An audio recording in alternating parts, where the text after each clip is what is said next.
Nidoume no Jinsei wo Isekai de L, A Second Chance at Life in Another World Volume 7.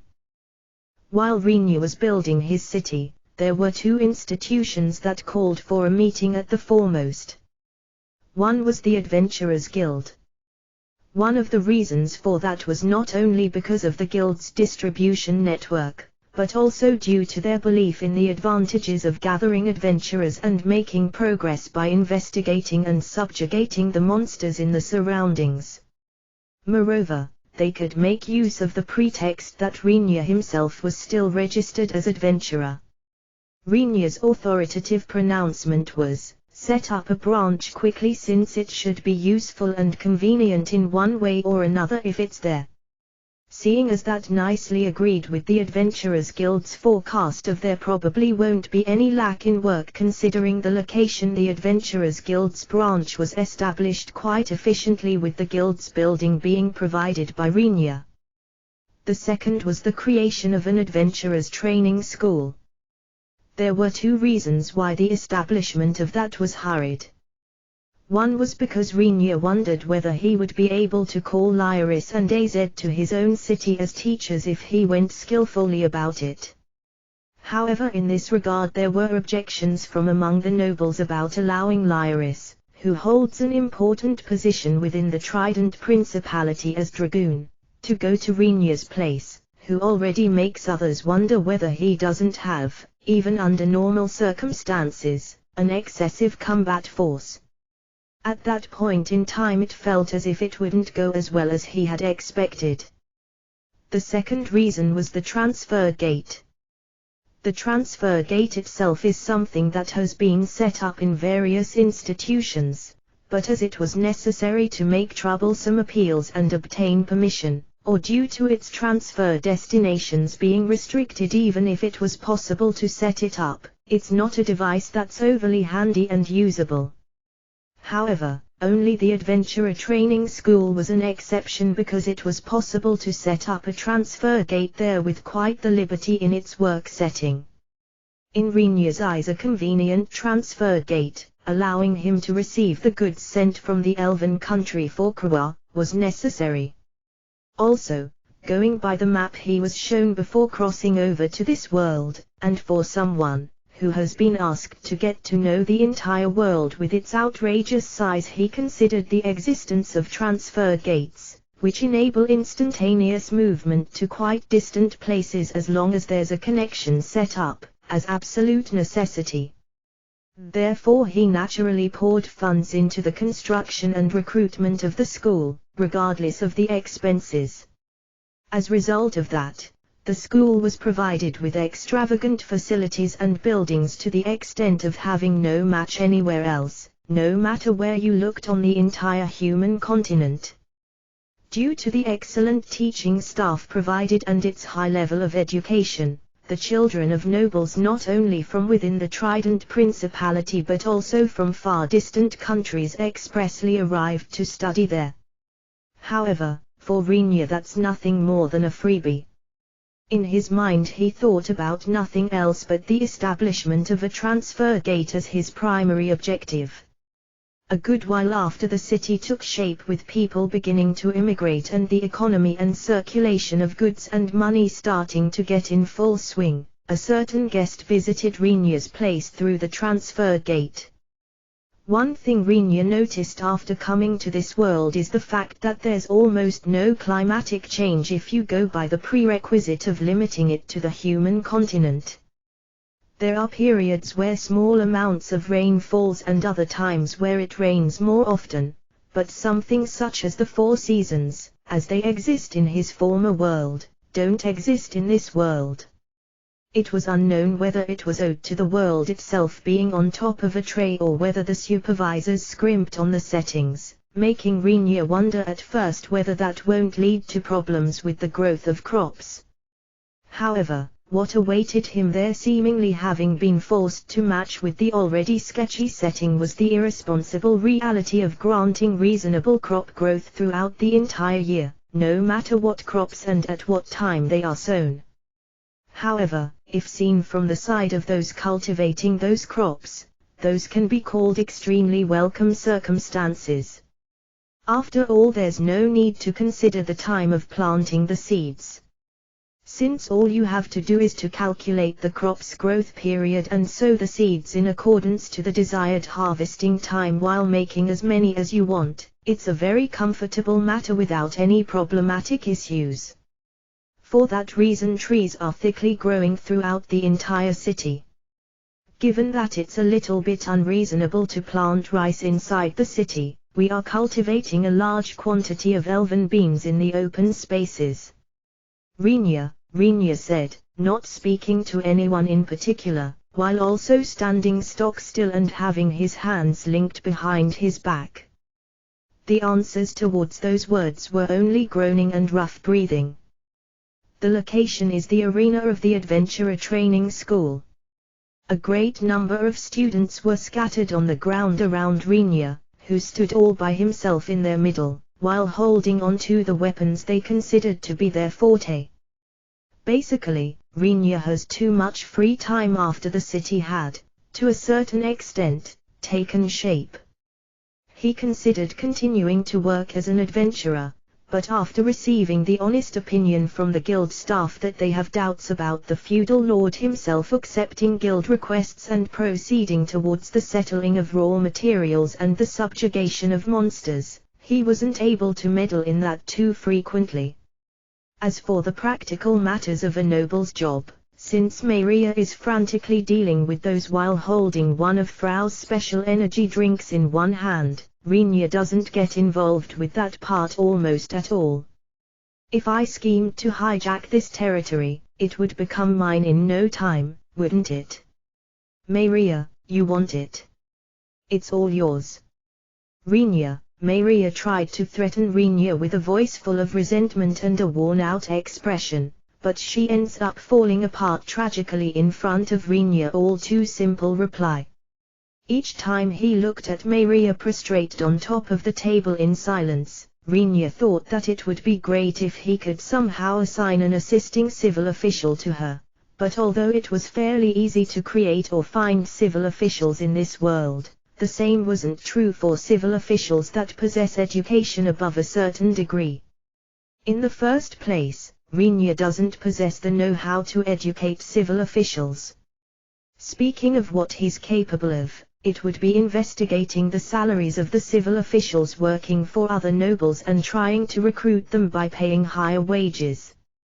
After giving up on what he couldn't do, the board Rinya quite often intruded upon the practical skill lessons of the Adventurer Training School and killed some time by keeping the students company. At the beginning the students were quite nervous due to having the feudal lord, with his various complicated circumstances, as their opponent, but they were immediately forced to realize that they didn't have the leeway to stay tense. Although Rinya didn't do something like shredding the roots of their awareness and spirit into little pieces just as he had done at the Adventurer School in Kukrika, he isn't the type of person that would hold back due to the name of practical skill lesson. As a result, the students, who experienced Rinya's training in practical skill even if only once, immediately gave up on wearing frilly garments such as robes and skirts, and wore attires such as patched trousers, where it wouldn't matter at all if they got torn. This stems from Rinya's combat method during the training. During training, Rinya himself wouldn't initiate any attacks. He does nothing but make the opponents attack him consecutively while continuing to easily evade those attacks. But if the attacker's stance fell apart even for a bit, or if they tried to attack him with an unnatural stance, he would grab their hands, lightly trip up their feet and start to turn their bodies over and over. A certain female student, who suffered this attack, was thoroughly whirled around and then finally fainted upside down at the arena's wall. The precedent of her fully exposing her underwear due to her shirt and skirt sliding down, is the reason the students changed their training clothes. However, this was apparently owed to her own mistake of not wearing appropriate training clothes according to Rinya. This disastrous scene earned the speech about growing beans inside the city. I don't understand just how that's related to each other. A male student, who was lying upside down below Rinya's feet, mutters those disconnect words. Having heard that, Rinya looked down at his feet with a puzzled expression. I guess you are certainly right about that. Just how did it turn into a conversation about beans? Rinya, don't ask me.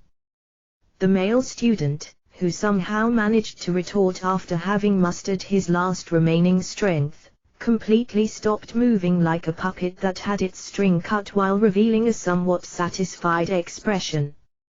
Just like at other schools, a proper barrier for mock battles has been deployed in this arena.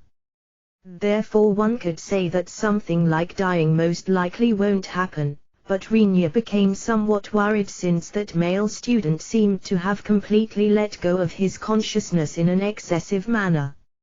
At once Rinya starts to collect the students by himself in order to send them to the medical treatment facility where they would get their wounds treated and allowed to recover their stamina.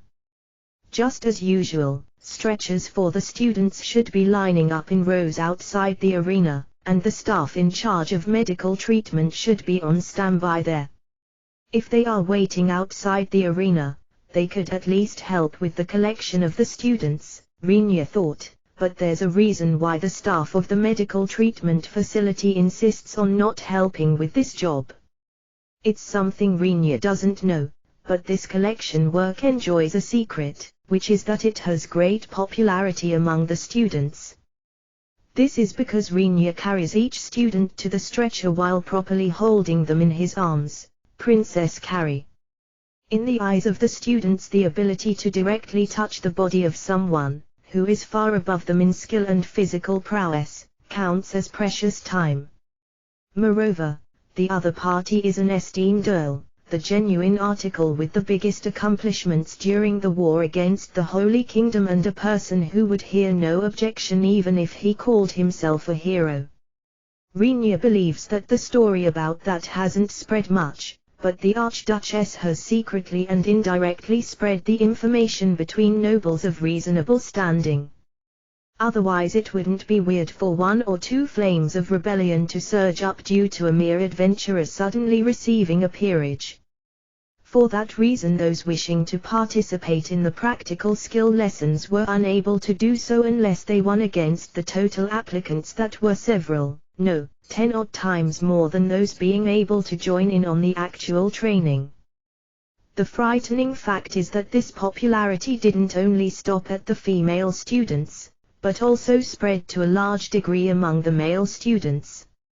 In order to enjoy this sweet and yet short time, the minimum required ability demanded of them was to keep their consciousness until the end of the training, but the students, who wished to participate, were capable of clearing this criterion very easily.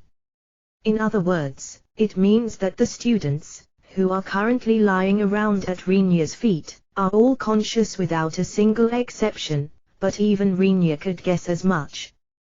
However, he thinks, they are very likely exhausted to the extent of being unable to move, even while conscious, or they are declaring their intentions of being spared any further.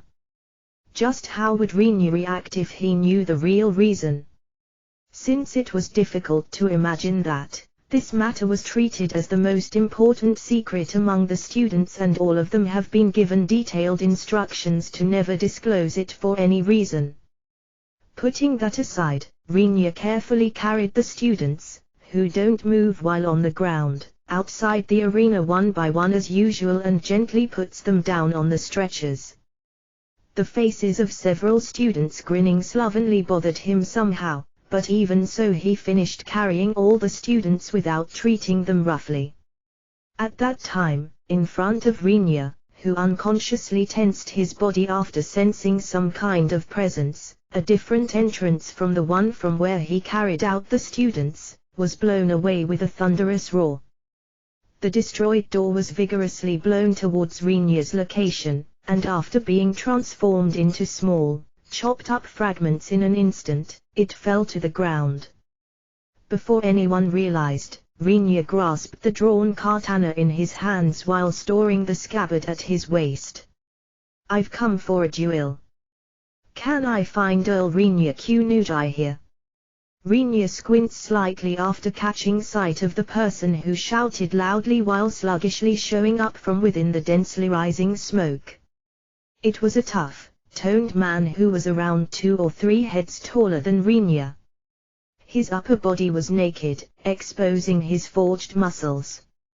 Below he only wore trousers made out of a thick cloth. Both his hands were covered by teku shining with a golden color.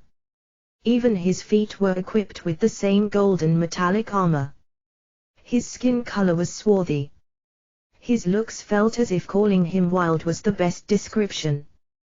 His sharp, conspicuous, discerning eyes were facing Rinya from below his unkempt, ruffled black hair, but what attracted Rinya's attention wasn't his outward appearance, but the beast ears, which unexpectedly peeked out from between the man's hair and the tail which extended towards the back through a hole that had been prepared in his trousers. Going by his figure and the lie of his hair, Rinya judges him to be similar to a leopard, if put in the terms of his previous world. Beastman. Rinya, indeed. I'm the hero of the Beastman race, Leopardo Panther. T/N, OMG, what naming sense. Pressing his hands against his waist, the male Beastman laughs loudly while leaning back. Rinya didn't remember having heard that name, but being triggered by a single word, Rinya asks, hero, you say? Rinya, correct. Matching with the summoning of the human race's hero, the other races each selected a hero. It was decided for this me to be the Beastman hero. Leopardo, he points with his right hands at himself and grins. His mouth is a lot bigger than that of a human's. Canines that might as well be described as fangs peek out of his mouth. While feeling stumped by each of his big motions and loud words, Rinya stores back his katana into the scabbard while asking, so what kind of business do you have with me after having destroyed a part of a human city's structure, Hero-sama? Or rather, from where did you pop out? The lack of coherence is overwhelming here. Rinya, I just arrived here through the transfer gate. Leopardo, anyone that listened would understand that Rinya spoke coldly because he was in quite the bad mood, but it seems like the male Beastman, who introduced himself as Leopardo, didn't grasp that at all. The transfer gate, which had been installed in this school, was one with very loose usage limitations in comparison to those located in other cities. That was because Rinya felt that it would just worsen the flow of goods and people if the formalities were to be bothersome, but Rinya believes that it might be necessary to reconsider things a bit if the transfer gate is used by such kind of people. If it's about business, I have some. Have a bout with me. Leopardo, I have to decline.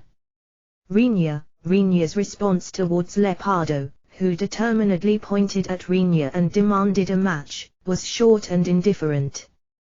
Rinya adds even more words towards Leopardo, who unconsciously stiffened up. Pay the repair costs for the door you destroyed and get out of here quickly. This is my official demand, no, I guess, my order as Earl Kunujai of the Trident Principality. Either way is fine with me, but if you disobey, you will be dealt with as a thug. Rinya, that's dirty. You're going to wield your authority here. Leopardo, I use what's usable. It's very natural logic. In the first place, you suddenly come to a human city, break a building and finally demand a match. Keep your sleep talking till after your death. Rinya, I won't be able to talk if I'm dead. Leopardo, oh my, so you understand at least this much. I wondered whether even your head was only filled with muscles, but I guess 5% of it consist of brain tissue. Rinya, don't fuck with me. At the very least acknowledge that it's 10%. Leopardo, Rinya ended up wondering whether Leopardo was really fine with it being 10%, but in the next instant his face was faintly tinged with tension due to the impacts caused by Leopardo's strong stomping on top of the arena's grounds.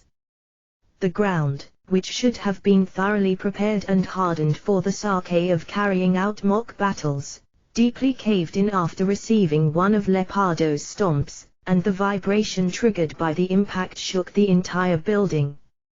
Leopardo broadly grins after displaying a portion of his unusual power. So you do understand, Earl Kunujai-sama. I heard that this time's human hero was defeated. The one who did it was you bastard, right? Leopardo, I know nothing about that. Rinya, I don't mind even if you play dumb. However, even if it's against your will, I will have you accept the match against me. Leopardo declared while glaring at Rinya with a sharp, discerning look after suddenly lowering his body into a crouching, forward-bent posture, just like a large carnivorous animal that caught sight of its prey. A great number of small explosions took place on the arena's ground. When Rinya realized that those were the after effects of Leopardo kicking the ground, Leopardo was already right in front of him. Brandishing his right hand that was covered by a crude teku, Leopardo launched a full-powered right straight towards Rinya's face. But Leopardo's fist missed, leaving them without any kind of feedback, causing his body to pitch forward over enthusiastically. Rinya delivered a simple front kick towards his defenseless back after having circled around him without Leopardo realizing it. Leopardo was thrown in the direction of the arena's wall with the combined momentum of him lurching forward and the force of Rinya's kick. Alongside yet another thunderous roar, Leopardo opened a large hole in the wall he crashed into, shaking the entire building. At this rate it's quite likely for the damage to reach such a degree that it becomes necessary to rebuild the whole building, Rinya frowned. Leopardo himself, who plunged into the wall, seems to have come out unscathed.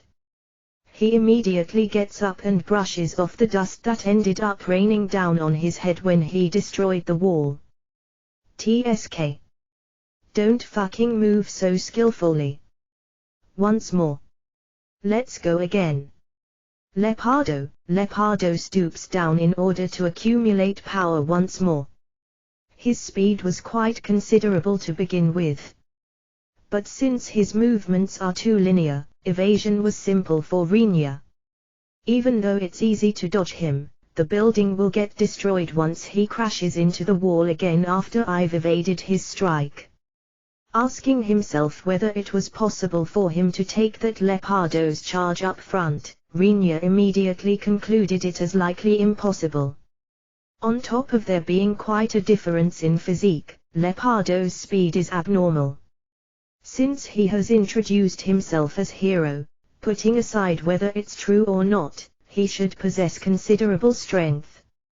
Even if I were to receive his attack up front, for argument's sake, I will probably get overpowered in an instant, Rinya judged. What should I do in that case?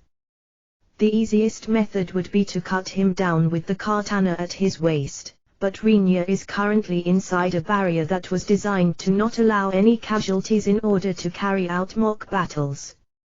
The moment the katana attack turned into fatal damage for Leopardo, his body will be simply ejected outside the barrier. It would be a way to stop his charge, but since it won't cause him any damage, he will likely come back right away. Even if it won't result in a viable solution, it will allow me to stop his rampage.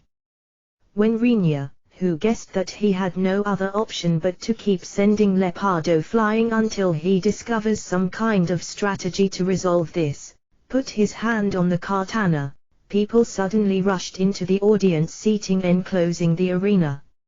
It was unknown from where they heard about this incident, but the people in the audience seating were the students and the residents living close to the school. The seats, which have been set up so that they could accommodate quite a large number of people, become fully occupied in the blink of an eye. While Lepardo is dumbfounded and Rinya watches the spectacle with his eyes turning into dots, horizontal banners are rolled out one after the other, and vendors, who shouldered baskets filled with bento and beverages, started to walk between the people. "What's this?" Rinya mutters without finding any other words to express himself, but there's no way for him to receive a reply towards his question. Large, messily written letters stating "Lord Summer, do your best or we pray for your certain victory" are written on the horizontal banners, having been expressly stitched into them with embroidery. Rinya properly caught the improper phrases of association of Frau Summer lovers, Krawa's bodyguards and squad of those desiring to be abused by Maria Summer that have been added in small letters below with his eyes though. I wonder, just what criterions were used to choose the inhabitants of this city. Even though it's his own city, Rinya ends up harboring heavy doubts about the standards for the selection. Once he sees a place where a small group of elves holding up a banner with "Group to be squeezed by Rona Summer" has blended in, it becomes apparent that there's some person besides Rona processing the residents' immigration applications. Given that there shouldn't have been much hope in recruiting civil officials, it's bound to have been no one else but Maria, if Rona is excluded. Team wishing to be embraced by Emil Summer doesn't make any sense anymore, and once it reached the address 16th unit of the Shinchan cheering squad, even the residents petition, who has been recognized as disappointing child, and feel compelled to question just what it's all about for there to be squad members to the extent of forming 17 units, even if the 16th unit consists of only a few people. Rinya couldn't do anything besides sighing really heavily. In contrast, not only did Lepardo recover faster than Rinya expected, he also adapted to the situation in the vicinity before even Rinya did. Each time he poses successfully as if displaying his forged body, high-pitched cheering flies at him from the audience seating. Though that guy should pretty much be treated as criminal after suddenly attacking the feudal lord, Rinya thinks, but that's not something he can say in front of the excited crowd and Lepardo himself. They got really riled up. Lepardo, seemingly pleased by the cheers pouring down on him, Lepardo faces Rinya while revealing a ferocious smile, but at that point Rinya's motivation had completely pummeled into negative regions. Rinya is filled with the desire to do nothing but go back to his room, but going by the circumstances, it's difficult to suggest stopping the fight. As a result, once Rinya prepared to continue fighting Lepardo out of necessity, while being extremely reluctant about it, the audience got very excited all at once. They simply don't understand my feelings. While warily following Lepardo's movements, Rinya ponders about other things inside his head. With there being almost no amusement facilities in Rinya's city, which had only recently been finished, the residents were thirsting for entertainment. Since it was Rinya's opinion that it was probably all right to leave some parts to the residents, he had just secured the scheduled land, but the rest had been left up to the wishes of the immigration applicants moving there. Just like in the other districts, what should be built there hadn't been set in advance. Things similar to amusement facilities started to pop up here and there, but it was only at the level where one can call it completely insufficient. For the residents of Clinch, who starved for such entertainment, the match-up of their feudal lord against a beastman, who had come from a distant, foreign country, probably seemed like a very fascinating spectacle. If there's still a doubtful point about it, it would be the all-too-prepared gathering of spectators, although this was supposed to be an unforeseen event. If it was only the students of the school coming to watch, it would still be possible to agree with the whole situation. But, when it came to even the neighboring residents assembling, it would be weird if it turned out that no one had intentionally leaked the information. Apparently because he was thinking about such things, or maybe because he felt that this situation was somewhat like an away game for Leopardo, Rinnu's reaction ended up being slightly delayed upon Leopardo's charge, who was donning a glum expression. However, in front of Rinnu, who started to move while thinking that it was probably pointless to only evade, Leopardo's body abruptly came to a halt while sinking his feet into the ground. "You are not going to charge." Rinnu, Leopardo shows a smile before Rinnu's eyes, who thought that Leopardo would charge straight ahead once again in a foolishly honest manner. Having plunged forward with his charging speed, he forcibly breaks in front of Rinnu by putting all of his strength into his legs and sets up both his fists on the spot. His wide-motioned attacks will have their trajectories read and will be easily dodged. Did he understand that from his first charge? The attacks unleashed by Leopardo next were fast and repeated jabs. The power behind them is kept on the lower end, but in exchange each and every single one of them is extremely quick. Having those jabs unleashed at him at a speed capable of cutting wind, Rinnu twists his body, but finally receives one blow to his chest which he wasn't able to catch with his palm or handle by evading it. That one blow, which is likely a really light strike with an emphasis on speed in Leopardo's eyes, successfully drills into Rinnu's chest, causing him to leak a small groan of pain. Seemingly because of the heavy teku or Leopardo's own strength, he receives an impact that seems to squeeze out the air from within his lungs. Rinnu, who stopped moving albeit only for an instant, is attacked by Leopardo's follow-up attacks. Screams burst out among the audience. Judging that he would unmistakably receive several blows if he stood still, Rinnu grandly jumps back. However, that turned into a poor move. As if having waited for that, Leopardo swiftly steps in and shortens the combat distance. With Rinnu's feet still in the air, Leopardo releases a right jab with all his power. Rinnu estimated that Leopardo, who's a lot heavier and taller than himself, on top of wearing metallic gauntlets and boots, wouldn't be able to catch up with him, but even though he regretted having taken Leopardo's explosive power too lightly, it was already too late. One blow of Leopardo hits Rinnu, who somehow managed to adopt a defensive stance by crossing both his arms in front of his body. In addition to the power of the charge which he used to shorten the combat distance, Leopardo possesses his forged physical strength and a far heavier weight than Rinnu. The blow, which was released while capitalizing on these factors, easily blew Rinnu's body away, making it crash into the arena's wall. Being caught in between the impact of him hitting the wall with his back and the metallic gauntlet's impact, which hit his flesh-made arms, Rinnu spit out all the air remaining inside his lungs. Furthermore, Leopardo is about to pursue him in order to finish the fight. Continuing to hit the opponent until they are completely defeated is the Beastman's style. Leopardo, he unleashes his fist while roaring. Rinnu, who is still unable to even breath due to the pain and shock, is in a state where he can't even move his feet to evade.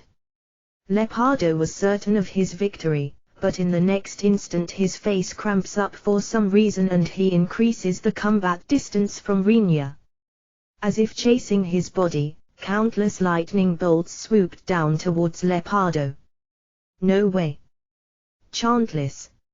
Leopardo, apparently being an item that had some kind of spell cast on it, Leopardo holds up his equipped gauntlets and the lightning bolts are erased after touching said gauntlets. If there were one or two of these bolts, he would have likely been able to draw near Rinnu once again while erasing the lightning with his gauntlets, but the number of lightning bolts, invoked by Rinnu while he was leaning against the wall, reached the several dozen count. No matter how many of those he could erase, it doesn't seem as if he can completely negate the impact he receives while doing so. Leopardo's body is gradually pushed down. Exchanging his superfluous mana into lightning bolts, Rinya strokes his injured arms while continuously attacking. He slowly, little by little, put his disheveled breathing in order. Thinking back, I feel like it's the first time that I've suffered a decent amount of damage after coming to this world, Rinya thinks while stroking his arms. It feels as if I have received quite the number of wounds that seem to be small and trivial since I got here, but it's probably the first time that I get directly attacked like on this occasion, receiving damage that stopped my body from moving, he believes. As a matter of fact, although he hasn't received any more than a mere 2 blows, the damage killed his usual mobility originating from his feet. Both his arms, which defended against the blow of the boorish metallic lump-like gauntlet, were completely broken at the parts where they were hit. However, that damage is slowly recuperating due to his superior regeneration ability. Though it was apparent from the damage's depth that it wouldn't recover right away. This. Even though I'm erasing and erasing one after the other. Just how much mana do you have? Lepardo continues to defend against the lightning bolts launched at him in succession with an unbelievable speed considering he's wearing heavy, metallic gauntlets. Not even one of Rinya's spells, which were being continuously fired for such a long time that it would cause an average sorcerer to faint, reaches Lepardo's body. Even so, because they are meaningful as restraint, Rinya doesn't stop releasing them repeatedly. Don't hide behind such cheap tricks. Fight me square and fair from the front. Lepardo, square and fair, eh? Geez, give me a rest, Rinya. Regardless of liking or disliking them, there's absolutely nothing decent in getting involved with a hero, Rinya sighs while looking sullen. It looked as if it would take a long time for him to recover his arms oozing with pain to a level that would allow him to wield his katana perfectly again. You did defeat that human hero, didn't you? Don't fuck around with such petty stalling for time. Lepardo, that's why I told you that I don't know anything about that incident, didn't I? Rinya, don't play dumb. I properly investigated about the guy who defeated the hero summoned by the Holy Kingdom inheriting his powers, being in Trident. Lepardo, I have been telling you that it's not me, Rinya. It's not like Rinya is lying. Since it's actually a fact that he hasn't finished off the hero, Rinya boldly and confidently denied Lepardo's word. Being denied far too clearly, Lepardo's expression becomes gloomy. For real? I got the wrong person. Lepardo, that's what it looks like. It'll be fine for you to meet with the fellow who inherited the hero's powers afterwards. Well, it'll be fine for you to meet them, but, Rinya ascertains the state of his hands by lightly clasping them. There was still some dullness and a little pain left, but as the regeneration had apparently advanced quite far, he was able to grasp them tightly with his full strength. Well, before that, on top of having broken the arms of another person, you had them experience such a pain for the first time in a long while. Rinya, the lightning bolts that sealed Lepardo's movements cease. Lepardo adjusted his two arms, which continued to erase the lightning bolts, and set them up against Rinya. Seeing Rinya's arms starting to be clad by something like heat haze with his eyes, Lepardo's face warped in surprise. Originally I'm a swordsman, so it's logical for me to oppose an opponent with the sword, but, since you beat the hell out of me with your fists, it would be rude if I don't pay you back with the same, right? Rinya, Lepardo, unfortunately I don't happen to have gauntlets to equip at hand. So I'm substituting them with mana. Rinya, it seems to be a state where he raises his fist's strength by cladding them in something like a defensive barrier, so to speak.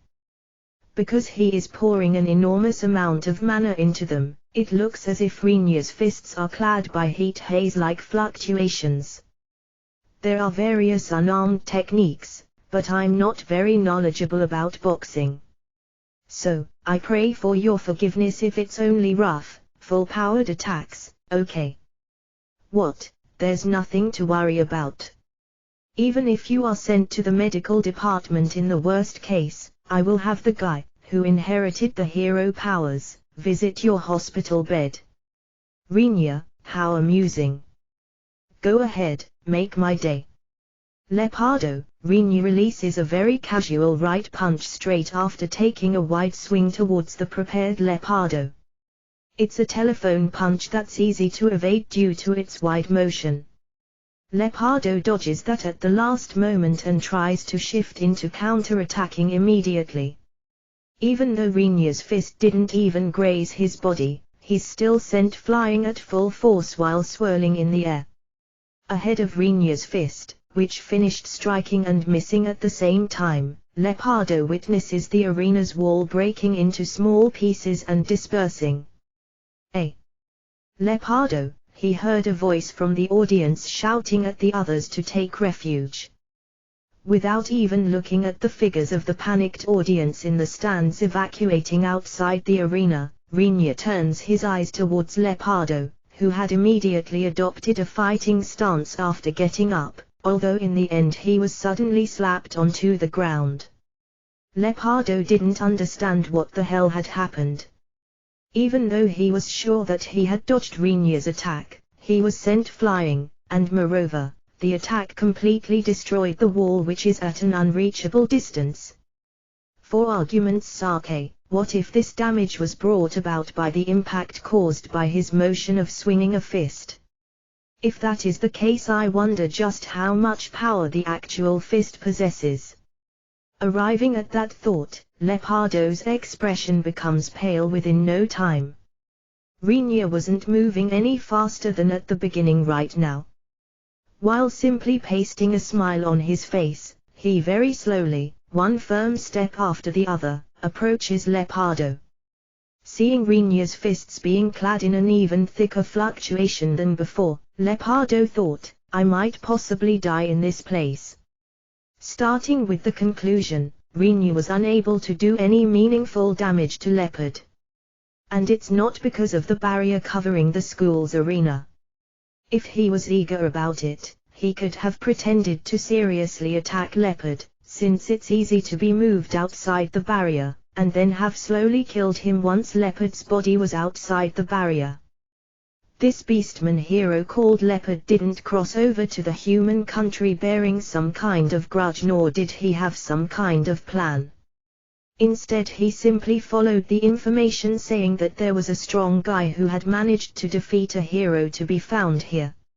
It was completely obvious that a part of Leopard wanted to fight against that guy, and that he was likely stimulated by simplistic thoughts, after having fallen into the scheme of someone with a special plan. From the start, except for when he was fighting, Rinya had the faint suspicion that that might be the case. Moreover, although Rinya snapped due to the pain of having both his arms broken, there was also the fact that not all spectators watching from the audience seats had evacuated, maybe due to their shallow thought process or to their boldness. Either way, a considerable number of residents hadn't stopped watching. If he beat up the beastman hero to his heart's content in a place with so many eyes watching, it would refresh Rinya's own mood, but at the same time it was likely that he would implant a very scary impression of their Lord Summer into the minds of the spectating residents. Did Rinya finally comprehend what he was taking on there? Rinya realized this after he had walloped Leopard, whose movements had dulled and whose face had become pale. Rinya pulled Leopard's body, which had been sent flying, towards himself by casting manipulation on Leopard's teku, and stepped on him from atop, sending him slamming into the ground facing up. You might say that Rinya realized his situation just a little bit too late. Rinyu was alarmed that he might have made a mistake with his actions while feeling the sensation of leopard's bones breaking one after the other under the foot trampling down on leopard. However, the sturdiness of a beatman's body went beyond Rinyu's expectations. Leopard should have quite a few of his bones broken after being hit, thrown and stepped on, but once Rinyu moved his foot aside, leopard immediately started to move and tried to get up, albeit sluggishly. Even Rinyu was astonished by that. Since leopard hadn't been ejected by the barrier, Rinyu knew that the damage wasn't lethal, but if it was a human, it wouldn't have been weird for them to have died.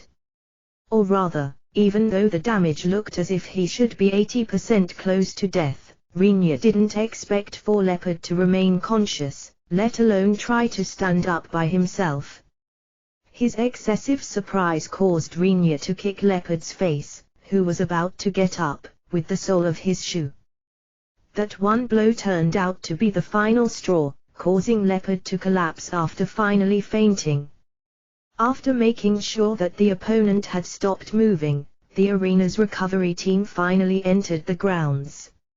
In regards to the school's students, they simply don't retrieve them since it would trigger various complaints, but recovering the unconscious people in the arena was originally one of their jobs.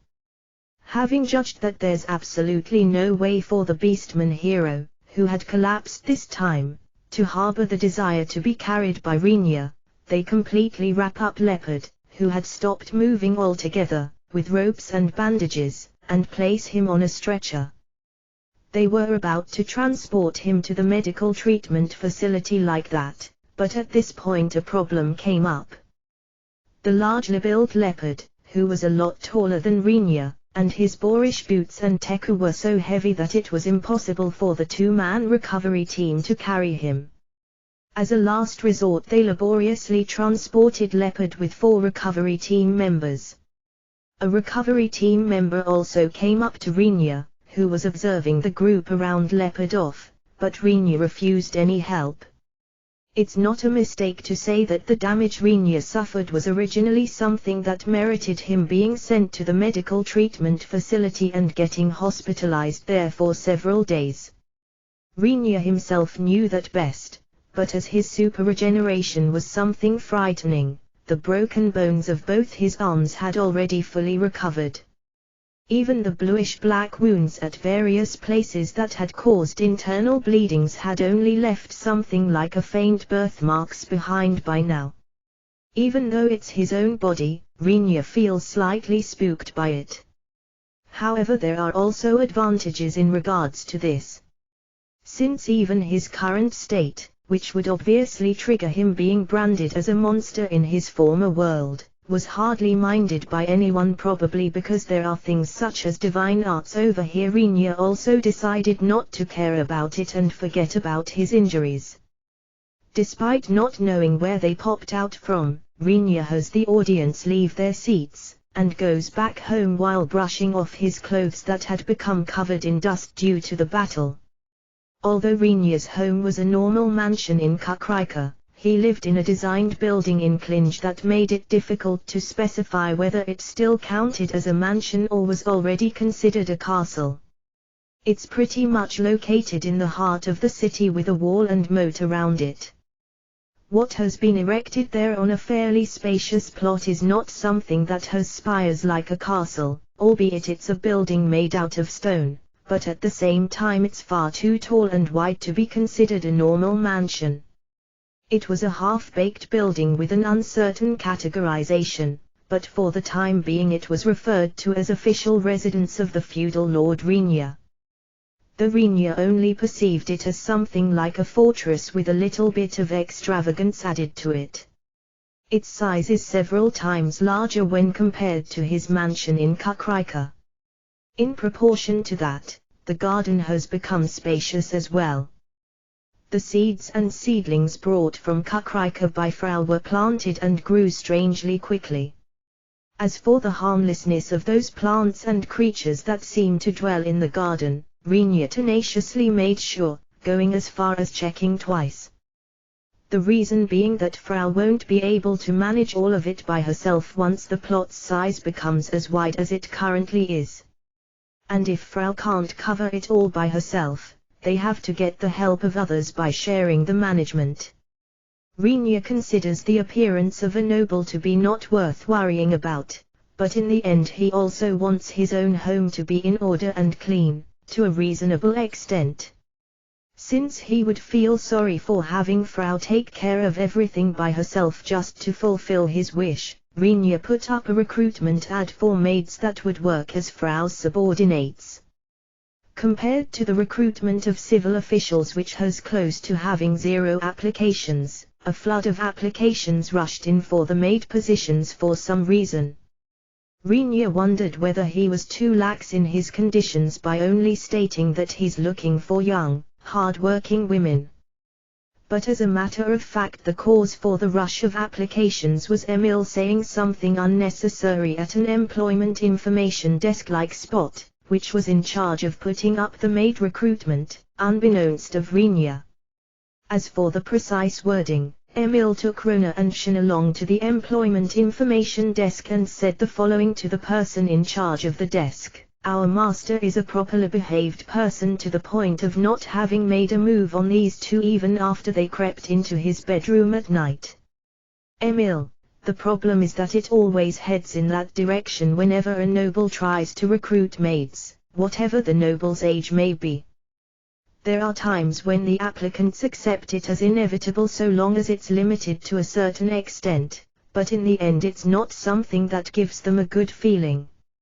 It is a cognizance to the point of I guess I have no choice but to give up if I'm asked to have sex with them for the first time." However, with Emil's brief comment, Margrave Knudai of Klinge was recognized as a person with considerably good conduct, a fact that spread among the women wanting to be hired as maids. After all, even if you only consider their appearance, Rona and Shin are high-level beauties. The existence of a male noble, who is capable of refusing their night crawling, is unexpectedly precious to an unimaginable degree. If it's the truth, we probably won't be forced into a sexual relationship that easily, as we won't be carelessly sought after as it would happen with other nobles. Also, in case it develops in that direction, we likely won't be driven away with nothing more than consolation money, they thought. Moreover, Rinja set the wages for the maids slightly high, because the burden on Frau would likely become big if no help came. Furthermore, he has added the conditions that their life needs will be taken care of as it's possible to live in, and that they will be allowed to take days off, albeit in a shift system. As the information that this offer was quite a good job prospect spread, the applications flooded in. The number of maids started to fill up while Frau and Krwa narrowed down the number of applicants. By the way, Emil ended up being sent to the medical treatment facility due to Shin and Rona, who had been publicly exposed as pilloried criminals. As for the matter of where, for what reason and how much Emil was beat up, Rinja pretended not to know anything since he's scared of asking. But then again, Emil came back home with an expression as if nothing had happened the next day after being hospitalized for only one night. For that reason, quite a large number of maids are already working inside Rinja's residence. Among them there are also some in charge of cleaning the garden. Rinja confirmed the safety of the garden many times over with Frau for their sake. There's only one path to the house after entering the grounds of Rinja's residence. A gatekeeper is standing by the entrance gate built on the path. Originally either the National Army's soldiers, which were dispatched to Klinge, or the private army gathered by Rinja should serve as sentries at the gate. Rinja had hired the members of Keith's unit, which he had trained himself, from within the National Army in the city of Kukrika. Moreover, since the private soldiers gathered in Klinge have been sent for training to Keith, Rinja didn't have the capacity to dispatch soldiers to his own residence. Accordingly, Rinja has appointed that armor as the gatekeeper, as there won't be an issue to have it stand by the gate for 24 hours without rest. There are likely very few nobles who would entrust the job of watching their gates to an autonomously moving armor, no matter what era or country it might be, but if it comes to an armor with the powers of a hero, it should be fine to openly say that there would be no nobles doing something like that. However, as mentioned, apart from there being no problem with it standing there without rest, this armor possesses combat abilities equal to a hero's. As it's a being that unconditionally adheres to Frau's and Rinya's orders, Rinya regarded the armor as extremely convenient, as there was no other being as befitting as the gatekeeper. Rinya returned to his room after giving a light greeting to the armor and receiving bows from the maids cleaning and washing laundry in the garden, and flung off his coat. Frau told Rinya about a guest who looked for him before his return. Guest? Rinya: yes. No. It's a proper visitor who orderly announced their visit through the main gate. No.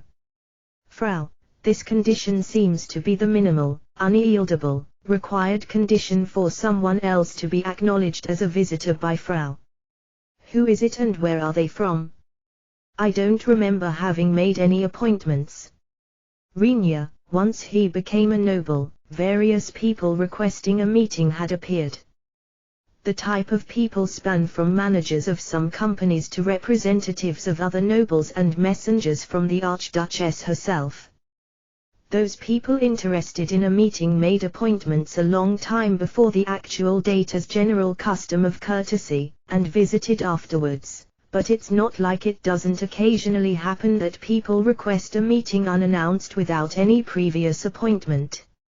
In such a situation it's up to Rinya's discretion whether he will meet them or not. Seeing as there's no promise, it won't develop into a problem even if he chooses not to meet them. They had no appointment. No. It's a woman. No. She's an incredible beauty. No. After telling her to wait until you come back home, master, I had her wait in the parlor. No. Frau: I don't really feel like deciding whether I will meet them or not according to their appearance, but who is she and where is she from?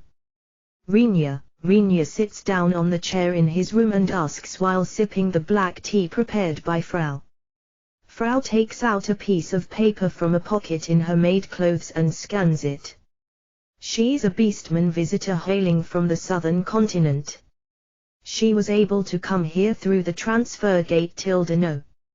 Frau: somehow I feel like I heard that story just a short time ago. Rinya: not much time has passed since he had sent someone like that to the medical treatment facility. Even if someone were to come with a topic related to that, the response is far too fast. Having said that, it was a visitor coming from a place with heavily pinpointed relevance to the current situation, making it hard to assume that they are here for a totally unrelated matter to the hero. By the way, her present was the southern speciality, steamed buns filled with red bean paste. No. It's extremely scary how perfectly it fits with green tea. No. Frau: Rinya feels as if he implicitly heard if it's just meeting with her. Please do so since we have received a present within Frau's words. While we are at it, there's red bean paste in the south. Rinya is surprised by the newly obtained information. Since elven beans, which serve as ingredients for miso and soy sauce, commonly exist in this world, it's not weird for Azuki beans to exist as well. I'm sure there was someone among the past great lost who drifted to the southern continent.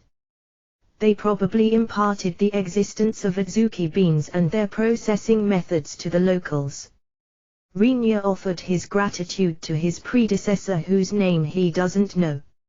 On that subject, how come you know about its good affinity with green tea, Frau? Rinya: as head of the maids, I don't neglect checking the food entering your mouth, Master. No. Frau: in other words, you snatched some food, right? Rinya: I'd like you to call it poison testing. No.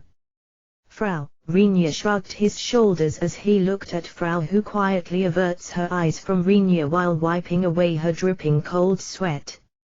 as sending them back home right after accepting the souvenirs would be much too inhumane. Rinya decided that simply meeting them was fine and thus entered the parlor.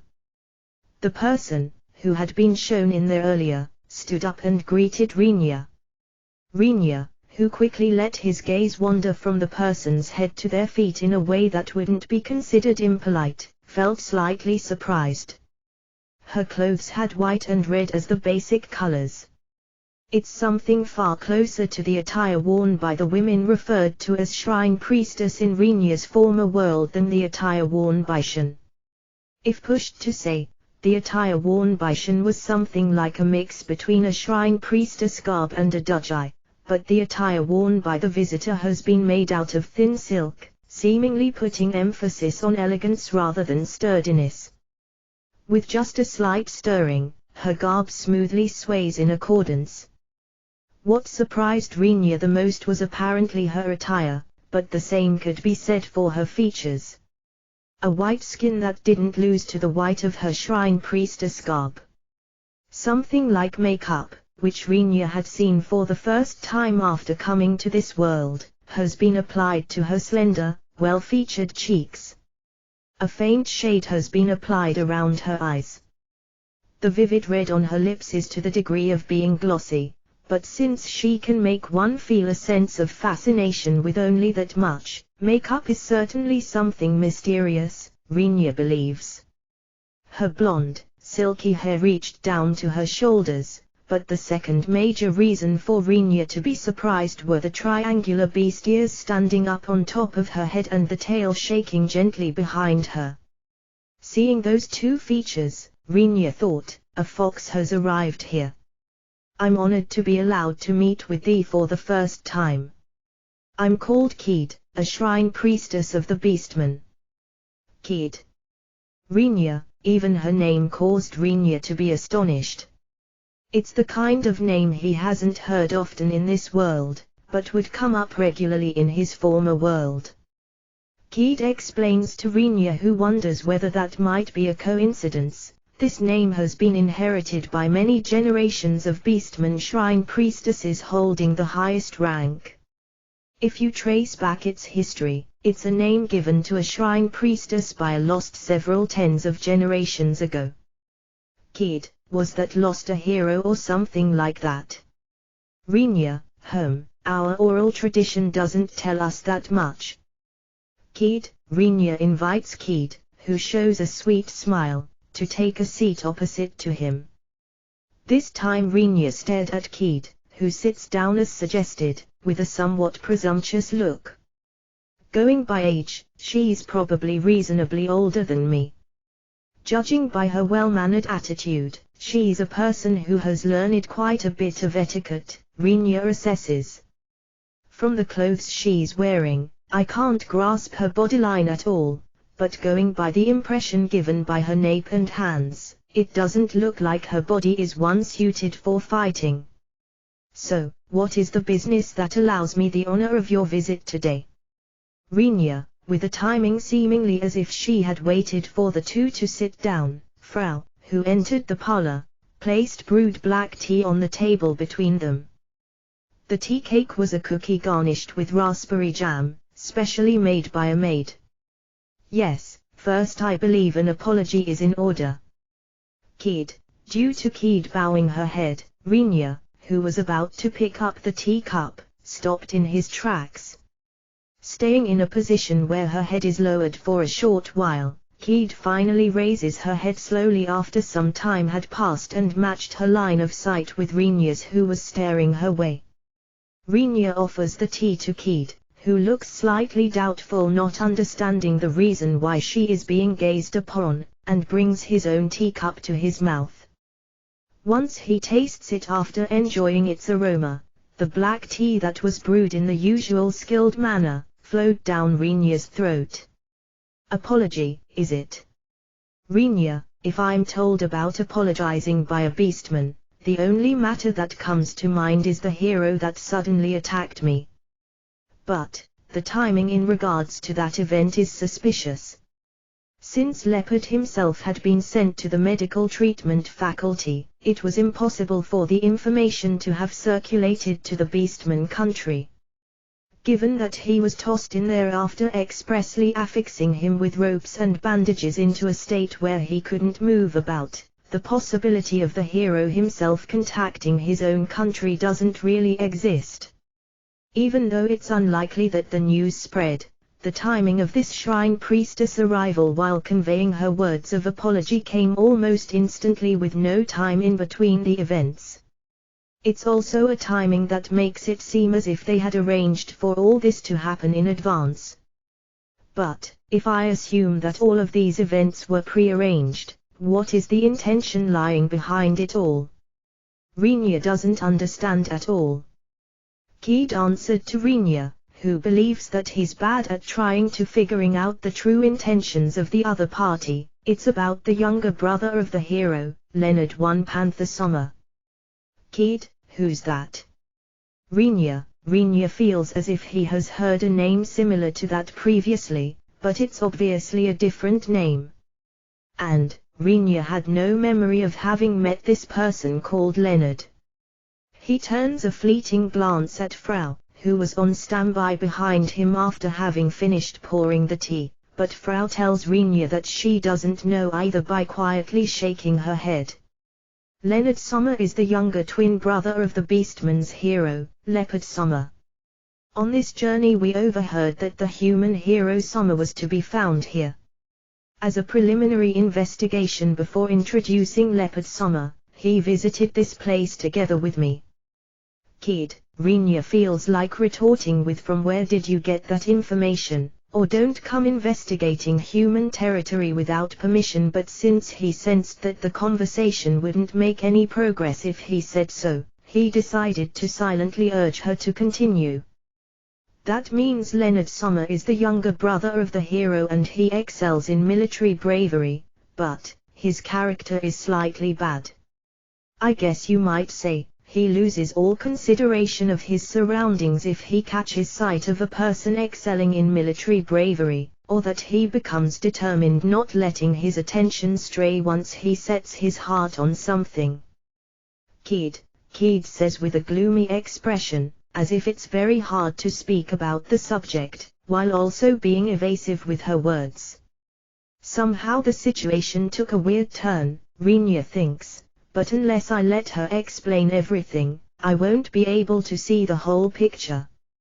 According to the rumors, the human hero Summer, who is here, is a person who received their qualification after having defeated the original hero Summer summoned by the Holy Kingdom or such. Learning of such military prowess, Leonard Summer apparently couldn't contain himself and went missing.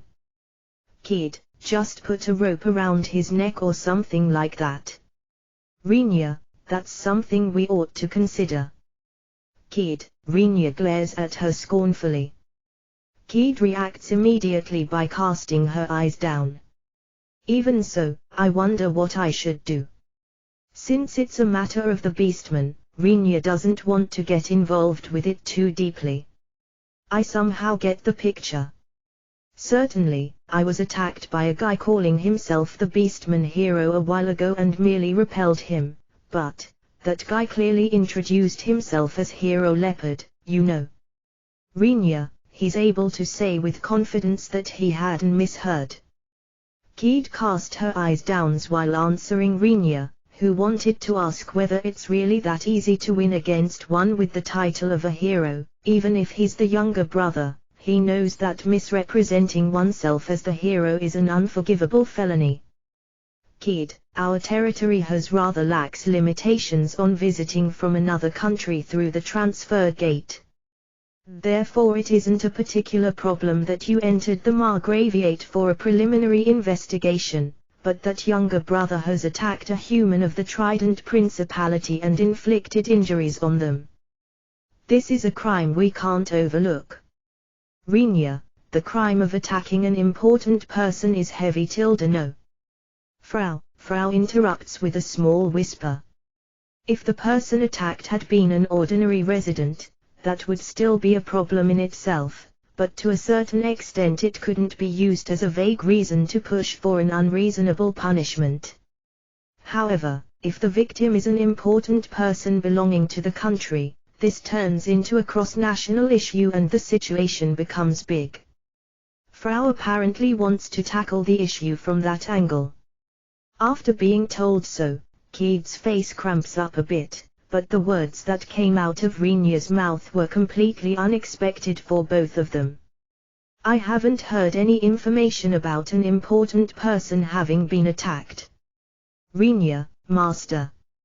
Frau, looking slightly surprised, Frau raises her voice, but Renia ignores her and continues speaking. In the first place, at present it's difficult to imagine that a situation, where an important person unaccompanied by any guards gets attacked by a loitering person in the area, will come to pass. Renia, Frau ends up wondering how Renia can be so barefaced to say something like that himself, but Renia's declaration was calm. Certainly, originally nobles are always accompanied by guards when traveling, even if they were traveling within a city. However, in Renia's case there's such a difference in ability that there's a wall between him and the soldiers working as guards, which the soldiers can't overcome. Going by the soldiers' words, you might even say that it's them wanting to be guarded by Renia. The end result was Renia clearly stating there'll likely be fewer casualties if there are no people around him. For this world that put emphasis on social standing and formality, either opinion was extremely unconventional. But as Renia, the person who would originally be in danger, doesn't care about it while saying oh well, it's going to work out somehow, it has been waved through under the condition that this be limited to Renia's territory. As for posing as a hero, it would be better to judge it in accordance to your laws. However, as for the crimes committed here, I will have him abide to our laws. If it was really a noble that got attacked, it will result in the judgment being dependent on the Archduchess, as it would become a national issue, but if it were an ordinary person, I will keep it to my own discretion, as it would be an internal issue of the territory. That will be the basis applied here. Renia, once Renia glares at Keith with a sharp, discerning look, Keith's body on top of the chair trembles with a start. Seeing that, Frau shook her head lightly. There aren't many people who can play dumb while being glared at by Renia's eyes, Frau thinks. Just a while ago he easily made me spit out that I had snatched some of the steamed buns brought along as a present. As an official stance is what it is, tell me honestly the truth, as I will properly listen. Renia, given that I will apologize as much as thee like, can't thee somehow allow me to take custody of that idiot? Keith, due to Keith's instant reply lacking any hesitation or faltering, Frau was about to fall over. Somehow managing to put strength into her knees so that she doesn't collapse, what Frau, who fixed her posture, saw was Renia with his usual, unchanged expression drinking his tea, seemingly having predicted that it would turn out like this, and Keith, who is apparently expressing the feeling of being dispirited with her whole body by letting her ears and tail hang down dejectedly. We had tried to detain him before. I had already mobilized the tribal warriors to restrain him. Shaking free of them with physical strength, that idiot has. It was also a misfortune that the limitations to use the transfer gate over here had been kept loose. I'd like thee to understand that I don't have the slightest intention to use that as excuse though. Kid, were there any injured?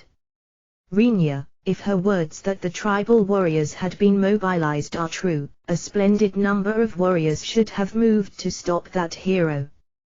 Going by the hero's character, it was obvious that there would be no way for him to quickly escape with so many opponents in front of him. It's almost certain that he forced his way through. The injuries were at a degree recoverable with healing arts, but, apparently in order to buy some time until pursuers could follow him, he took all the magic gems, which were stocked for running the transfer gate, while he was at it, causing my arrival here to be slightly delayed. Kid, Frau, since there should be magic gems stuffed in that idiot's trouser pocket, take them away. Rinya, Roger, Master Tildenano. Frau, Rinya rejects Kid, who stated those are the property of our country with a reproachful look, saying that they would be taken as portion of the reparations. If he gets too noisy, confiscate his teku and boots as well. Rinya, they were sparkling so much, so there will likely be eager collectors, who will try to buy it for quite the sum if I put it up for sale, as it is the equipment of a beastman. Please, spare us of that alone. Those are items of the beastman hero. If we lose these, we won't be able to face our ancestors and descendants. Kid, Rinya's gaze, who looked down on Kid after she started rubbing her forehead against the table in panic, somehow included plenty of pity instead of cold-heartedness. Rinya guesses, even without you telling me, I can guess that it has probably been hard on you. That means an acquittal is impossible. Considering the injuries he suffered, Rinya ponders whether he should pretend that he was fine to create a heartwarming story out of it. Otherwise, the hardships of the troubled person in front of him would only grow in proportions to the painful experience he had. However, in regards to the broken facilities, Rinya would lose face if he didn't demand a considerable compensation, going by the fact that it had been public property that got demolished, meaning, not being reimbursed for these would spell trouble. If you feel like paying 10% more than the actual costs for reimbursements and compensation, I won't mind turning over that younger brother to you. And send as much sugar and beans for red bean paste as possible over, since it will be used to settle matters out of court with the person who received the attack. Rinya, the broken things amount to the arena's door and walls, and although those weren't cheap, it's not like they cost a staggering amount of money either. Adding 10% to the total sum shouldn't result in a considerable amount of money, but Rinya's true desire lies in the latter part of his words, namely, obtaining the ingredients for the red bean paste. Since ready-made red bean paste itself isn't something that keeps long, there's no point in receiving great quantities of it. However, if he preserves it by immediately freezing the paste he has made from scratch with sorcery, it will keep for quite a long time. At the moment Rinya can't use freezing sorcery, but he thinks, if I seize several of the magicians in the city, they will likely be able to accomplish such a task. Will it be fine with only that much? Kid, in Kid's eyes the terms seemed to be unbelievably light. Since she looked up at Rinya in relief, Rinya decided to answer honestly, to be frank, I don't need something like a hero. I have no use for him. If he hadn't caused any damage at all, there wouldn't have been any problem with even sending him back as soon as possible. Or rather, he's a burden. Rinya, for just an instant Rinya played with the idea of feeding him to that armor which serves as his gatekeeper, but a being that piled up hero powers and retained them shouldn't have existed even once since the creation of this world. Since he couldn't fathom what kind of side effects it would trigger if he actually created such a being, he dropped the idea.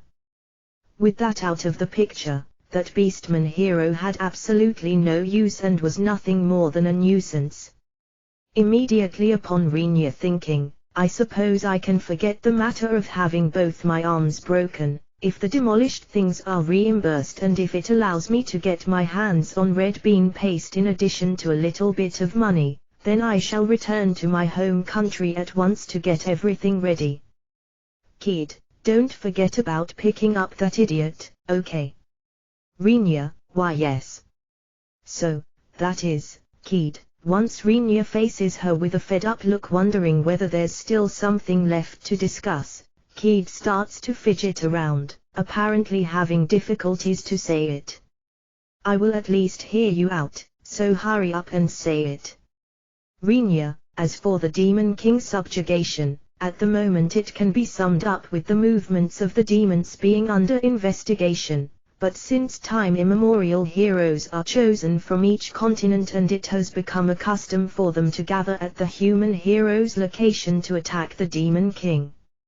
Sooner or later I'd like to prepare a proper place and introduce our idiot to the human hero Summer, but, Kid, appoint a messenger and send them over first. If it's after the date and program have been officially decided, there won't be any reason to not let them meet. Rinya, thank thee very much. Margrave Q Nudai Dorno, please do as thee see fit. Kid, due to Kid bowing her head several times with a suddenly brightened up expression, Rinya pondered, well then, how am I going to introduce, and on top of it explain, that armor? Translation notes, 1. The only difference in the name between Leopard and Leonard is the second kana. Usually I'd have spelled the name in English as Reinald, but I will leave it so closely related to Leopard for the intended reason in this chapter completely unable to come up with a good plan on how to explain the matters regarding the human hero. Rinya visited Emil's room. In Rinya's castle, all his party members had been properly allocated their own rooms. Just like in the mansion in Kukrika, Emil's room was a considerably vast area in the basement section. One has to walk through dark corridors while relying on candlelight providing an amount of illumination that can't be called sufficient by any means. Her room doesn't really enjoy a good reputation among the maids either. The biggest reason for that was that the room was nothing but eerie. Even for Rinya it's a place he doesn't like approaching frequently, despite it being an area located inside his own castle. Once he passed through the dim corridors, a bulky, metallic door awaited him in front.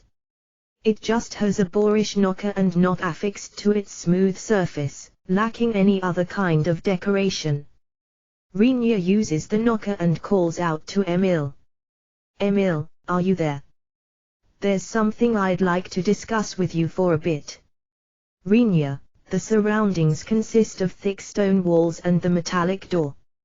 Rinya wondered whether his voice didn't reach the inside of the room, but after waiting for a short while, the knob turns and the door is slightly opened. The one who quietly showed her face from within was Emil, who had her hair tied in a side tail today as well. That's rare, for you to come to consult me, Rinya. Emil, even I think so. But, is it fine for me to enter? Or do you want us to go somewhere else? Rinya, please, come in. Though it's a bit messy, okay. Emil, fully opening the door, Emil shows Rinya inside the room. The room's interior was brightly illuminated in comparison to the corridors, but probably because it was underground, Rinya still felt a strange oppression nevertheless.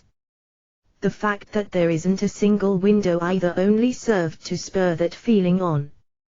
As the illumination used here is something caused by sorcery, it's plenty bright, but even so it gives one a cold impression when compared to sunlight.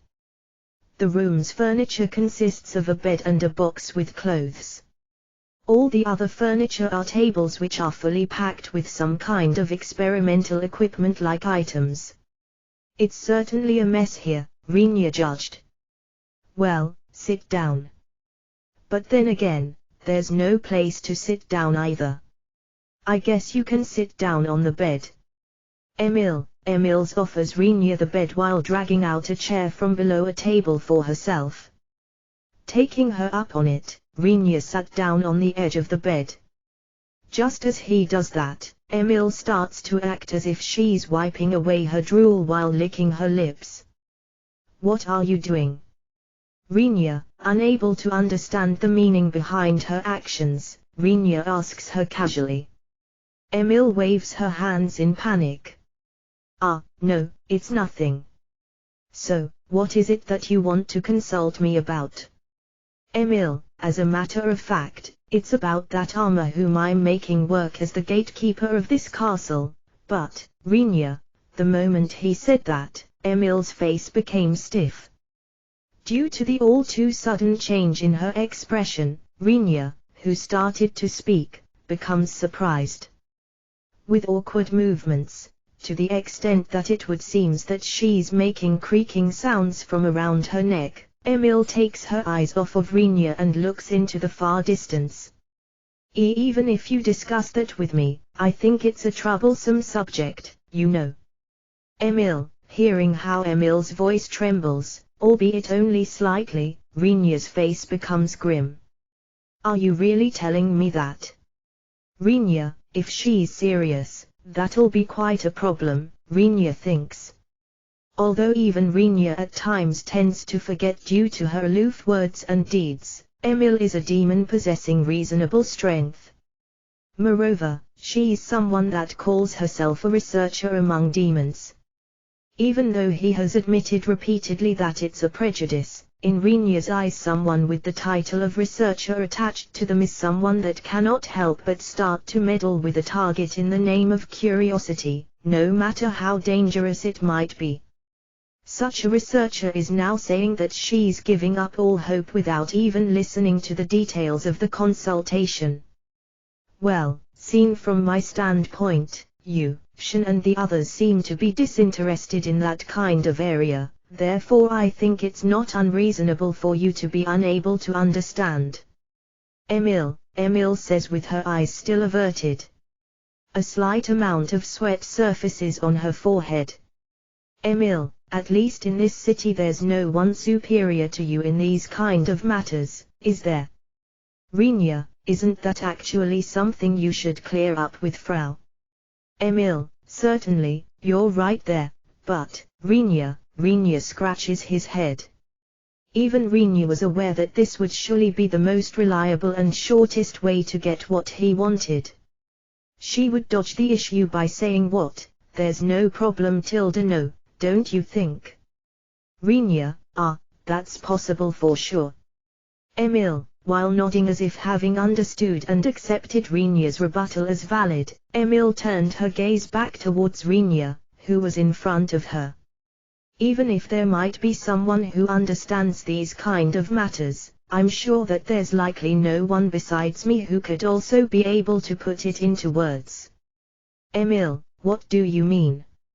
Rinya, Rinya, the contents of that armor, they are far more dangerous than what you have been thinking. Emile's voice was tinged with seriousness.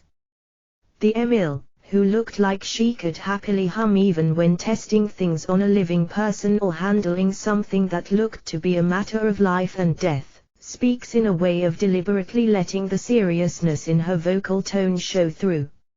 Naturally, Rinya becomes tense after listening to her. Basically the armor is like an undead.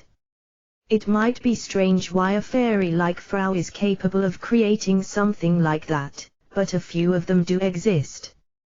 However, what makes it different from a normal undead is very likely its entirely different manufacturing method. The manufacturing method of undead, or rather their origin itself, is largely divided into two types, Emile says. One is them spawning naturally. As it's often said, it's a pattern where people or creatures become undead after dying while possessing strong emotions on the verge of death, transforming them into beings which use those emotions as their foundation. It looks like in most cases it's negative emotions such as resentment, hatred and sorrow. Emile, well, I guess that's probably because a guy harboring feelings of delight won't succeed in becoming an undead. If they died in a state of being, so to speak, close to heaven, they will likely ascend obediently, Rinya says, but Emile denies that by shaking her head. It's not completely impossible. It's exceedingly rare, but such souls do exist. Emile, essentially it seems that it's completely unrelated to the emotions being positive or negative, with the only important point being that they have to be strong emotions to the extent of allowing them to cling to this world. However, given that most of the living beings have an inclination to manifest strong negative emotions such as hatred or grudges rather than positive emotions such as joy and delight, the percentage of undead left behind with such negative emotions is much higher. The second method is someone who was made or rather becomes an undead forcefully through some kind of sorcery. The spell, turn undead, to create wraiths and vampires was something long lost, as those who passed it on as spell have already ceased to exist among the humans, but using said spell is possible if it's someone who studied sorcery to a high degree, as is the case on the demon continent. Actually Emil says that she can use said spell as well. A demon's lifespan is considerably long, but if they turn undead, they can continue to exist for eternity until they are destroyed. With just that reasoning, it's not that rare for a demon, who studied sorcery to the degree of being able to use the spell, to become an undead on the demon continent. Even further, where the simple spell, create living corpse, is concerned, most demons apparently know of it and can use it. The spell can't create anything but weak undead to the point where they have no ego, or rather it's no exaggeration to say that they don't possess one, such as low-ranking zombies or skeletons once they have moved on from being rotten corpses. So you are saying that neither method applies to the armor? Rinya, correct. The words to express that are, I guess you could call it a patchwork of souls.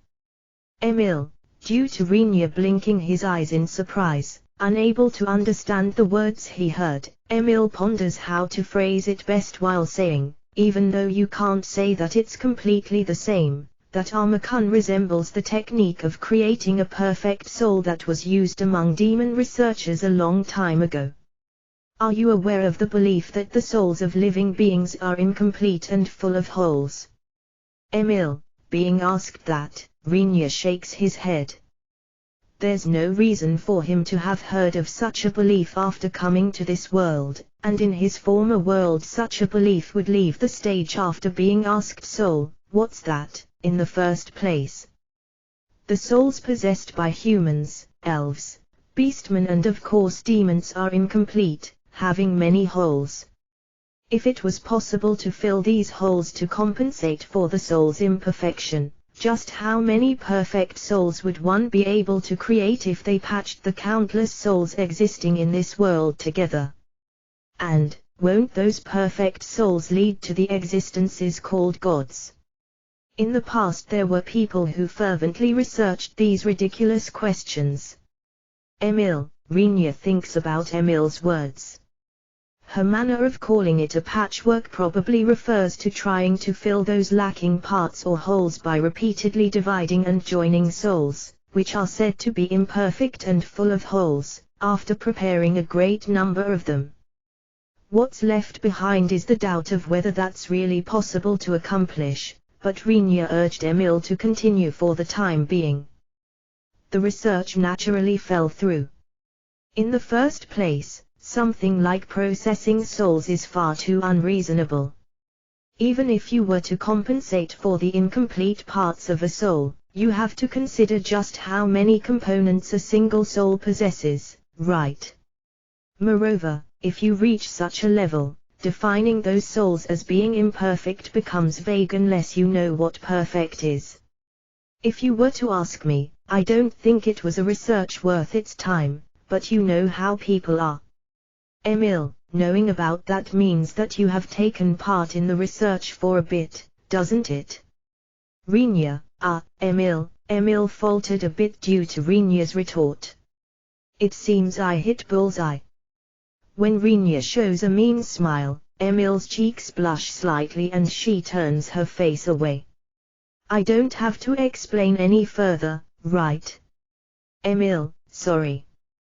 Please continue.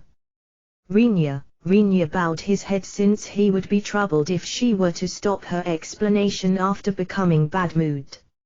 Emil, who mumbled something under her breath while looking at Rinya, exhales once after a short moment and continues, I will lay aside the idle gossip of stuff like reaching the place of the gods and so on, but that Armakun's content are very likely beings that resemble perfect souls quite closely. In other words, as countless human souls have been bundled together and refined into one, they are existences that have been allowed to ascend to an elevated position as existences. The armor is full of such things. Emil, there is a reason why the armor will start to eat people gradually as compensation, if it's released only slightly from its seal. Emil added, I think it tries to complement its own ego by gradually predating on souls for the sake of supplementing its own holes and imperfectness, you know. I've been told that this is also the same reason why wraiths use energy drain and why vampires suck blood. Emil, according to her understanding, blood-sucking to vampires is like a reproductive act, but after having her return to the current matter by raising his hand to caution Emil that she was about to digress, Renia asked, going by only what I heard, it sounds like those contents are extremely dangerous, aren't they? Renia, even though it's still fine since it's under Renia's and Frau's proper control for now, if he's told that it's an existence that might very well continue to devour people once its control is lost, Renia even feels that treating it as a dangerous being is still not enough. Moreover, going by the failure of the research to complement souls, its predation won't come to an end no matter how many people the armor's contents devour. That's right. It's also the reason why I don't want to get involved in this. Renia, do you know what you want to do with that armor? Kun? Emil, as a matter of fact, the hero of the Beastman arrived in this city. Since his behavior was far too retarded, I turned him away once, but I have been told that next time he will come to have a meeting with the human hero after properly sending a messenger and setting a schedule. Renia, based on his status, he isn't a person you can refuse, is he? Emil, indeed, but I can't believe that presenting the armor just like that and saying, this is the hero will be accepted by the other party so easily. Renia, at very least I'm pretty sure that we will be told to show them its contents.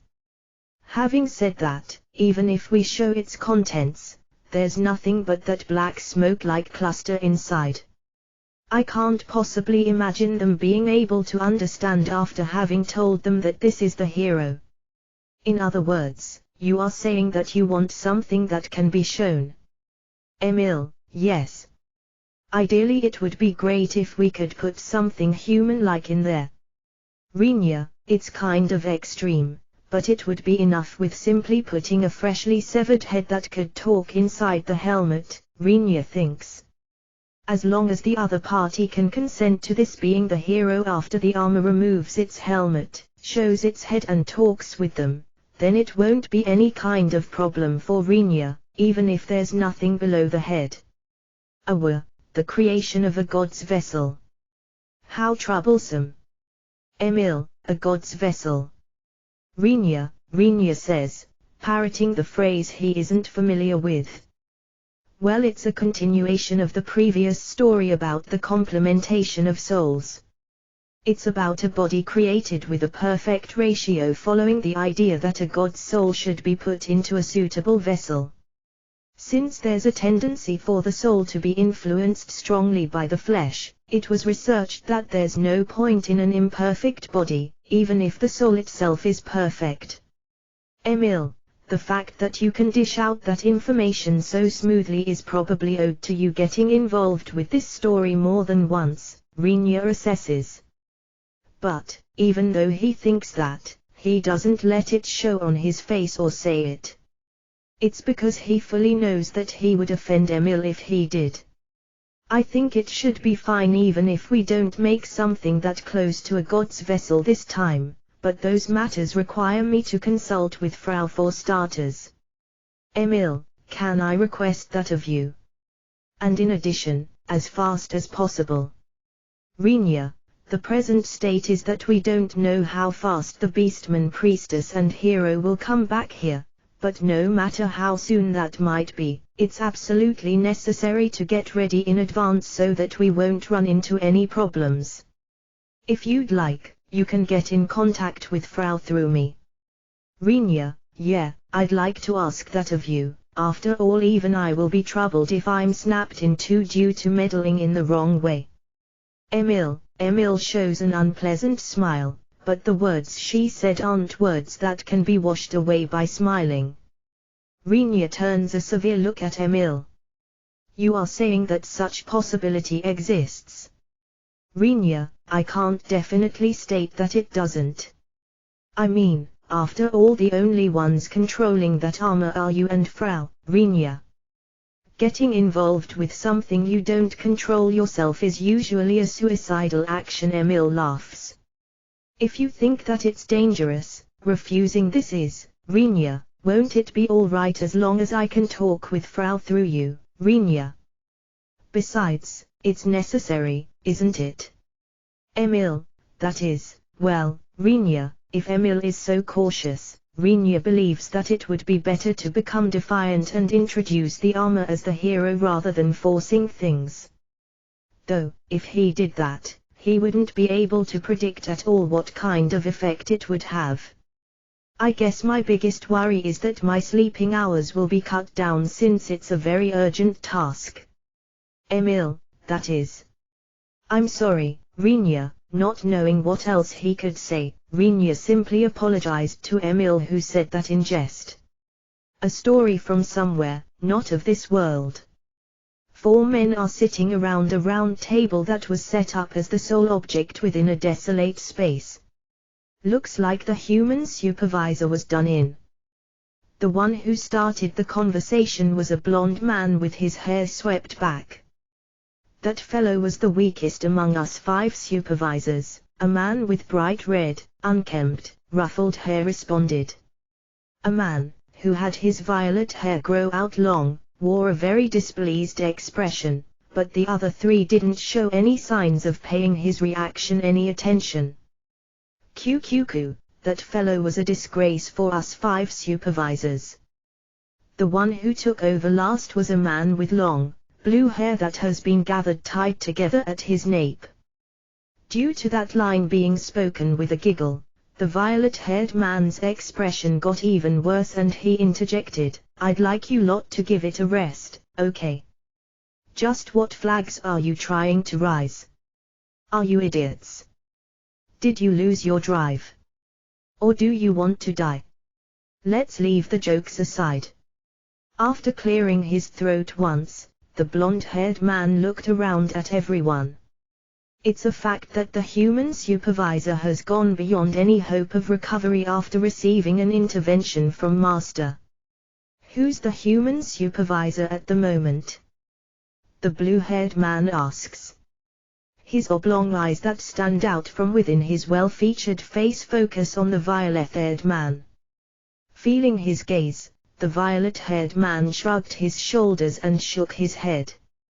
Well, at any rate, I immediately closed down all paths between here and there right after feeling Master's intervention. That's a wise decision. Even if it's us, we will likely lose if we took them on in battle individually.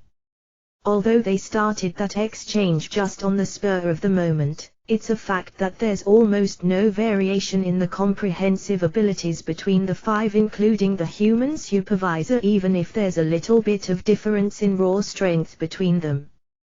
That's because it was that little girl's policy not to allow one of them to have advantages in terms of abilities as beings who managed the same world. With that having become the setting, there was no mistake in judging that, individually, the remaining 4 wouldn't have any means to oppose something that managed to defeat the human supervisor. If it turns into a battle, I'd like us to face it together as long as possible. You think we can win as long as all of us fight together? Due to the words of the violet-haired man, who pretends to be unconcerned, the eyes of the other 3 concentrate on him. Even while being exposed to their gazes, which are so powerful that it's almost as if they are accompanied by coercion, there's no change in his state. What do you mean? Upon the blonde-haired man's question, the violet-haired man suddenly spreads his arms. I mean, think about it, everyone. Master might have dispatched someone to subjugate us, right? You can say that it's only natural for them to be able to suppress one of us by themselves. So, isn't it correct to assume that they already predicted that all four of us would attack at the same time in order to have a chance of victory? I guess you can say so. If I was in Master's shoes, that's something I would definitely include in my estimations. The blue-haired man places a hand on his chin and ponders. Really? The one who voiced a doubt is the red-haired man. While sensing the looks of the other three men turning his way, the red-haired man continues, even we are supervisors that had been given a reasonable amount of power. Would Master create a supervisor that possesses powers beyond that? Even if Master did so for argument's sake, wouldn't it just result in that supervisor becoming uncontrollable, seeing as they possess more than 5 times the power of each of us? That is, but if Master feels like it, she can likely destroy us in an instant.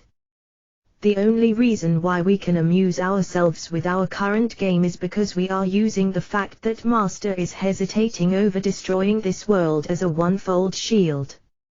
In other words, for Master getting rid of a supervisor possessing 5 times more power than each of us wouldn't be that much of a difference in work required when comparing it to eliminating us, huh? I suppose that's probable as well. The red-haired man agrees with the blue-haired man's words by nodding. For their Master, who possesses a power close to infinity, the difference between 1 and 5, as they say, is certainly something so trivial that it can't be even called measurement error. I think there's no point in discussing possibilities. Isn't the first thing we should do right now be to come up with countermeasures for the things we know of? The blue-haired man and the red-haired man hold their tongues due to the violet-haired man's remark.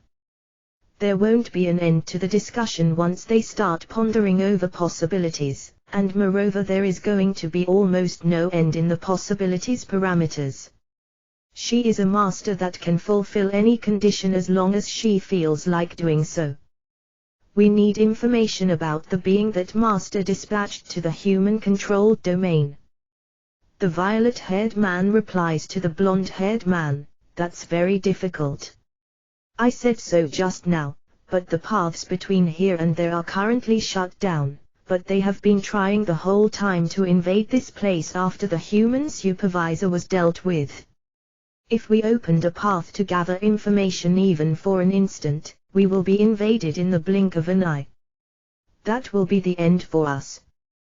What's the probability of the paths shut down being rescinded?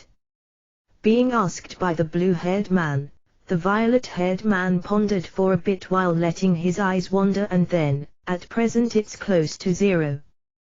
But it will rise little by little as time passes.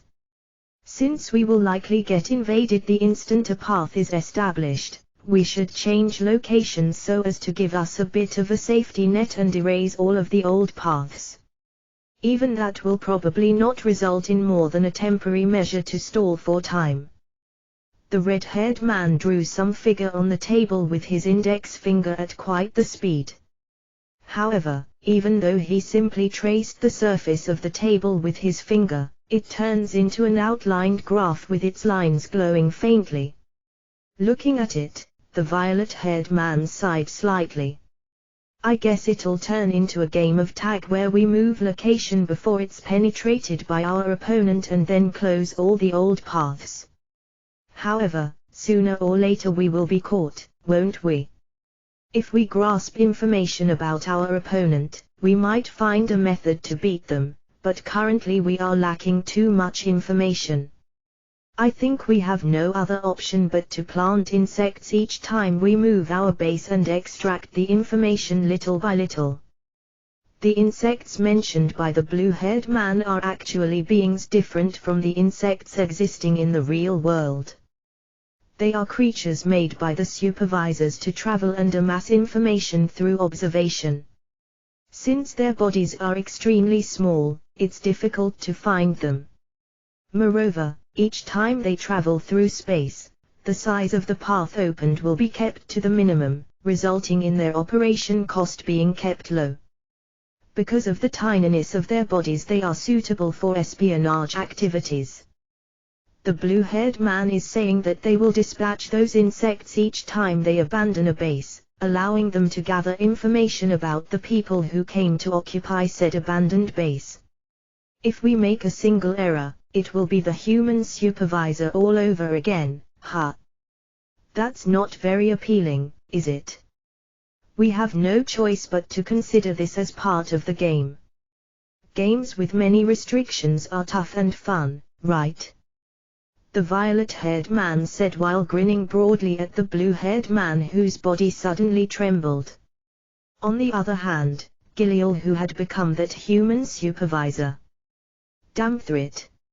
It would have been better if I had refused after all, Giliel. She was at the point of feeling completely exhausted inside her own domain while making such complaints with a grumbling. In a corner of her consciousness she was continuing to work on wrenching open the closed-down paths towards the domains of the other supervisors in order to invade them, but there's almost no progress.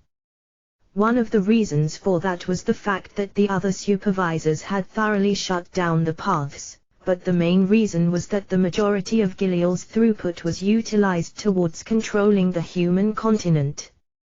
Giliel had been bestowed a fair amount of abilities by her master, but she definitely lacked experience in managing a world. At present she was pointlessly wasting throughput on work she had no knowledge of and continued in a state of having to use all her might to just maintain the human continent in its normal condition. She scrutinized the option of creating something like angels to have them help with the workload. But while it might be possible for a being that owns an inexhaustible power supply such as her master, Giliel, who only possesses limited abilities right now, won't have any other choice but to share a part of her own power with those creations, which would naturally result in her weakening. The management of the human continent was certainly an important duty for her, but Giliel's prime objective was to subjugate the supervisors of the other continents. Splitting up her own powers for that sake is very likely to cause grave problems in accomplishing her main mission. I think I'm not suited for this kind of work, Giliel, while adjusting the countless, small parameters and scowling at the passage of time and information that's changing by the moment, she sets the next adjustments and checks their effects one after the other. She continues that task eternally without ever coming to a stopping point. The human supervisor, who reigned before Giliel came, was able to approximately predict what result a certain amount of adjusting would bring about since she had the experience of having done that work for a long time. Because she was able to immediately derive the necessary adjustments, she could continue controlling the human continent without any hardships. But that isn't the case for Giliel. She had no other option but to earnestly keep accumulating experience. As expected, there was no way for Giliel to accomplish the work within a brief period of time just because she became capable of adjusting the parameters based on some vague predictions. Furthermore, because Giliel had her abilities tuned towards the objective of subjugating the other supervisors to begin with, her abilities put heavy emphasis on battle rather than information processing. This fact slowed down Giliel's invasion into the territories of the other supervisors, making it a fortunate outcome for them. Even so, if Giliel ignored the management of the continent and focused herself on the invasion, even the other supervisors wouldn't be able to hold a carefree meeting. I'd like someone to switch with me, Giliel mutters while putting her earnest feelings into it, but even for the little girl goddess, who has very likely guessed that, it's a greatly perplexing problem. Since she barely managed to send in Giliel alone, she didn't have the leeway to send in a being who's capable of managing the world instead of Giliel. Having said that, there's also no meaning in pulling back Giliel and sending a different supervisor specialized in administrative ability. On top of that supervisor needing time to likewise gain experience, they would be in danger of easily surrendering their domain in case they were attacked by the other supervisors, since they would be far inferior in terms of combat when compared to Giliel. There's no way to get out of this, and even if there was, it would trouble Rinya-san and his friends. Giliel, it was difficult to imagine that the situation would deteriorate all of a sudden. That's because it should have been possible to maintain a stable state to a certain extent due to the adjustments done by previous supervisor until Giliel recovered her strength and took over as supervisor. If you were to compare it, it would be like an airplane that's gliding through the air with its engines stopped. It's not like it will crash immediately, but if it's left in that state, it's set it in stone that it will crash sooner or later. That's the kind of situation it is. However, once the situation begins to fall apart, it can be expected to do so at an accelerated rate. In order for that to not take place, it's indispensable to fix the engines and gain propulsive power.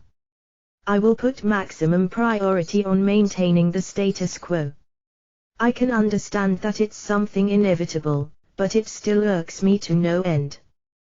Giliel muttered while grinding her teeth out of anger, it's certain that she will accumulate achievements and experience as time passes.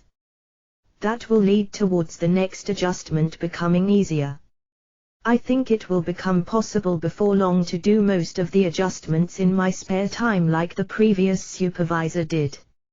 As a matter of fact, even now she's continuing to swap the emphasis of some of her throughput from the management and adjustment towards the invasion, albeit just very slowly.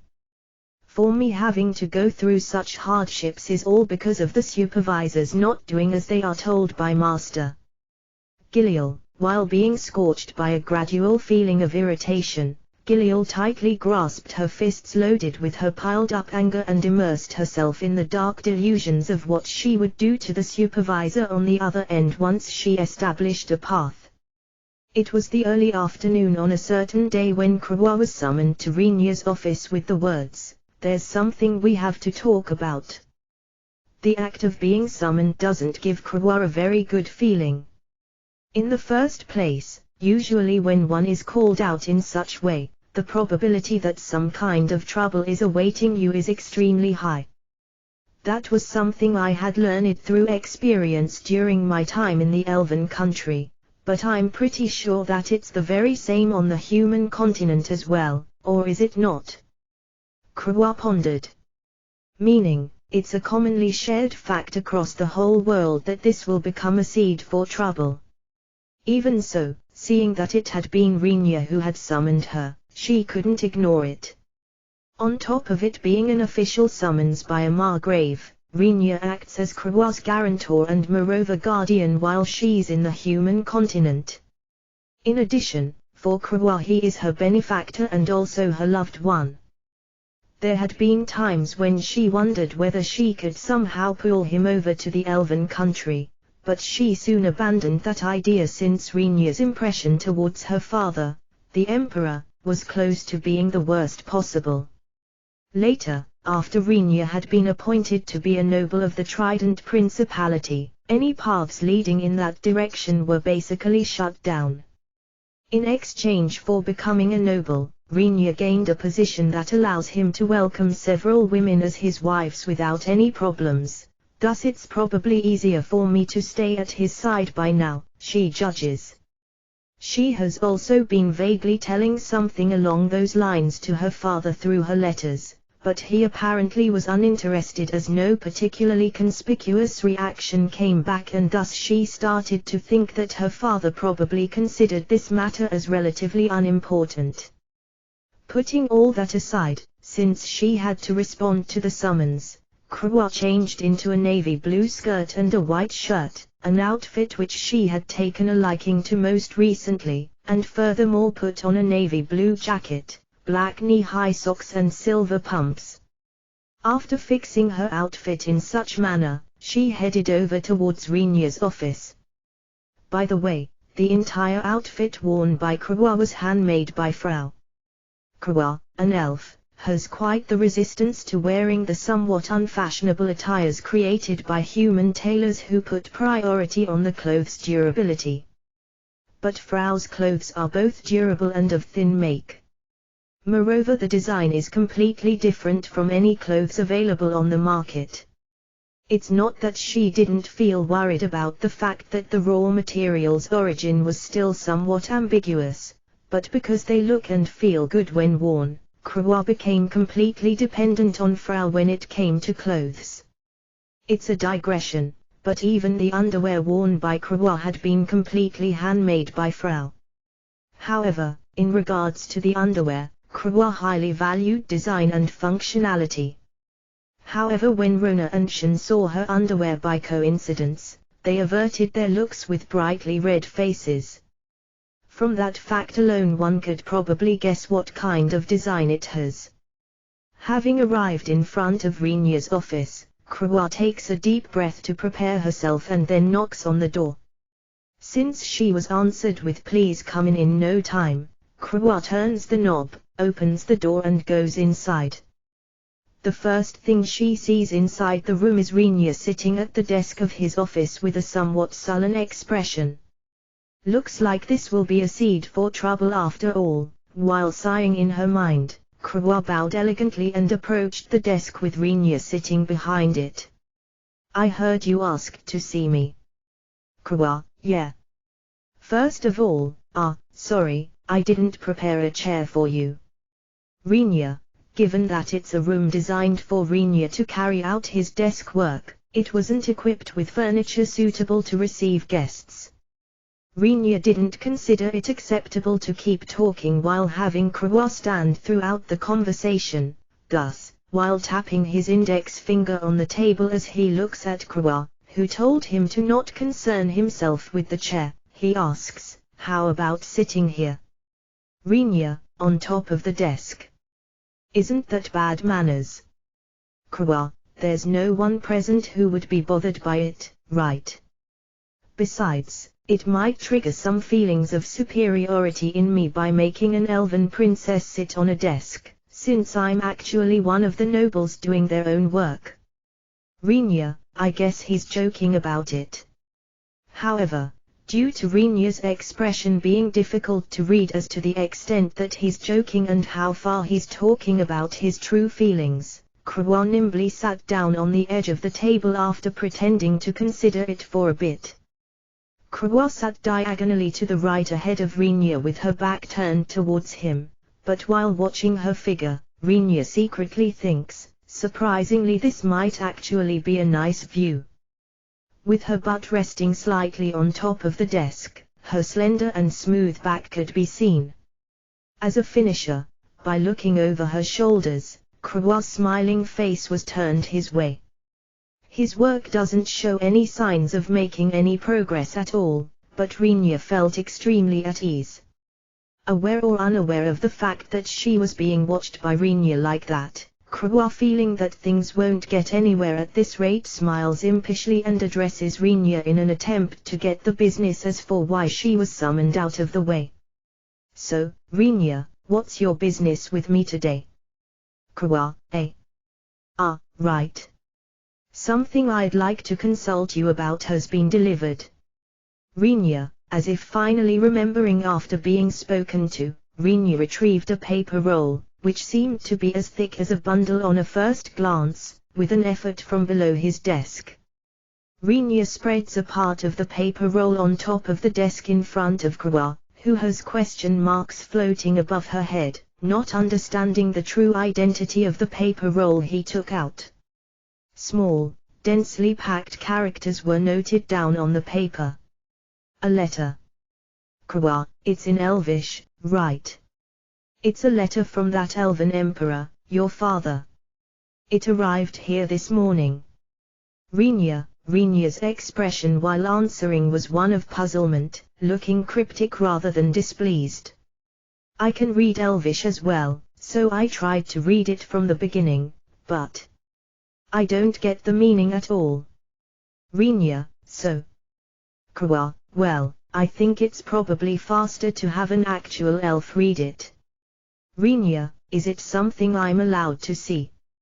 Krua, so far as it goes, it's a handwritten letter from His Majesty the Elven Emperor to a Margrave of the Trident Principality. Krua can't believe for a second that it's fine to readily allow another person to read it, but Rinya nodded without any hesitation.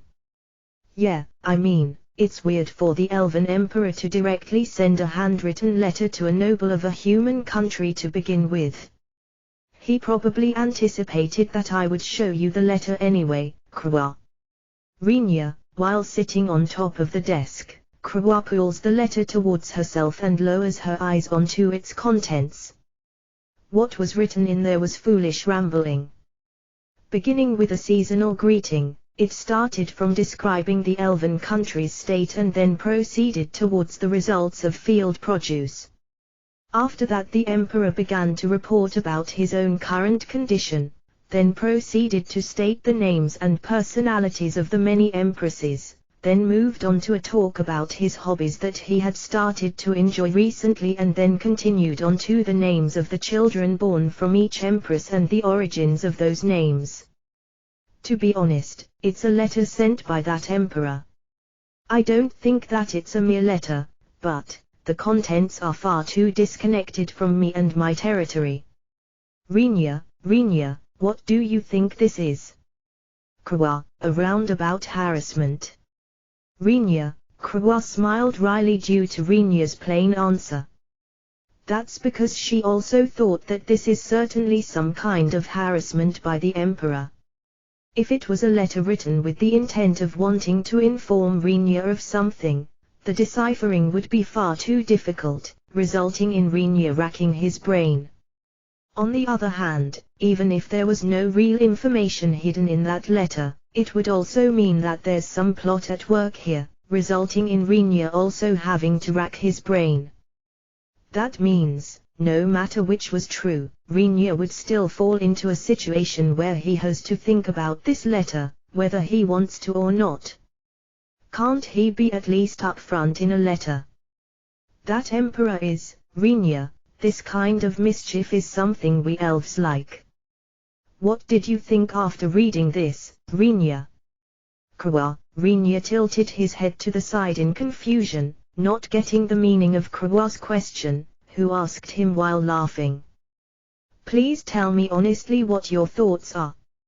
Krua, for something written by His Majesty the Emperor, the contents are too common in many ways. The words used are ordinary as well. However, some places in the letter used cryptic words that bothered me. Rinya wondered whether the emperor had made a mistake in his writing, but there was a fair share of words mixed in which Rinya's different world language ability couldn't translate. Without those being changed into words that could be understood by Rinya, they look like a listing of elvish characters to Rinya. This mentions that they wish to meet with the human hero since the elven hero has been chosen. In line with this, they want to hold a preparatory meeting about the date and time and thus wish to dispatch a diplomat our way, but they wonder whether there's any suitable day for that.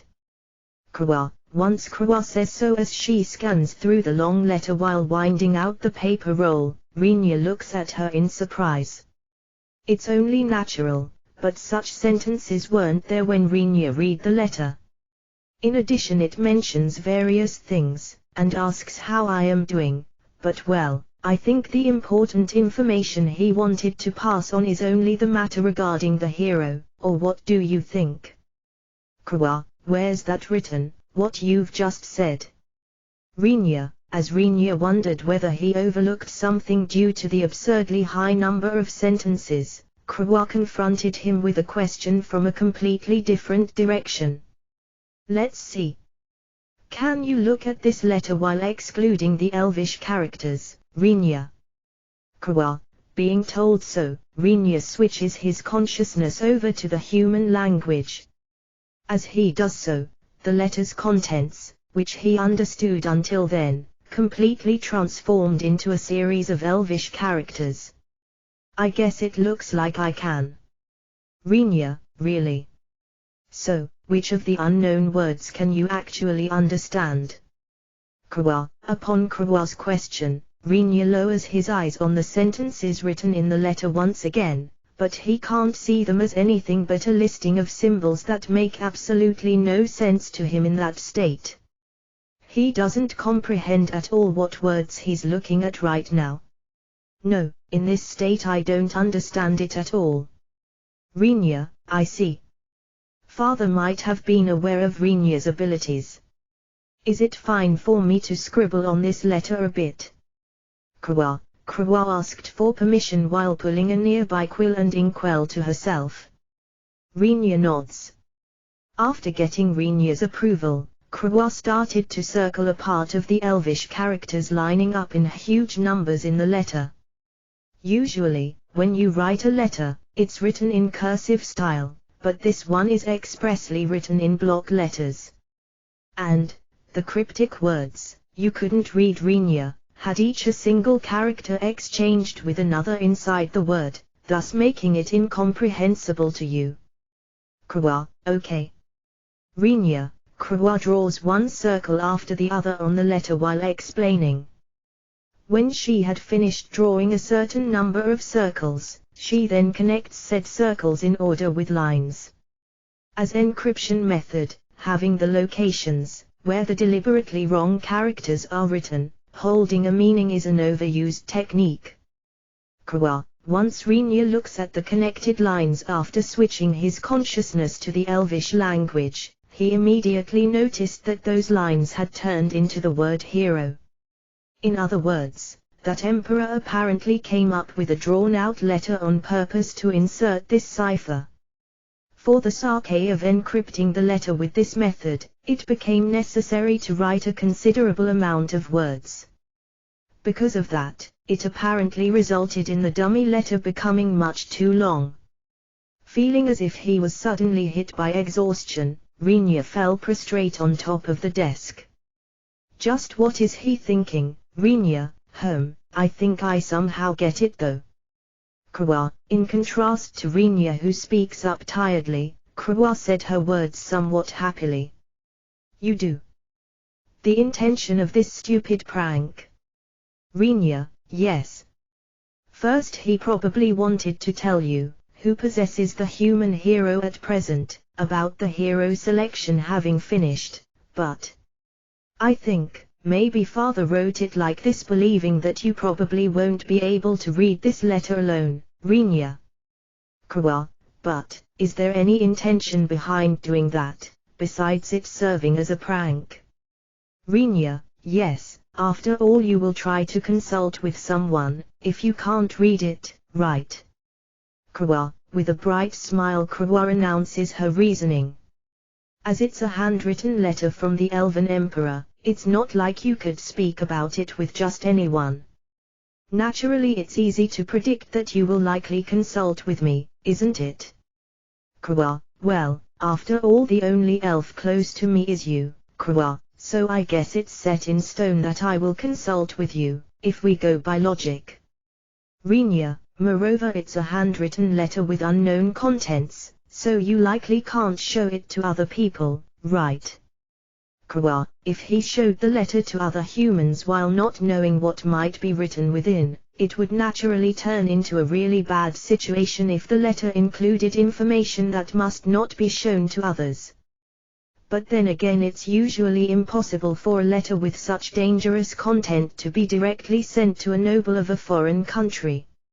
However, the current Elven Emperor had an unreliable character that made him capable of doing such a thing. Precisely because Rinya has actually seen the real Emperor once, that thought had taken strong hold on his mind. I don't follow what you want to say. Rinya, if he sends this letter, you won't be able to consult with anyone but me, Rinya. Furthermore, since you won't know the content, you won't be able to allow anyone else to be present either. To sum it up. Krua, while smiling, Krua lowered her voice a tiny bit. Sensing something dark lurking in some parts of that smile, Rinya backs away slightly on top of his chair. This letter was sent while foreseeing that it will result in just the two of us being together without anyone else meddling. Kurwa, Rinya stays silent upon Kurwa's words. Rinya didn't know how Kurwa interpreted his silence, but Kurwa continued in a good mood. I'm surprised that even father understood the concept of taking others into consideration. In reality he probably wrote the letter thinking that I likely need more time to think various things over for a bit and test a few things, but as it looks like it would be troublesome for you, Rinya, he tried to solve it quickly. Kurwa, I got it. I'm thankful for his consideration. Rinya, as such, I'm happy that you are able to understand my feelings as well, Rinya. Kurwa, being confronted with it directly and openly, Rinya silently shifts his gaze from Kurwa. For some reason he couldn't look straight into her eyes, but Kurwa's happiness only intensified due to Rinya's behavior. If we don't call anyone, there won't be even any tea at hand here. Rinya, I don't mind. Let's stay like this for a while. Kurwa, being asked that, Rinya sighs deeply, leans back into his chair and looks up to the ceiling. What's so interesting about it being just the two of us in a situation where no tea or sweets are available? Such boring thoughts circulated within Rinya's mind, but once he looks at Kurwa, who is smiling happily while sitting on top of the desk, he ends up wondering whether she'll be fine at this rate, considering how glad she seems to be about only this much. Since he has given detailed instructions for no one to enter his office since there's an important conversation waiting for him, no one will visit his office as long as Rinya doesn't call for anyone. Like this, Kurwa delightfully spent a very calm and peaceful time next to Rinya, which she usually can't experience very often. I'm called Albert, the hero of the Dragonoids, who are the blood descendants of the Jade Dragon Baal Prako. I give you, Your Excellency Margrave Kunujai, my utmost gratitude for granting me the honor of an audience on this occasion. Albert, his green hair, without a single curl visible, is tightly gathered at his nape. Wearing an attire that no matter how Rinya looks at it appears to be a dark blue Kainagashi one and a katana hanging at his waist. The young man, who had Teku created out of some scale-like cloth equipped, bows his head courteously.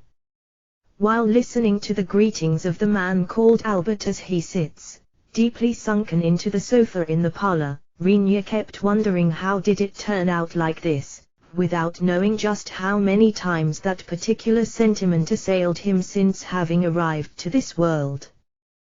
The other day he reported to the Archduchess, who was in the capital, that a handwritten letter from the Emperor of the Elven country had been delivered to him. Without referring to the pointless encryption, he only informed her about the contents, but the reply from the Archduchess was truly concise, telling him please take care of it as suitably as possible on your side Tilda. Rinya ended up wondering whether only doing that much was acceptable for the highest authority of the principality. But as he obtained authorization for the time being, Rinya wrote a reply addressed to Elven Emperor. That letter was a bundle of paper numbering several times those of the letter received from the Emperor.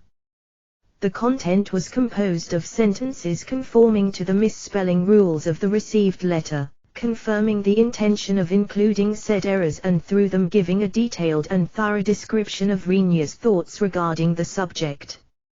Using expressions in Elvish in several places of the document, it looked like an answer to the encrypted text sent by the Emperor on first glance, like a text that would likely include some kind of message. But as a matter of fact, Rinya hasn't used any kind of encryption. In short, it's a letter trying to have the Emperor believe that the mixed-in Elvish words have some kind of meaning, written as an answer to his own encoded letter, as long as he can decode it.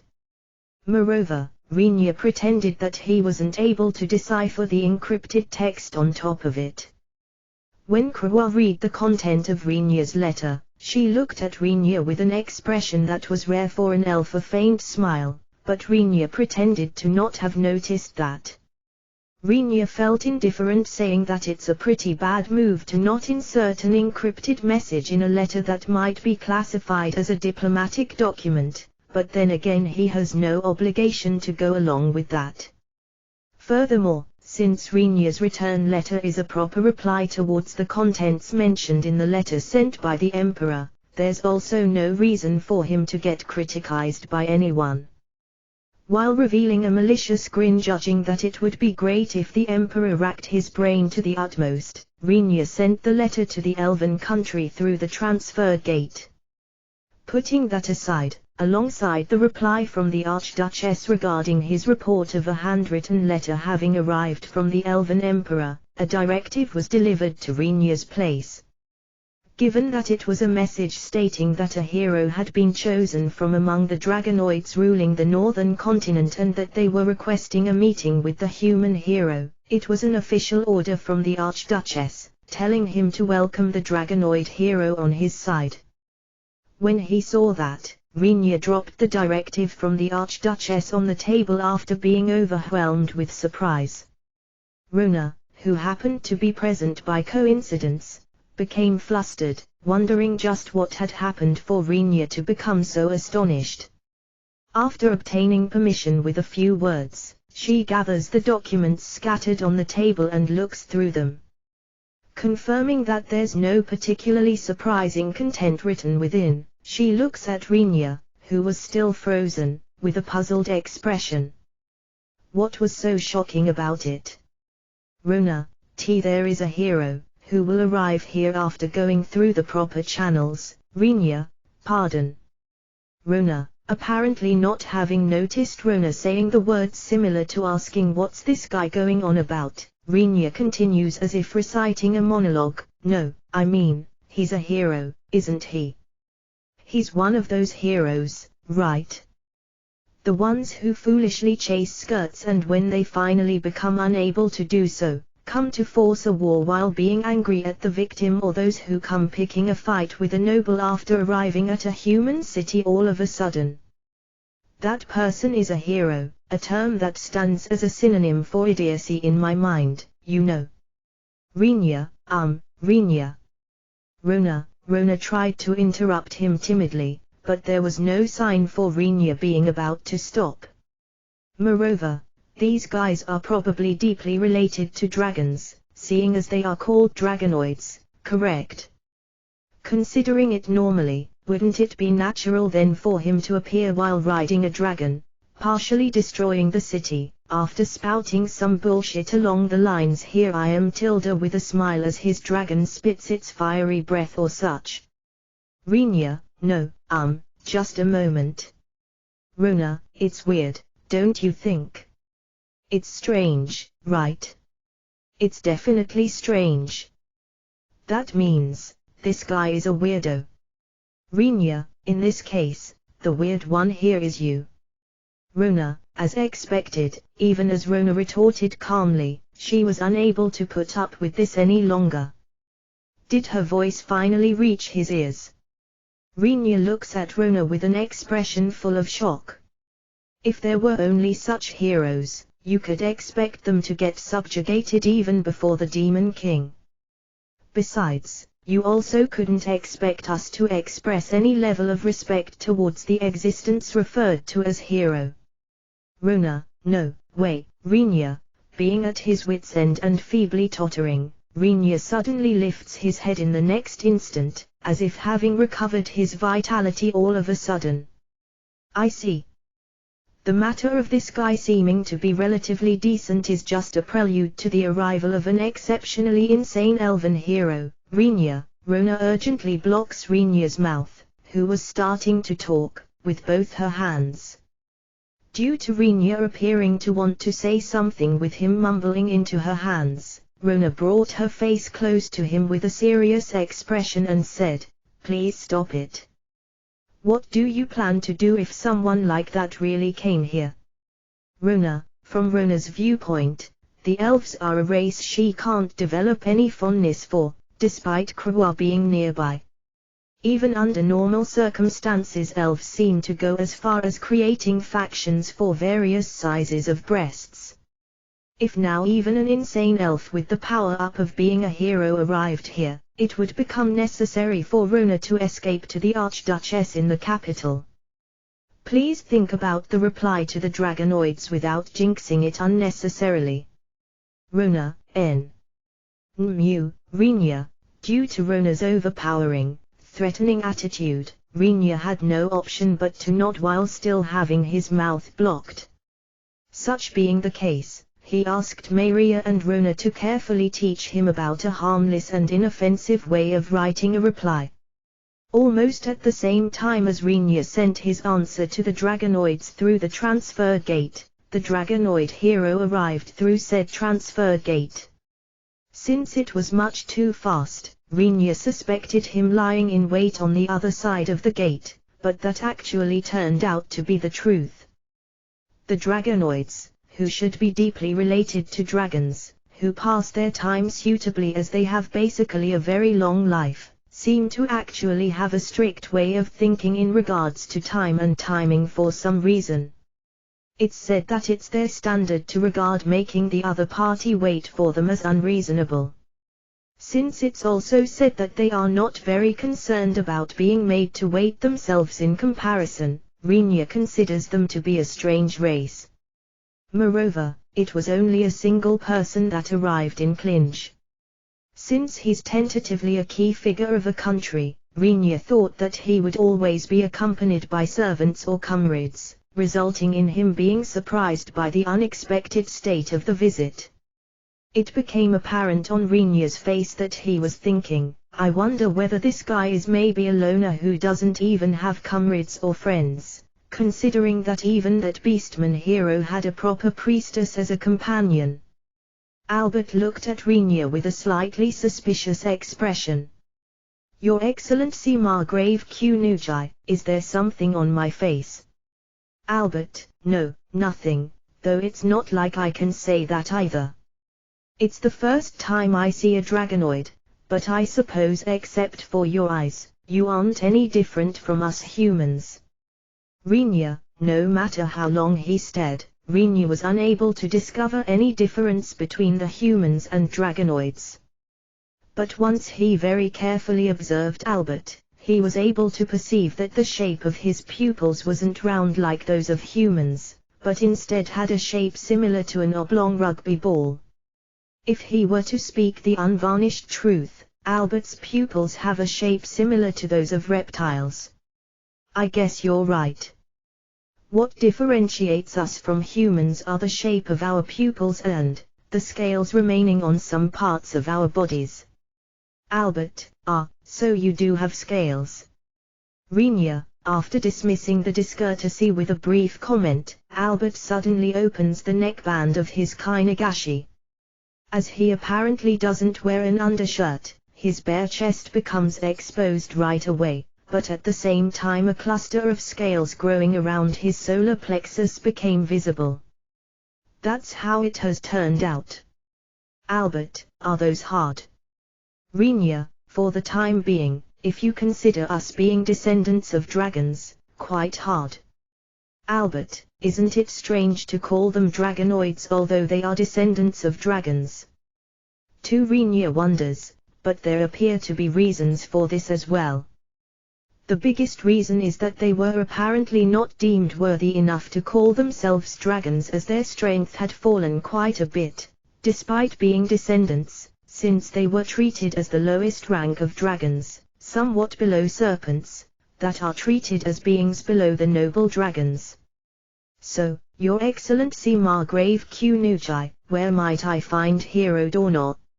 Although it's an honor to have an audience with you, I'd like to request an audience with Hero Dornor as hero of the Dragonoids.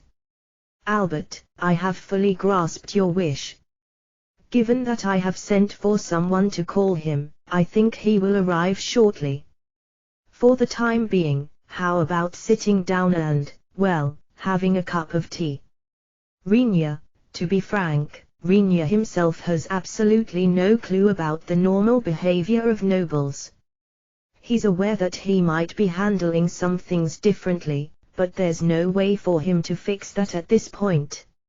Even if he tried to feign friendliness, that being fake should get exposed quickly. Even while thinking that there's certainly no noble who would offer tea to a hero with a feeling of friendship, Rinya believed it to be wasteful to not have the hero taste the tea cake that was specially prepared for his visit today, as it was quite the work of art.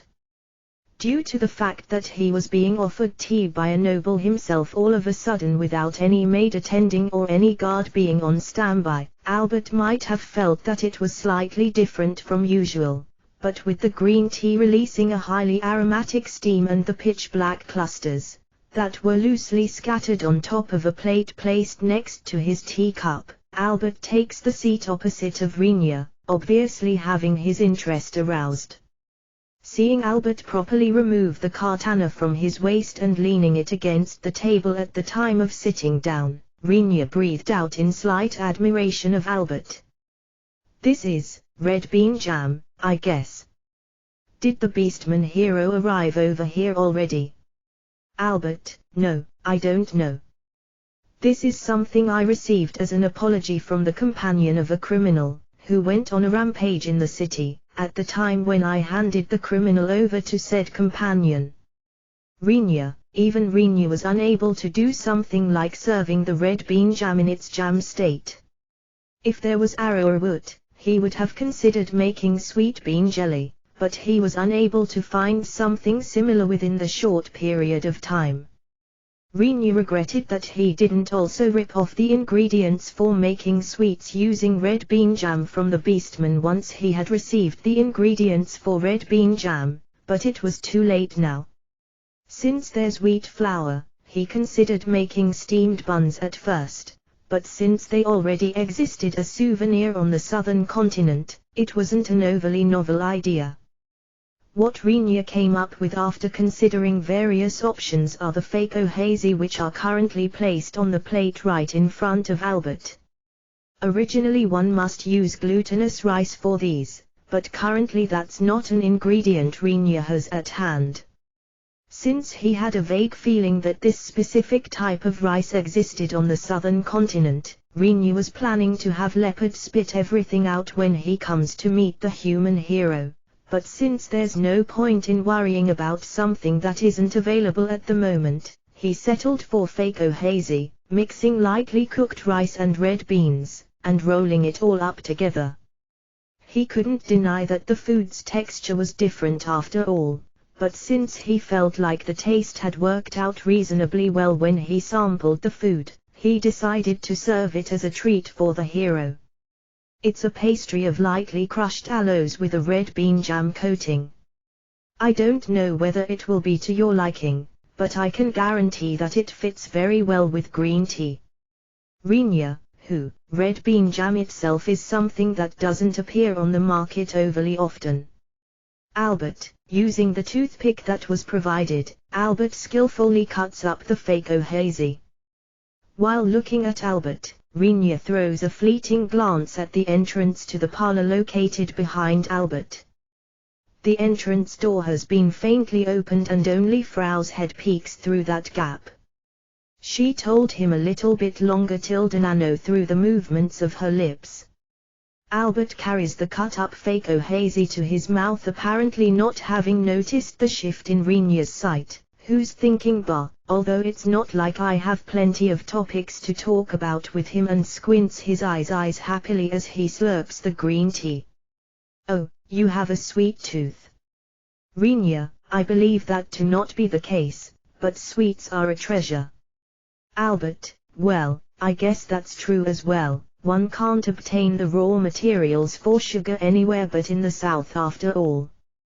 Rinya, even our continent has produce that allows us to procure sugar, albeit a different one from the south, but it's not cultivated much. Albert, I'm sure it's millet in the north and daikon in the south, Rinya arbitrarily decides. Although he didn't know whether it might be procured from something slimy, sopping and really fantasy-like. As Rinya is harboring such selfish illusions, the entrance door opens again slightly, and this time only Frau's hand is thrust through the gap while giving an OK sign. It seems as if the person whom they awaited has arrived. Expressly knocking on the partly opened door, Frau says, "Master, he has arrived." "Frau, I see. Please let him through." Rinya, once the door is opened, light footsteps enter the room. Albert, who rose half to his feet as the human hero apparently arrived, voiced out a slight surprise after seeing the owner of the footsteps. "Your Excellency, is it all right for me to sit down next to you?" "Of course, Hero Dorno. There are no other seats." Even Albert Dorno has taken a seat, but I think that's all right. Being too formal is nothing I or Hero Dorno like. Rinya, as he's told by Rinya, Albert lowered his waist again and fixedly stares at the person referred to as the human hero who sat down next to Rinya. He has snow-white hair that was cut and evened out at the nape, but the skin below that is even whiter, as if transparent. His body has been clad in a magician-like robe with a hood attached. The arms peeking out slightly from there are graceful and thin, as if they had never done anything like physical labor until now. The deep crimson eyes stand out in his calm expression on his slender, well-featured face. He's a person unifying conflicting colors such as white and black or white and red into one, but Albert is unable to judge whether the person in front of him is a man or a woman. Even if he was told that it's a little girl, he would be able to come to terms with that. Same applies if he was told that it's a boy. Albert was a swordsman before becoming a hero. He had the experience that allowed him to know the gender of his opponent, albeit only vaguely, going by their aura.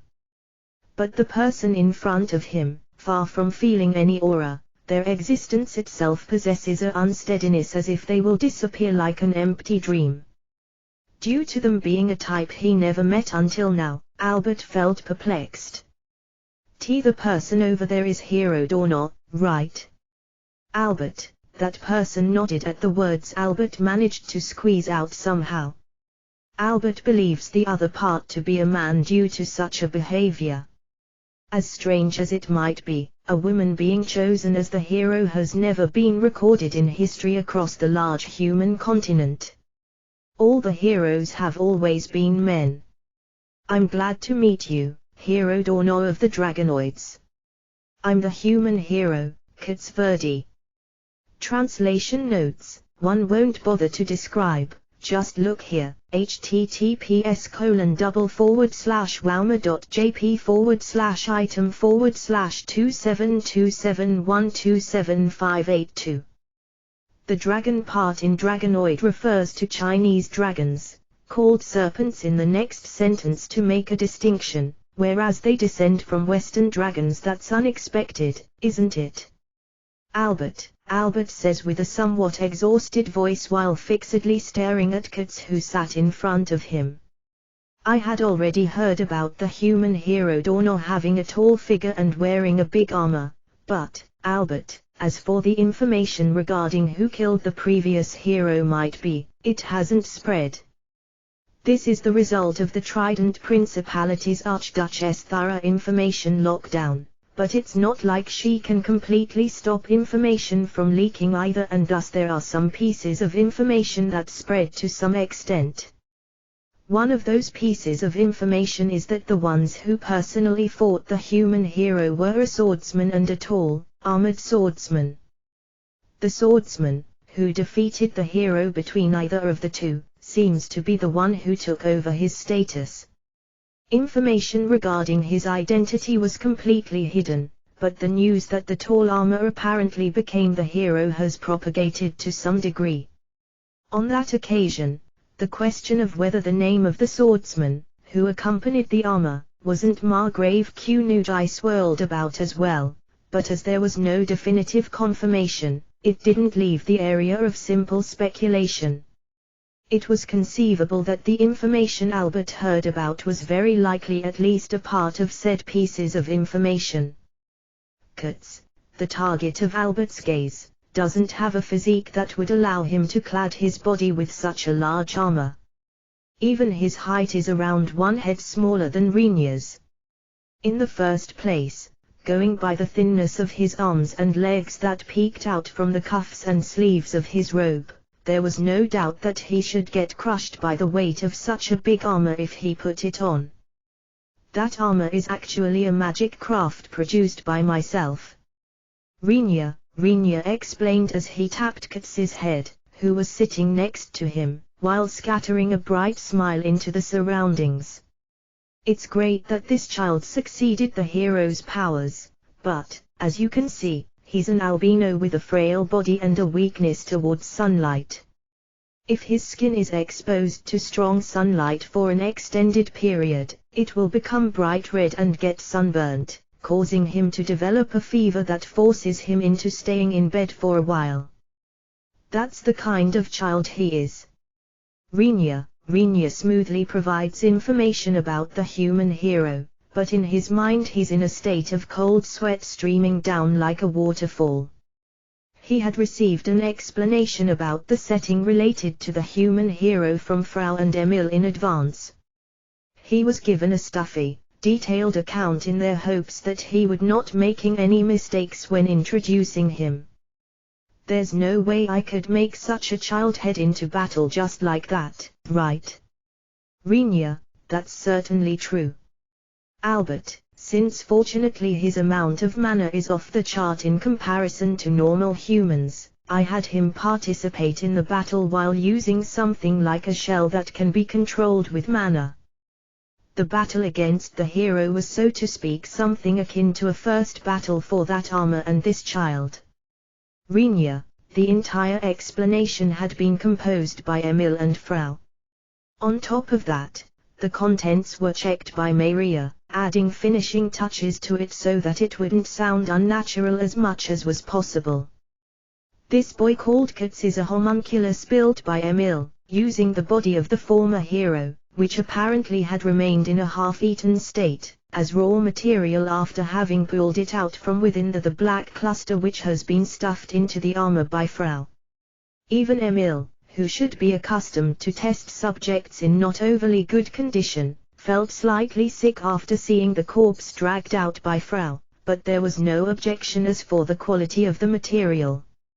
Of course the human faction within Rhaenyra's party refused to be present in that place from the start, and Krua ran away quickly as well. Only Frau was completely unperturbed, but everyone's opinion matched up with the words, "Oh well, she's a fairy." The work was carried out secretly in Emil's laboratory in the basement of Rhaenyra's feudal lord castle, but seeing as the preparatory period was unavoidably short, it ended up becoming a workmanship, leaving behind extreme dissatisfaction in Emil because she had almost no time to train her creation. The pigments all over its body were transparent, and as a result of that it was in the state of a so-called albino. More importance was put on its abilities rather than its appearance, but although it boasted abilities befitting a hero plentifully, it had a very weak constitution. The explanation about the sunlight and so on was neither a lie nor exaggeration, but the plain truth.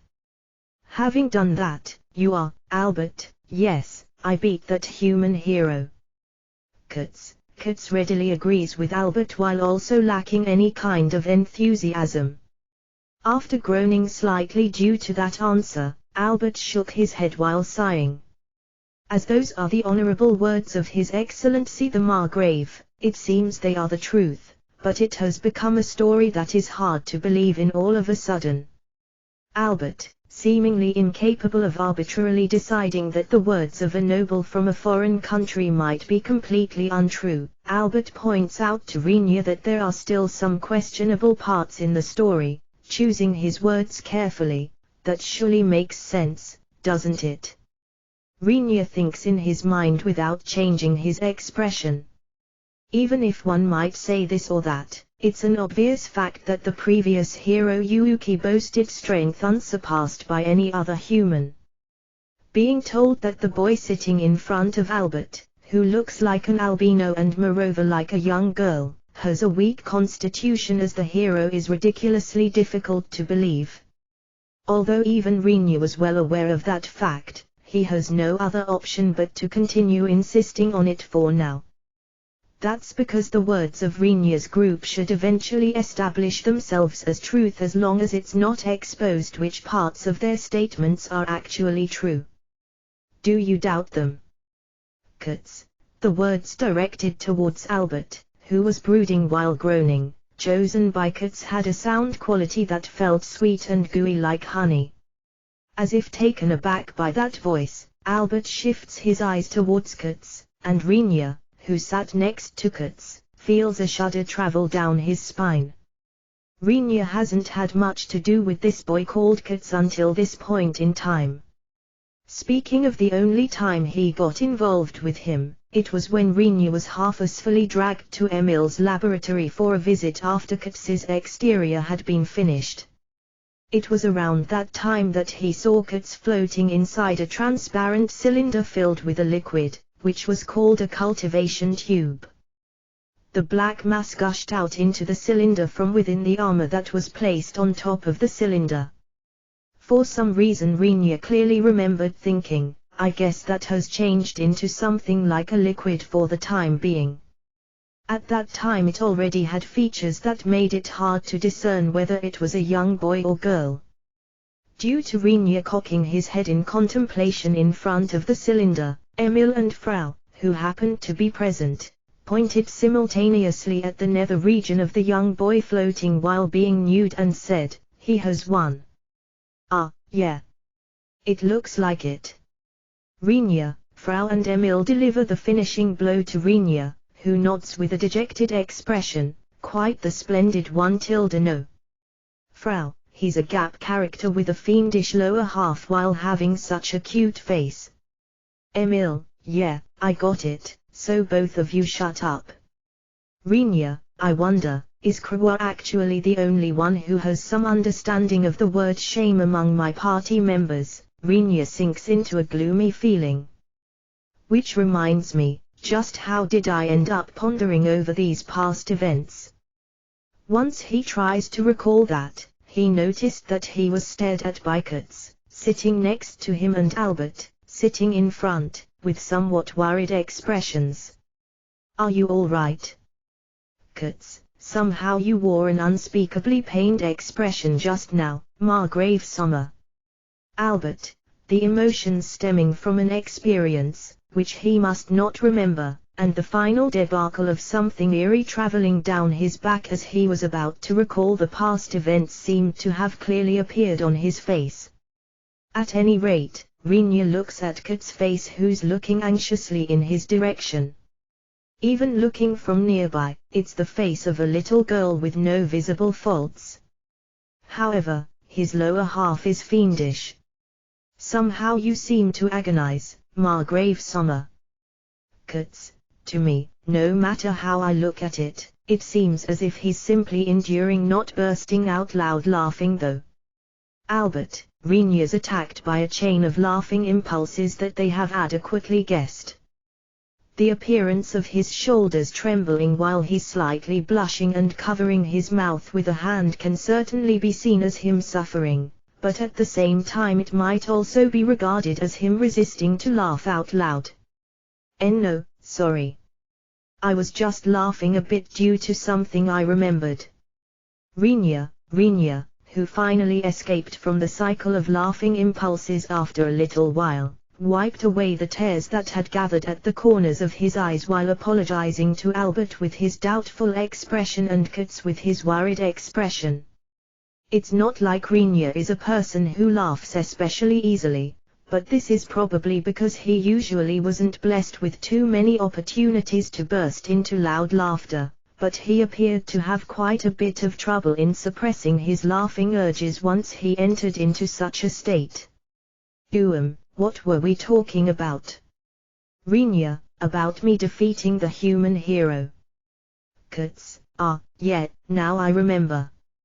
I participated in that battle as well, more or less. It feels as if we somehow managed to win with the two of us. The one who finished him off was Kits, and seemingly as a result of that, he inherited the hero's powers. Rinya, the fact that it was not a deed accomplished solely by Kits was one of the settings they had agreed on in advance in a preparatory meeting. After all, there would be people finding it difficult to believe that Kits did it all by himself, judging by his outward appearance. Once it turned into an explanation of Kits having accomplished his victory in cooperation with Rinya, it apparently becomes a story that is strangely agreeable. Undoubtedly it seemed that Kits had luckily, or unluckily, picked up the hero abilities with just the finishing blow against the hero. Wondering whether that's all right with him, Rinya asked Kits about it, but Kits didn't show an inkling of interest, as that was apparently something completely unimportant to him. By the way, Albert Dornot, you said that you are the hero of the Dragonoids, but, Rinya, Margrave Dornot, please address me without adding any honorifics. This me has been given the role of serving as a hero, but in reality I'm no more than a mere swordsman. Albert, that's quite the tall order, isn't it? Rinya ends up thinking. Seemingly because the impression of the human hero he met before was too powerful, Rinya vaguely wonders whether Albert is really a hero, albeit him being the hero of the Dragonoids, who are supposed to be very respectable in their interactions with others. It's a bad tendency, but I probably can't help it since it's been a continuous series of disappointing heroes. What with the human and the beastman hero, Rinya rectifies. Then Albert, it looks like you were chosen as the hero of the Dragonoids, but were you able to hear the voice of the Dragonoids' god? Rinya, no, unfortunately not. Albert, in Rinya's eyes that was a question with the intent of trying to obtain even the slightest information about other gods from the hero in front of him, but the reply was unfavorable. In front of Rinya, who believes that it probably won't be that easy to get his hands on said information, Albert continues his words. God's voice of the hero selection can only be heard by the priestess of the Dragonoids. According to the words of that priestess, I was chosen as the hero. Albert, priestess, eh? Rinya, now that he mentions it, there was a priestess attached to the beastman hero as well, wasn't there? Rinya remembers. That priestess looked as if she was having quite the hard time, but if it's the priestess following Albert, she probably won't have that many problems, he believes. All heroes have been selected by a priestess that received a divine message. Only the human hero is called from a different world through a summoning ceremony. Albert, what a bother, only Rinya believes. Unable to guess Rinya's thoughts, Albert bows his head deeply and matches his look with Kits. I'm sorry for doubting you. Kits Dornot, hero of the humans. I wonder whether I can request from you the permission to fight together as the hero of the Dragonoids. Albert, hero Albert Dornot, I would be delighted to receive your assistance. Also, it would be an honor to be allowed to fight together with you. Kits, it seems the only one thinking, in this place is Rinya. While looking at the two heroes who stood up from their seats and exchanged smiles as they grasped each other's hand, Rinya dispatches a telepathic communication to Frau. Say Frau, is the human hero's position superior in this case? Rinya, the heroes basically fight below the human hero no. Naturally the human hero is the topmost hero nano. Frau, very likely no one except Rinya knows that the battle between Demon King and the heroes in this world is actually linked to a game of the supervisors who call themselves gods. But, even Rinya, who is aware of those circumstances, doesn't comprehend at all which rules the game uses. He believes that the game is made up based on some kind of rules, but he hasn't seen the rule book for himself. For an instant Rinya considered whether he should try asking the little girl goddess about this, but immediately denies that motion himself. It's because he expected that the little girl, putting aside the people actually playing it who was moving in order to stop this game, doesn't really grasp its rules either. Rinya's thoughts, that included such considerations, are pulled back into reality by Albert's voice.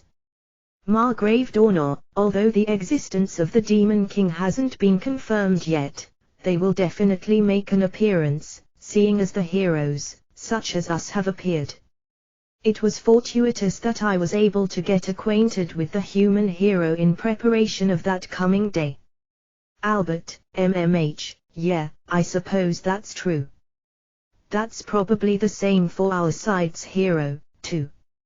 Rinya answers with a calm smile while repeating lip service after lip service in his mind. Kurtz probably doesn't have any impressions about the meeting with Albert. He should only harbor the concept of having met since he was told to do so by Frau and Rinya. According to Emil, his adjustments and accumulated experiences seem to be too insufficient to express emotions. Well then, I shall return to my country for the time being. Then I will find the right time to visit this place again while bringing along my friends and the hero equipment. Albert, Rinya was previously told by Rona that an extended stay of a hero in a foreign country isn't welcomed much since their combat abilities are exceedingly high. That's why he will probably go back right away after a bit of a conversation and a face-to-face meeting, she said. I'm looking forward to the day where I can introduce my priestess and friends to you, Hero Dornor, Margrave Dornor. Albert, I'm pretty sure that the priestess is a beauty. I can grasp that much from your tone, Albert-san. I'm looking forward to that day as well. Kurtz responds to Albert's words while smiling.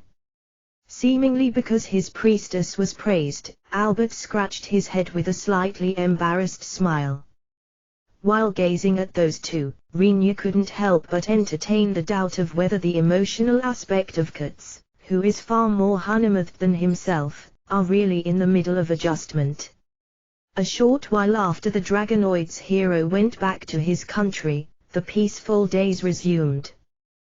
There wasn't any news coming from the Beastman, and neither was there a reply or inquiry regarding the letter sent by the elves. As for confirming the existence of the Demon King, even the Trident Principality moved in an attempt to validate its existence while investing quite a bit of time and labor, but with the Demon Country being on the other side of the Miasma Forest, which had an unimaginable size if using Rinya's former world as standard, and moreover because the Demon King would stay in their own castle, located in the center of the Demon Country, assuming they actually made an appearance, it's almost impossible to simply confirm them by sight. How are you going to confirm the existence of someone like that? Rinya asks while scooping up a pure white, syrupy liquid from a metallic container. Inside the container was milk. He let it rest for one night while being cooled with a clump of ice he had requested the sorcerers in Clinge to make. By doing that, the milk separated and fresh cream could be obtained. Rinya skillfully transferred that separated fresh cream into another container and furthermore added more milk to it. He also added egg yolks and sugar, which he managed to officially receive from the Beastman, and stirred all of it well. Normally there should be an oracle from God, saying that the Demon King has appeared. Shin replies while watching very attentively what Rinya is doing.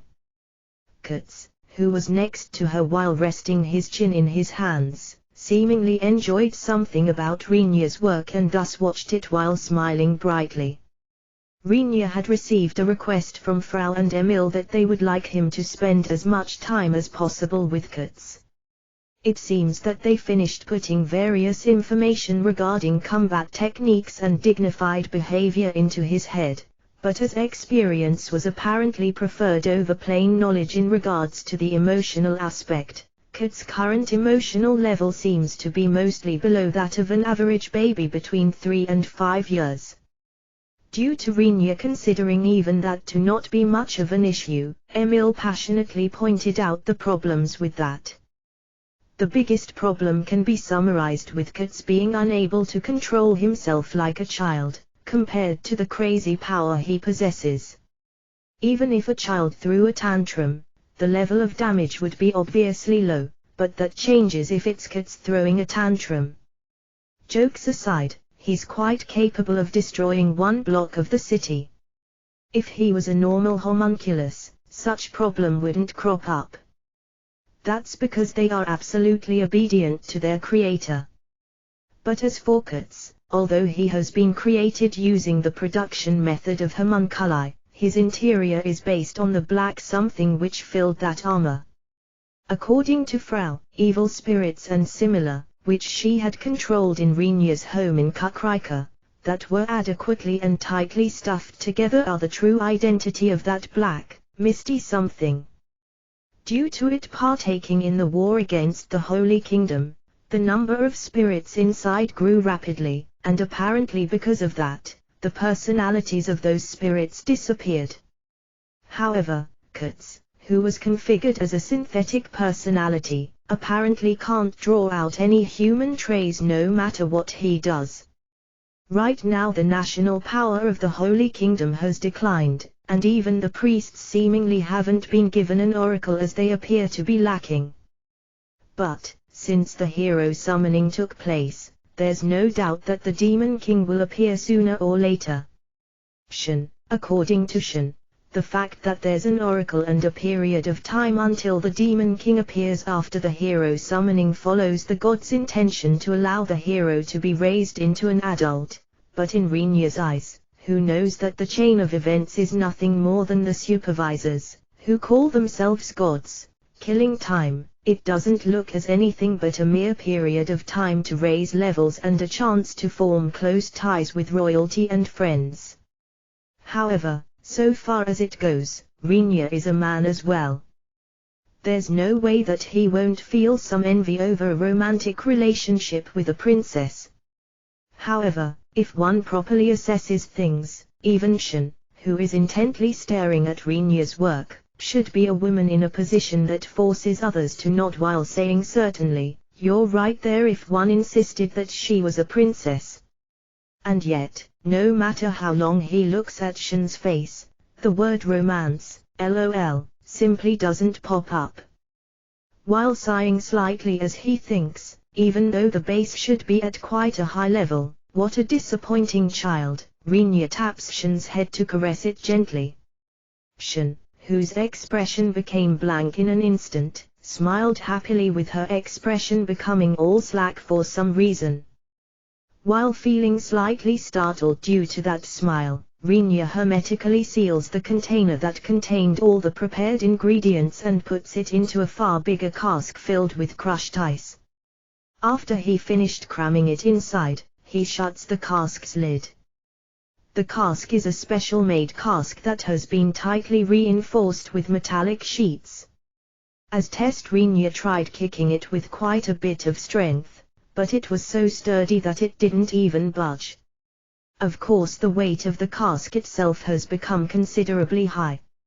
Moreover, with it having been filled with a large amount of ice, it had become impossible to move it easily.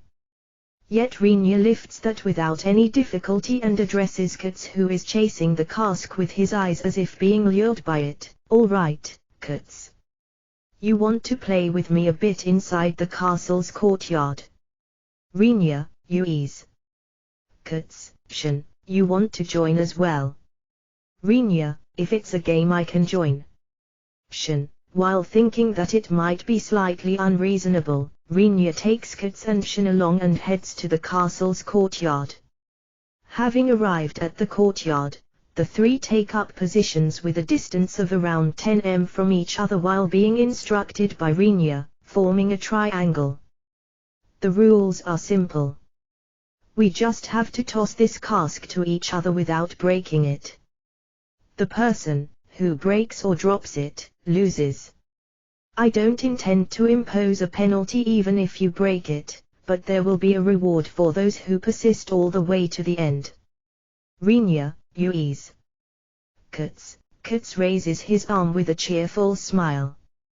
Contrary to that, Shin mutters with a quite troubled expression, you make it sound simple, but that's quite a chore. Shin, one can easily imagine what will happen if one starts throwing that casket, which is mostly just a lump of metal, which weighs a considerable amount, making it look difficult to even lift up.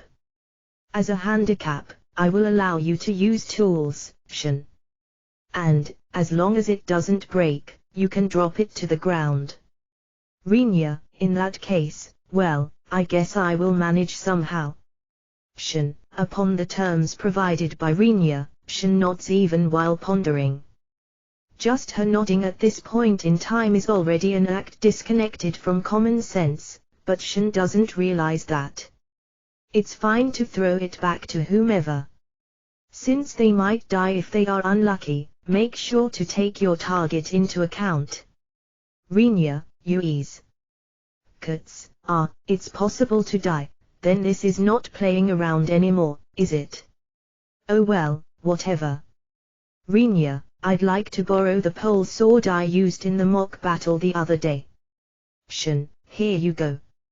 Rinya temporarily places the cask on the ground, takes out one pole from his inventory and tosses it in Shin's direction. Safely catching it, Shin prepares herself while holding the pole in both hands. Making sure that Shin had apparently finished getting ready, Rinya picks up the cask and casually throws it in Shin's direction with a curved trajectory. Due to having it suddenly thrown towards herself, Shin frowned. But she puts power in the pole sword in her hands and swings it downwards towards the cask's side while stepping in sharply. A shrill sound of metal clashing resounded. The struck cask falls down right where it was after having lost its momentum, but Shin launched the falling cask upwards with a single blow of her pole as if scooping the cask up from below. The flying cask falls down right above Kurt's head, who's looking up. For an instant Shin thought that Kurtz might be unable to catch that cask, but the black, misty something, which gushed out from behind Kurtz, catches the falling cask and revolves it around Kurtz while turning the cask around once. After that it threw the cask towards Rinya with a speed similar to that of a bullet. The cask with a speed that would cause unfortunate consequences no matter which part of Rinya's body it hit was caught by Rinya's manipulation spell. The cask that passed to the back next to Rinya with its staggering momentum easily stops there for a moment and then, after being given a spiraling rotation, it attacked Kurtz, passing from behind Rinya while buzzing. Kurtz tried to stop it once again with the black mist, but the cask, which received a rotation that raised its penetration power, pierces the expanded mist and approaches Kurtz. Slight surprise clouded Kurtz's expression, but without even getting flustered, countless fists growing out from the black mist, which was behind the cask, beat the airborne cask to a stop. At the moment when the black mist caught the cask, which had its momentum killed by the continuous impacts, once again, Rinya threw a fleeting glance in Shin's direction. As if following that look, Kurtz's face turns towards Shin and Shin grasped that she had become the next target. While deciding in her heart that she would try to escape with all her might if the cask came flying at the same speed as it had been exchanged between Rinya and Kurtz, Shin closely observes the whereabouts of the cask. Aware or not of Shin's thoughts, Kurtz let the cask, which had lost its speed, circulate around him several times and then flung the cask in Shin's direction with a curved trajectory just like Rinya did at the very beginning. The cask, which was thrown while going quite easy on her, slowly flies towards Shin, but in Shin's eyes just the fact of a mass of metal flying in her direction is a view that makes her innards freeze. While watching Shin intercepting the casket as she raised a loud, encouraging yell, Rinya breathed a slight sigh in relief. The cask, which was struck, sent around and thrown by the three for almost an hour in the end, somehow managed to stay in one piece even while being treated in such way, finishing its job without being broken. Remarkable, you two. You did very well. Rinya, although it hadn't been destroyed, the cask had become full of dents due to Shin's pole sword and Kat's black fists, resulting in its shape changing quite a bit. While calling out to the two of them, Rinya takes out tools from his inventory and starts to disassemble the cask. The praised Kats was delighted, smiling innocently like a child. Shin breathed roughly, unable to speak due to her exceeding fatigue while supporting her body with the pole sword as a cane. No matter how easy they might have gone on her, the act of repeatedly blowing back a fairly heavy lump of metal with her pole sword required appropriate strength. Having done that by mobilizing the full power of her whole body, Shin apparently ended up having all her stamina drained. Just as Rinya thought that Shin will likely have difficulties moving in her current state if she didn't take a good, long rest, Frau suddenly appeared while bringing some maids along. They set up a table in the courtyard, covered it with a tablecloth, prepared tableware and spoons, and lined up jars filled with honey and various jams. Frau silently stands behind Rinya, who gazed at the table being prepared like magic, all without stopping his hands from disassembling the cask with his hands. Master, how did it go? No. Frau, he has the smarts to go easy on someone. I couldn't feel any sentiment towards Shin or me. There's no particular issue with him suppressing his power either. It's probably necessary to observe further, but it's not at a level that requires worry. That's about it, I guess.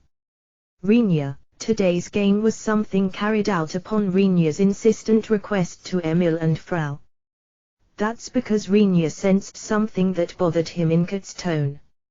Although it was just vaguely, he felt that the way Kat's talks, or rather his choice of words, somehow resembled that Yuuki who's also a part of the souls that formed the base of Kat's body.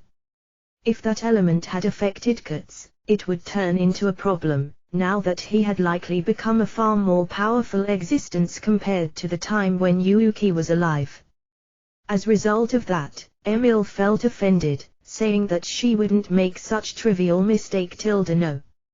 Frau, since it might cause damage to the entire city if we make a single mistake here, I believe that it's natural to be careful to the degree of cowardice though. Rinya, Master, you should put a bit more trust in the pride of an engineer. No. Frau, whispering that into his ear, Frau quietly separates from him. The ones who approached in exchange are Kats and Shin. Margrave Summer, what's the reward? Kats, I'm curious about that as well.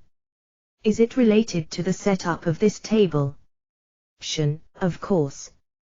There's no way that we would bring out a table if it had absolutely no relation to it.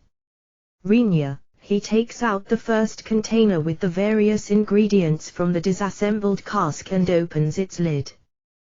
Once he scrapes out the content on a large platter on top of the table with a spoon provided by Frau and the other maids, a pure white, soft-looking solid matter appeared from within. Rinya, just what is this? Shin, it's a sweet and cold snack. It would be great if we could add vanilla as a flavor, but, sadly I didn't find anything similar to it in this world. Well, even in this state, it's tasty. Please eat it while adding any jam you like to it. Rinya, what Rinya had created was handmade ice cream. Originally it's something you create by filling a container with the necessary ingredients and ice, and then stir around, but it was a very hard work as it becomes increasingly difficult to stir it as it solidifies. Rinya substituted that process by putting the container in an ice-cooled cask and throwing that cask around continuously for around an hour. Since the contents won't turn out properly unless it's whipped entirely, Rinya secretly turned the cask around meaninglessly each time the cask came around to his side. The ice cream scraped out by Rinya and placed on top of a big platter is divided on 2 small plates by the maids. Shin and Katz picked up small plates swiftly, scooped the ice cream with their spoons and put it into their mouths. Margrave Summer, this is delicious. Katz, it's a taste that takes time and effort, doesn't it? But Rinya, do you have to do the same thing each time you make this? Shin, no matter how delicious the finished product might be, being forced to do work that puts one's life at risk each time one wants to eat it is intolerable.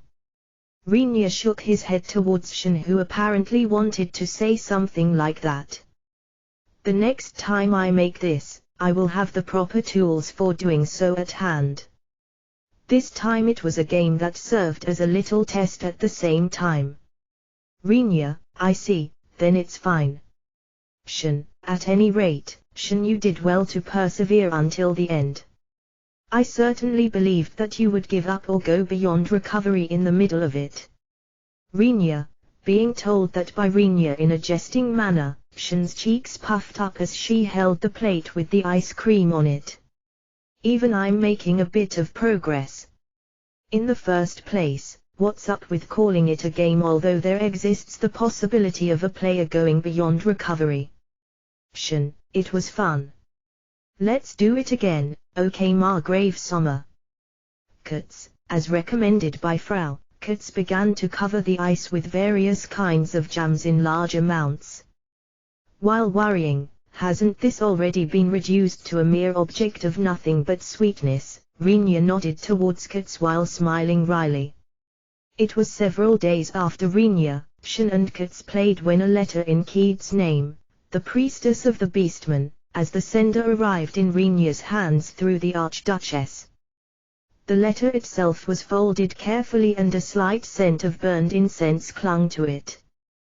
The contents were attentively written seasonal greetings, inquiries about the present status and similar, using quite the skillful wording. These kinds of contents are similar to a rite of passage characteristic for people with a reasonably high social standing. Rinya follows the words with his eyes while somehow feeling as if he's only skimming over the content. If this was written by a politician, it would use difficult sentences to indirectly hide their intentions all over the document as if harassing the recipient, but as expected of one in the priestess position, she apparently didn't intend to be so round about it to begin with. And thus she wrote a text that accurately transmits the intent of each sentences. Because it has been written in a very polite and literary style, it took Rinya some time to translate it. But before long he somehow managed to succeed in reading between the lines of the letter's content. Since she apparently overcame the Beastman hero's skin pass, she seemed to request permission for them to directly meet the human hero soon.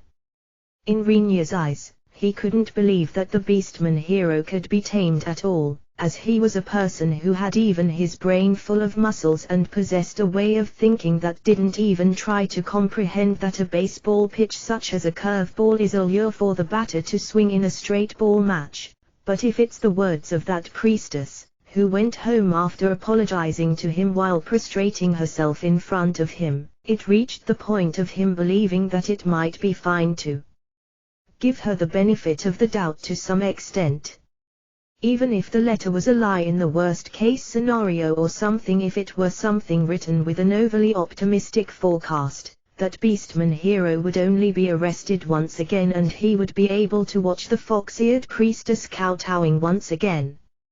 Rinya was a person who didn't possess any particular fixation towards what is commonly referred to as animal ears, but he believes that it might be slightly cute to see that fox-eared priestess, who seems to have high pride, letting her ears and tail hang despondently while looking really apologetic.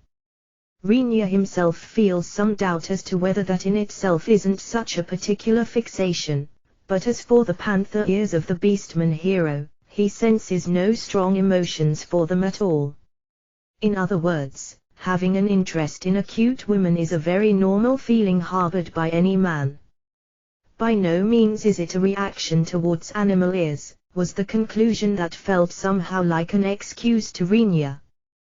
Putting that aside, as for the letter, which had an additional note from the Archduchess attached telling him please deal with them appropriately on your side, Rinya gave a short reply of my side has no particular thoughts regarding this matter, so I leave the decision up to you after thinking it over for a little while. In the first place, it has been decided to treat the case from a few days ago as if it never happened in exchange for Adzuki beans and sugar. The one who caused trouble for Rinya was the hero's younger brother, not the hero himself. That's the official version that has been announced. Rinya doesn't harbor any thoughts towards the hero himself. And so he responded with a reply telling her to do as she likes, but the response was swift. Once they received Rinya's reply, the Beastmen immediately dispatched a diplomat to the capital of the Trident Principality. Once they received permission from the Archduchess, they returned to Rinya's place with a non-stop trip and started the coordination of the date and time for the hero's direct meeting. Due to the praiseworthiness of the priestess performance, Rinya could only shake his head, wondering why the hero was a person that would carry out such disappointing actions. By the way, the one who headed out to deal with that diplomat was Maria, who is 1 or 2 steps ahead of the other members on the political field, but once she finished the conference with the diplomat, she stopped by at Rinya's place and whispered. The diplomat was a fat, middle-aged, bald man with rabbit ears, Maria's words, who bluntly declared such a thing while looking at Rinya with glazed eyes as if she had seen the end of this world, delivered a terrible shock to Rinya and the others. Certainly, as long as the Beastman race isn't a race made up by only women or a special race who grows very old while not experiencing any change of their outward experience like the elves, men and women of all ages should exist among them. It's really no wonder for elderly beastmen to exist if there are also little beast girls. However, not a single person among Rinya's group could accept the truth of the lovely tray referred to as rabbit ears being placed on top of a bald Osan. What's even more dreadful is the fact that the beastmen aren't only endowed with ears, but also possess tails. The view of a perfectly round, fluffy rabbit tail sticking to the butt of a fat, middle-aged man. As soon as Maria, who ended up taking a straight look at that, started to talk about it, Krua and Shen, who imagined the picture, went down with foam bubbling out of their mouths. Rona barely avoids imagining the scenery. Rinya ended up imagining it, but mustering his emotional strength at full power, he barely endured. The only ones who kept a totally calm faces were Frau and Katz. Emil looked as if she was hyperventilating due to laughing far too hard, resulting in her being carried to the bed in her own room while she was leaking wheezing sounds from her throat. Although he couldn't say it clearly with the other members nearby, Rinya became pale due to the destructive power of a middle-aged man with rabbit ears, which made Emil, a demon, powerless with nothing but her own imagination. Due to this terrible spectacle, Rinya belatedly noticed that the visit of the other beastmen in the city might very likely turn into a very dangerous situation. In a hurry he sent a request to the beastman country to provide a simple summary of the age, gender, names and appearance of the beastman members, who would visit, ahead of time. Due to this request, the beastman side was puzzled, wondering just what kind of meaning it might have, but seemingly not deeming it acceptable to displease Rinya by hesitating to provide the information, they immediately sent the member list to Rinya. Rinya checked the delivered member list with eyes opened wide like saucers. In case there had been such a dangerous being like that diplomat in the group with the hero, Rinya thought that he would decline their entry, or if that's not possible, at least mentally steel himself for it. Almost all the members mentioned on the list were young women if one excludes the hero leopard, calming Rinya's worries. Rinya wondered whether it was over-excessive with that being the case, but he more or less agreed with Rona's words that their side probably considered his feelings and did something tactful. They probably don't know what disastrous scene the outward appearance of a single diplomat caused among Rinya's group, but it seems they do at least know that young, animal-eared women are more popular than a flock of middle-aged men with animal ears and tails. Phew, ha ha ha ha. It's been a while, Margrave. Previously it was my defeat, but this time for sure, ouch. What, hey? Leopard, since the number of people that arrived from the Beastman race was relatively large this time, Rinya gave up on meeting them in the parlor, and instead used the biggest dining room of the several located in the castle to meet the Beastman heroes group. As for the style, Rinya held something like a buffet party and tried to let Cats and Leopard meet there. Since it's also a room that more or less can be called an audience hall, Rinya thought that it might be fine to use that place, but as he wasn't overly familiar with it going by the room's title, Rinya didn't consider using this room at first.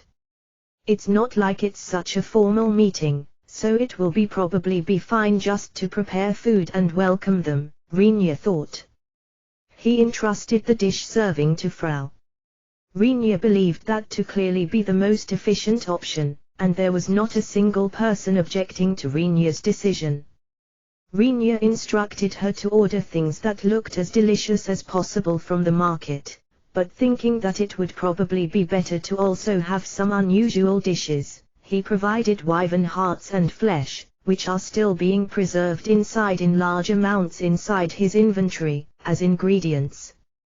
Whenever he remembered that he still had wyvern meat, which was at least worth 10 wyverns, he would knead it, chop it up and grill it, but there was no sign of the amount of flesh available having decreased. Apparently it didn't rot during the time it was stored inside the inventory, but since there weren't that many occasions to consume large amounts of it, Rinya was inclined towards using it only when it could be used. Once Frau examined it and then dried, roasted, boiled and pickled it, she applied various ideas and managed to finish a plethora of different dishes. Leopard, who was guided to Rinya's castle after passing through the transfer gate and then entered the dining room that had just become the place to welcome the Beastman with dishes lining up that used an abundant amount of wyvern meat, a delicious on top of being rare high-class ingredient, suddenly entered and spoke those words alongside a loud laughter. However, Keed made him shut up by mercilessly hitting his head with her fist. It apparently didn't have the power to rob him of his consciousness, but as it seemingly made him suffer a significant amount of pain, Leopard tried to raise his voice in protest while holding the place where he was hit.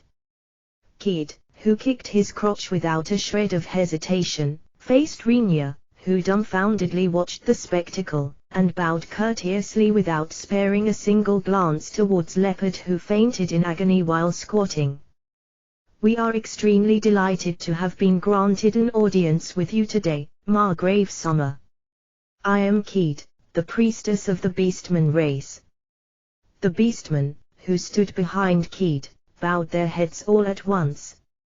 Almost all of them were young women.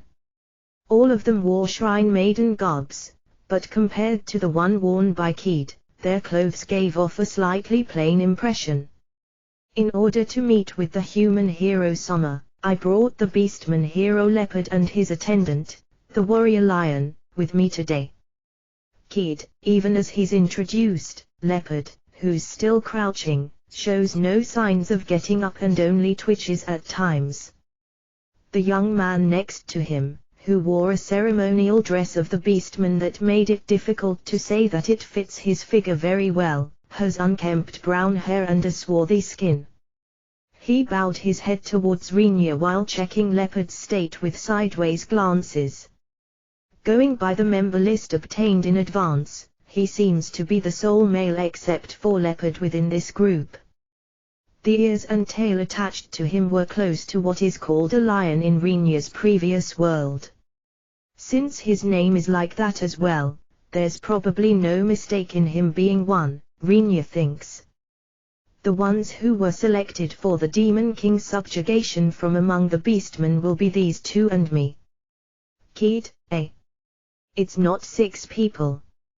Rinya, while looking curious, Kid honestly answers Rinya, who is under the selfish impression that 6 people would be a party in such case, regardless of the Demon King's subjugation. No, the number of people chosen for the hero's party isn't really set in stone, but, Kid, I see, well, it's my arbitrary imagination anyway. I'd like you to not mind it. Rinya, come to think of it, it's a party consisting of 2 warrior types and a single priest type. It's not like the balance is that bad. You did well to arrive here from a distant place. Although I say that, it probably only took an instant with the transfer gate. Anyway, I shall welcome you. Let me introduce Kats over here, the human hero.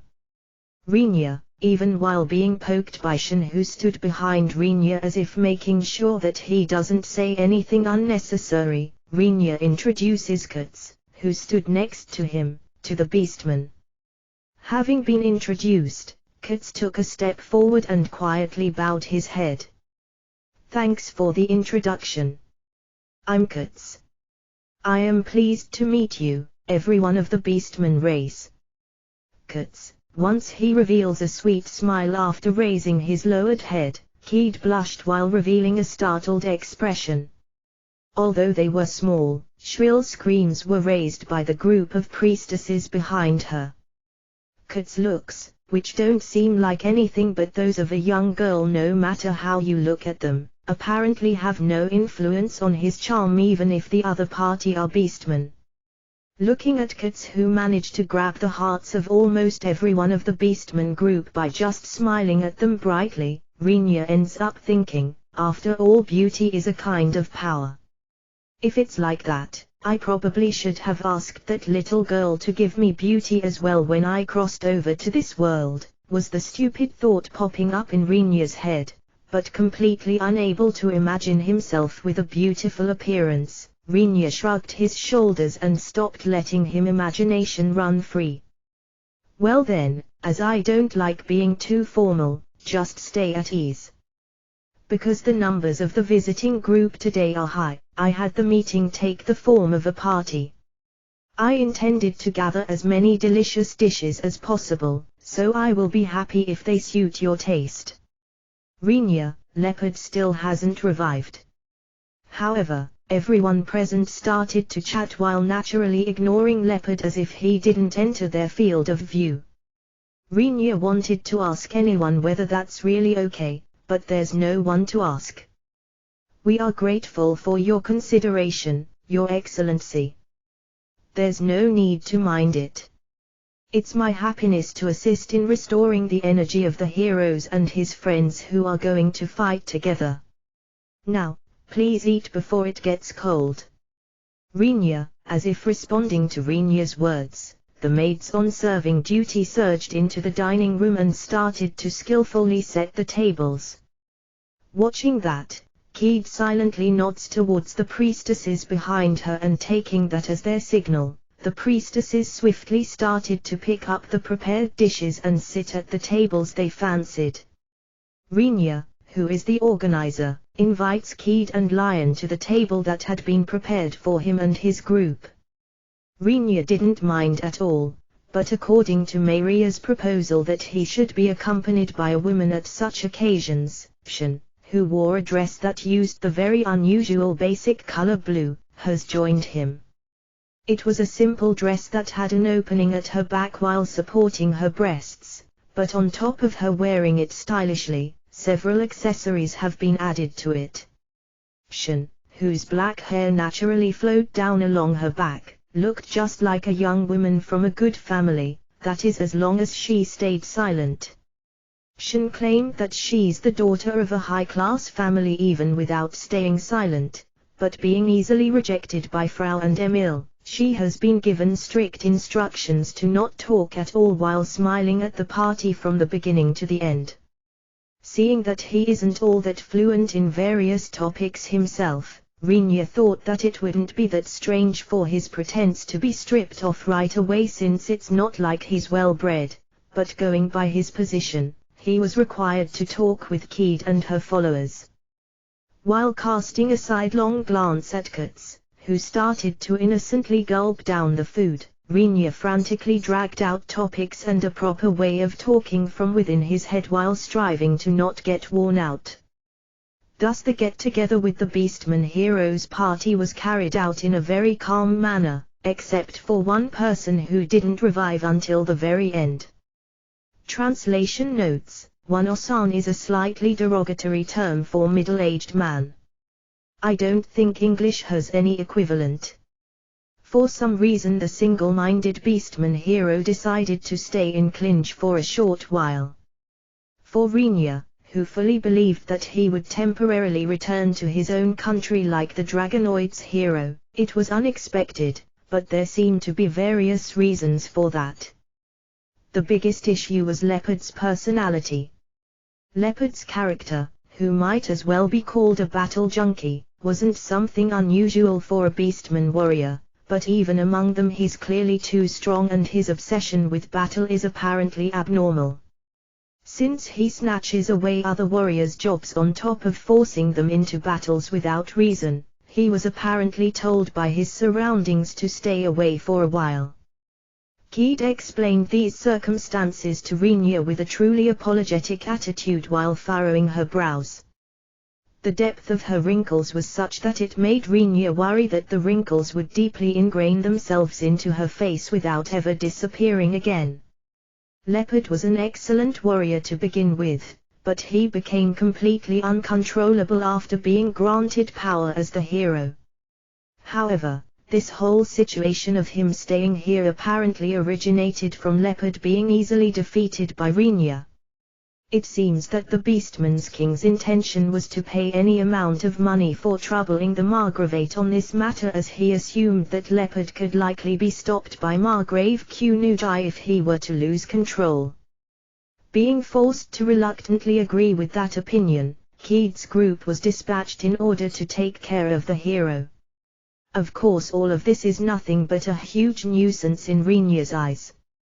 It went as far as him having spontaneously considered going to the northern continent through the transfer gate to give the Beastman's king a truckload of threats in the name of a sermon.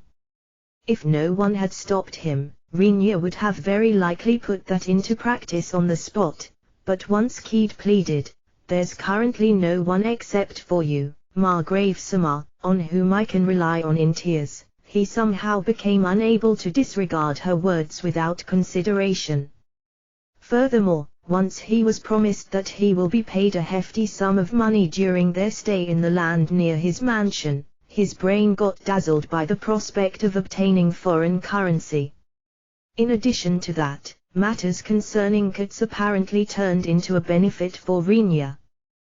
Katz's outward appearance is that of a boy with the face of a charming girl. This was strangely popular with the Beastman priestesses. Seemingly clinging to him like crazy fans, several priestesses started to appear who took care of Katz while ignoring their own hero in reverse. Having his work as Margrave, Rinya was in a position where he definitely didn't have all day long time to take care of Katz, but since the Beastman priestesses, who had partly transformed into Katz's personal bodyguard squad, took over that task, it resulted in their enthusiasm being an extremely big help for Rinya. What was slightly worrying was Katz's nature of not stating his own opinion or putting up any resistance.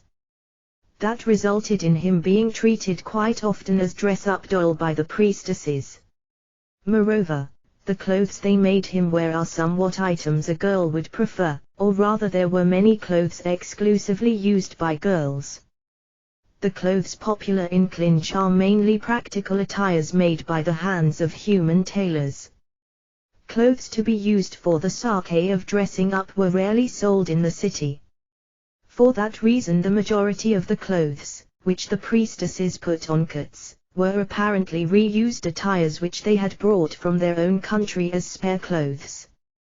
Rinya couldn't pinpoint whether it would be a good or bad influence on the accumulation of experiences and education for the emotional aspect, but Emil's opinion was that Kits would probably obtain a peaceful rather than savage personality, even if he grew up while developing slight tendencies towards girlish tastes. However, as might be expected, when Kits came running with his arms spread and a smile plastered all over his face while wearing a priestess outfit that had been retailored into a hakama with something like a mini-skirt, even Rinya considered that to have gone too far and filed a strong protest to Kid. Due to Rinya declaring, "That person is a boy and a man," several beastman priestesses opposed him by saying, "Isn't it fine since making him adorable suits him?" Because Kits himself appealed to Rinya, who started to say, "You guys, take his position, or rather the difference in social status as a problem of reality into consideration with upturned eyes, wondering whether it might be wrong for him to do that even though he likes being cute." Rinya firmly shut his eyes towards this case and decided not to have seen anything regarding the matter. Cuteness is justice, that's the sole, absolute, universal rule. Even Rinya has no idea how to resist that right now. Precisely because the materials shaping Kits are as they are, Rinya ended up wondering how it turned out like this. Meanwhile, the hero Leopard and his attendant Lion had been mostly neglected. Leopard was trying to ask Rinya for a rematch at every opportunity. He was apparently fairly frustrated due to having been taken out so easily the last time. "Yo Margrave, what fine weather. Such nice weather is the best for moving your body, isn't it? I happen to be free right now, so how about a mock battle against me, oomph." Leopard, the neck of Leopard, who was about to enter the office, where Rinya was processing documents, with a smile while opening the door, was pulled back similar to a decayed piece of wood being knocked down due to the rope that Rinya had tied around his neck. Rinya was about to immediately seethe with anger, telling him, "You are a damn nuisance during work," but without being allowed to even get up, Leopard, who was lying face up on the other side of the door, was beaten up with clubs, kicked and trampled on by several priestesses starting with Kid. Seeing that scene, his bloodthirst ends up dispersing. Before long, priestesses arrived all of a sudden out of nowhere, placed Leopard, who had stopped moving completely while covered in blood all over, and carried him away somewhere. Kid, who had stayed behind, deeply bowed her head towards Rinya from outside the door. "It was a quick job that took mere seconds to finish. Sorry for disturbing you, Margrave Summer." Kid, because she had carried out an intense exercise, Kid, whose breathing has slightly sped up and whose face is flushing, looks somewhat alluring. However, if that's the result of her having half killed a single person, it doesn't make me feel that she's beautiful. Why yeah, okay. Good work. Rinya has pulled back quite a bit from her in his mind, but he nods generously without showing an inkling of that on his face. He had a feeling of wanting to retort with, "So the reason for your hakama being red is so that the blood spurts won't stand out, if at all possible," but he didn't know what would happen to him right after he told her that. "We ended up dirtying the hallway. As I will quickly call for a person to clean up, I would like to beg for your forgiveness." Kid, what Rinya thought due to Kid's apology was only the somewhat chilly judgment, "You sure did it with the power to make his blood fly. You have it difficult, don't you?" Rinya, because the other party is a hero, it might allow him to escape or counterattack unexpectedly, which would hinder making him powerless, if they went easy on him. Considering it like that, one could even say that the actions of Kid's group make sense. But while Rinya wonders just how many times that Leopard would have died if he wasn't the hero, a sigh escapes Kid's scarlet lips once hearing the grateful remark by Rinya. "If the time comes, please do as you see fit, Kid. Keith bowed while warping her composed expression slightly in mortification, and left. Wondering, isn't it a lie that you weren't able to manage the hero's actions in the Beastman country, he pondered. Does that time to come mean the situation where the hero would become increasingly uncontrollable, or does it refer to the time when Keith herself would collapse out of anxiety? Moreover, there was a mountain of things he wanted to tell Keith, such as, for starters, close the door. But, swallowing all of that, Renya stood up quietly and shut the door himself. It's a digression, but the hero leopard, who had all this done to him, surprisingly would visit Renya's office doing the same thing with a face as if nothing happened on the next day. Should I blame him for his inability to learn? Should I praise his stamina and healing ability, allowing him to be knocked down so much and yet come back on the next day as if nothing happened? Renya has absolutely no idea. He saw off the priestesses and the hero with such a feeling every day, but the attendant lion dropped out, unable to join in on this uproar, at an early stage. He spent every day groaning while being heavily wrapped up in bandages as he laid on the bed of the medical institution. According to the medical diagnosis of the medical institute's staff, he will need 2 to 3 months for a full recovery. If healing arts were to be used, it would take less time, but Rona refuses any treatment, and since the Beastman priestesses hated to cast divine arts, a healer of the medical institute is diligently applying healing as a last resort. It looked as if he was more or less getting better, but as the emotional scars were apparently deeper than the physical injuries, he showed symptoms of getting scared after seeing Shin's face and succumbing to panic once Emil arrived. Once Renya asked just what she had done, Shin awkwardly answers, because he said something along the lines of wanting to learn the strength of a human soldier. Shin, you were the one who did this. Renya, it wasn't just me. Keith was the one who started it. Shin, according to Shin, Lion, who intruded on Keith's and the others' training, said that he wants to request a bout. Therefore Keith took him on and easily repelled him. Knowing that his opponent is an attendant of a hero, Keith apparently went quite easy on him. It would have been fine if I had lost to save the face of my opponent if possible, Keith said later on. This consideration of Keith caused Lion to misunderstand that he might be able to win if he goes down the ranks a bit. As a matter of fact, Lion should have noticed that the soldiers in this place are somewhat weird at the moment when he lost against a common soldier as a person following a hero, even if Keith was the soldier leader. Next, hearing of a reasonably distinguished man among Keith's soldiers, Lion challenged him to a fight, thinking that he will likely win if it's a subordinate, but he had a little too much trouble with the soldier chosen as his opponent, resulting in Lion getting crushed in the end. Not learning by experience, Lion challenged the soul woman, Shin, after finding her among the soldiers, but Shin, who was unable to stomach Lion's attitude, who was under the impression that he will be able to win if he had a woman as his opponent, showered him with blows with her rod sword, sending him to the medical facility for the first time. Lion suffered injuries that would heal completely within 1 week, but at this time a Beastman priestess healed him, allowing him to leave the hospital quickly. Although it would have been great if he had gotten smarter at this point, Lion, seemingly misunderstanding something, challenged Rona to a fight next.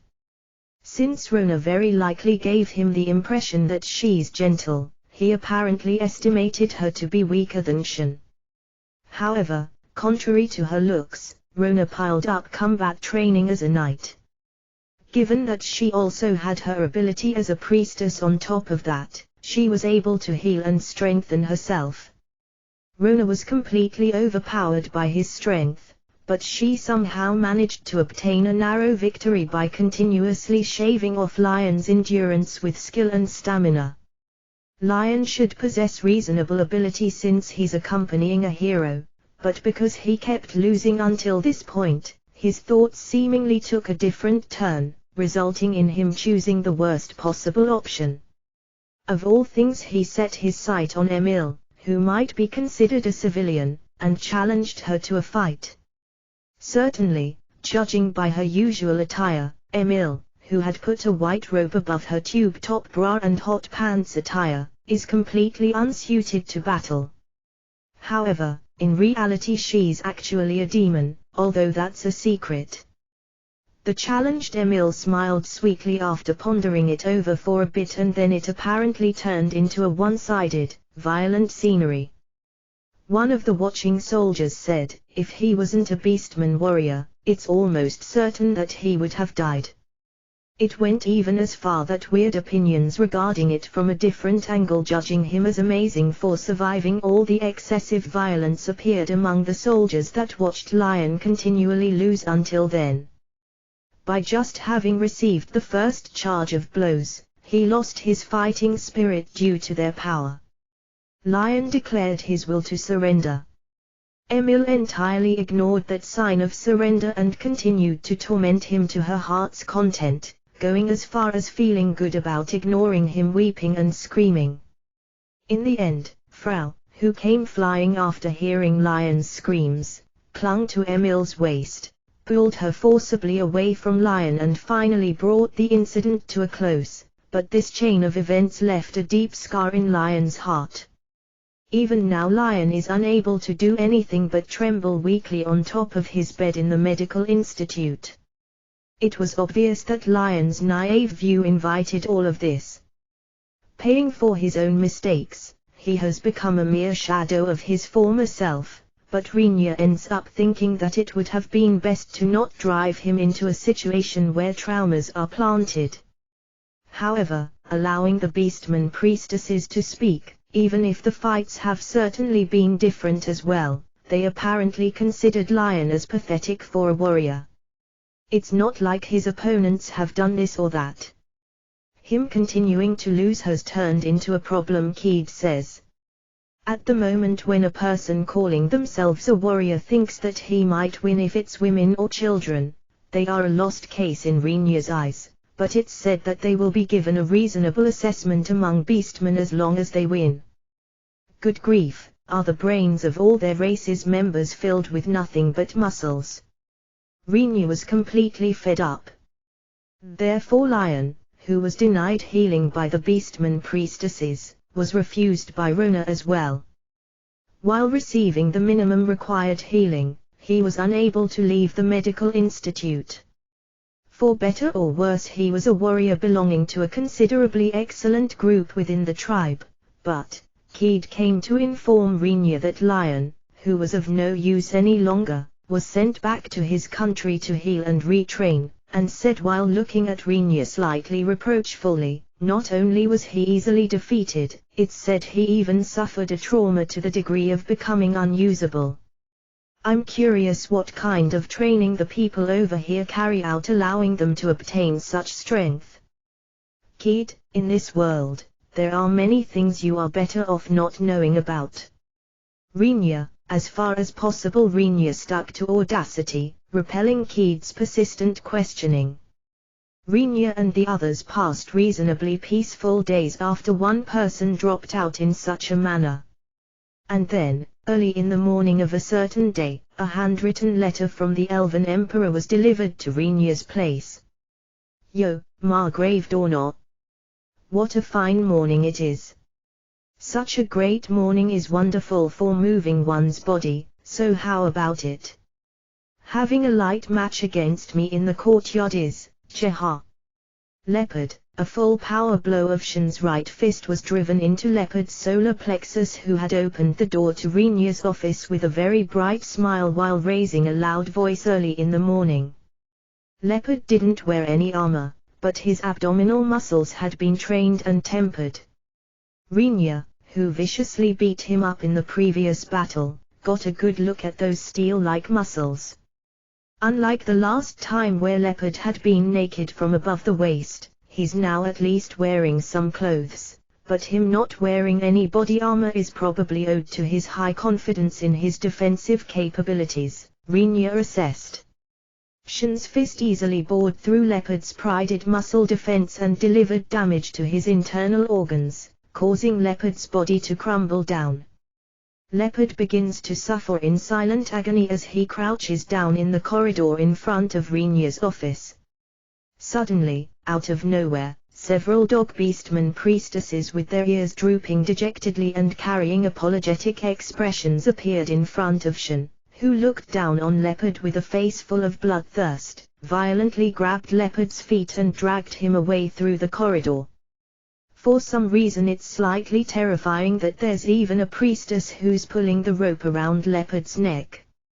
You have certainly become strong, haven't you? Rinya calls out in admiration to Shin, who's making sure of the blow's sensation just now by opening and tightly clenching her fist several times. If she had possessed that much strength at the time when Rinya crossed over to this world, there would have been no chance for him to play any role against the mercenaries, who picked a fight with Shin and Rona back then, as they would have likely been buried into the ground to serve as nutrients of the miasma forest after thoroughly having been processed into the same minced meat as used in hamburgers. However, Rinya tilts his head to the side. In my former world, a shrine maiden that is part of the Shinto priesthood should definitely be an occupation that doesn't have the reputation of being proficient in hand-to-hand combat. And yet in this world the beastmen priestesses mainly silence the hero with fists and weapons, and even Shin, who's always wearing an attire resembling that of the priestesses, has become skillful at physical offense with her sorcery skills still being those of an ordinary person. It's not that Rinya believes this to be one of the different world corrections, but he can't help feeling that something is wrong. Wasn't the existence referred to as priestess a lot more graceful and feminine? Having absolutely no idea of the thoughts that Rinya was harboring, Shin temporarily continues to tightly clench her fist and, haven't I become more skillful because of your training, Rinya? Shin, once she does several jabs as if shadow boxing, the sound of air being torn reaches even Rinya's ears. No matter how you think about it, that's not an attack usually unleashed by a person who has princess attached to their name. I don't remember giving you any special instructions though. Rinya, within himself Rinya apparently doesn't refer to Keith's group's training, which Shin had joined, as combat instructions. You taught me the basics. Besides, as I have sufficiently watched your fighting style, I believe it to be natural for me to have picked up some of it. Shin, closing the door that had been opened by Leopard, Shin approaches the desk where Rinya is sitting and sits down on top of it just like Krawa had done before. Of course that doesn't mean that Shin knows about the previous conversation between Rinya and Krawa. But, as there's nowhere else to sit down since Rinya hasn't prepared any chairs in the room, which he usually doesn't use to entertain visitors, except for his own party members, sitting on top of the desk becomes the natural conclusion once one plans to sit down somewhere. Though Frau and Katz try to sit down on Rinya's knees as if it's a matter of course. In Krawa's case it was impolite to do so without Rinya's permission, since they respectively have the social standings of being a margrave and a foreign princess. But since those social standings change into the Archduchess daughter and her subordinate margrave in Shin's case, she wouldn't be accused of disrespect, even if her real authority is a different one.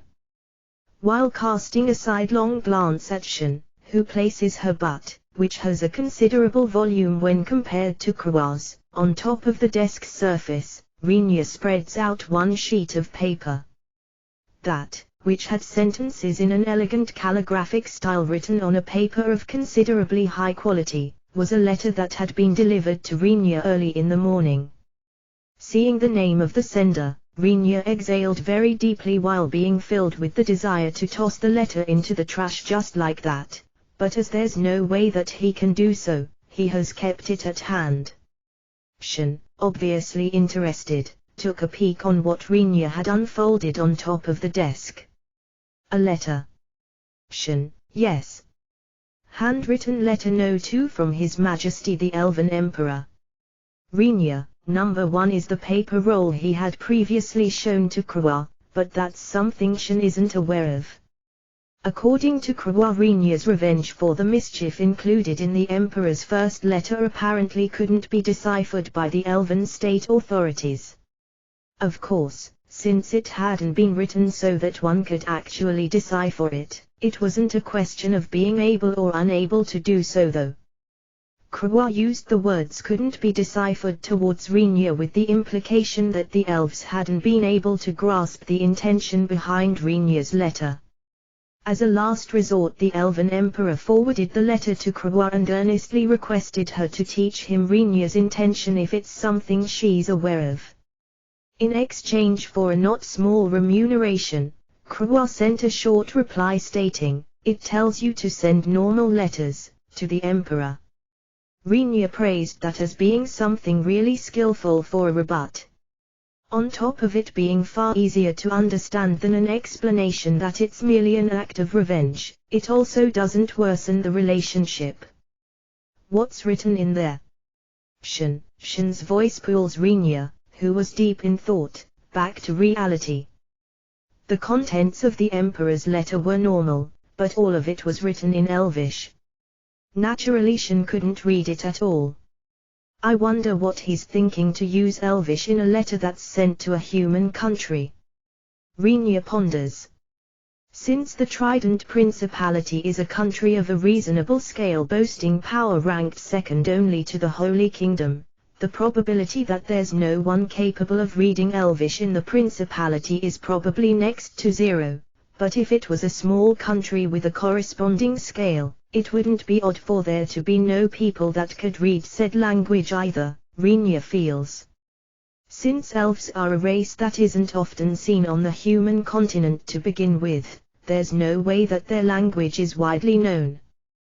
By the way, this situation doesn't apply to Klinge where Rinya resides. After all, one can commonly see elves when walking through the city. Moreover, if there are so many elves, there will naturally also be humans who try to learn their language. As it seems that the majority of those people are found amongst the merchants, several Elvish language classes have already been set up and the number of humans capable of using Elvish has been steadily growing. But then again, this is a matter limited to the citizens. The military authorities, which are Rinya's subordinates, are mostly composed of humans that can't use Elvish at all. The reason for that seems to be that there's no use for it, but Rinya secretly harbored the sinful idea that they will probably change their attitude if he lined up a full set of beautiful elven women in front of their eyes. It's about the selection of the elven hero having finished and them wanting the elven hero to meet with the human hero. In line with this, the letter mentions that they wish to dispatch a diplomat to us for the sake of a preparatory meeting, but hasn't this merely turned into a double effort? Wouldn't it have been better if he had sent a proper letter from the start? Rinya. The second half of Rinya's remark was something Shin didn't understand as to what it was about, but seemingly perceiving that Rinya is irritated, she smiles wryly.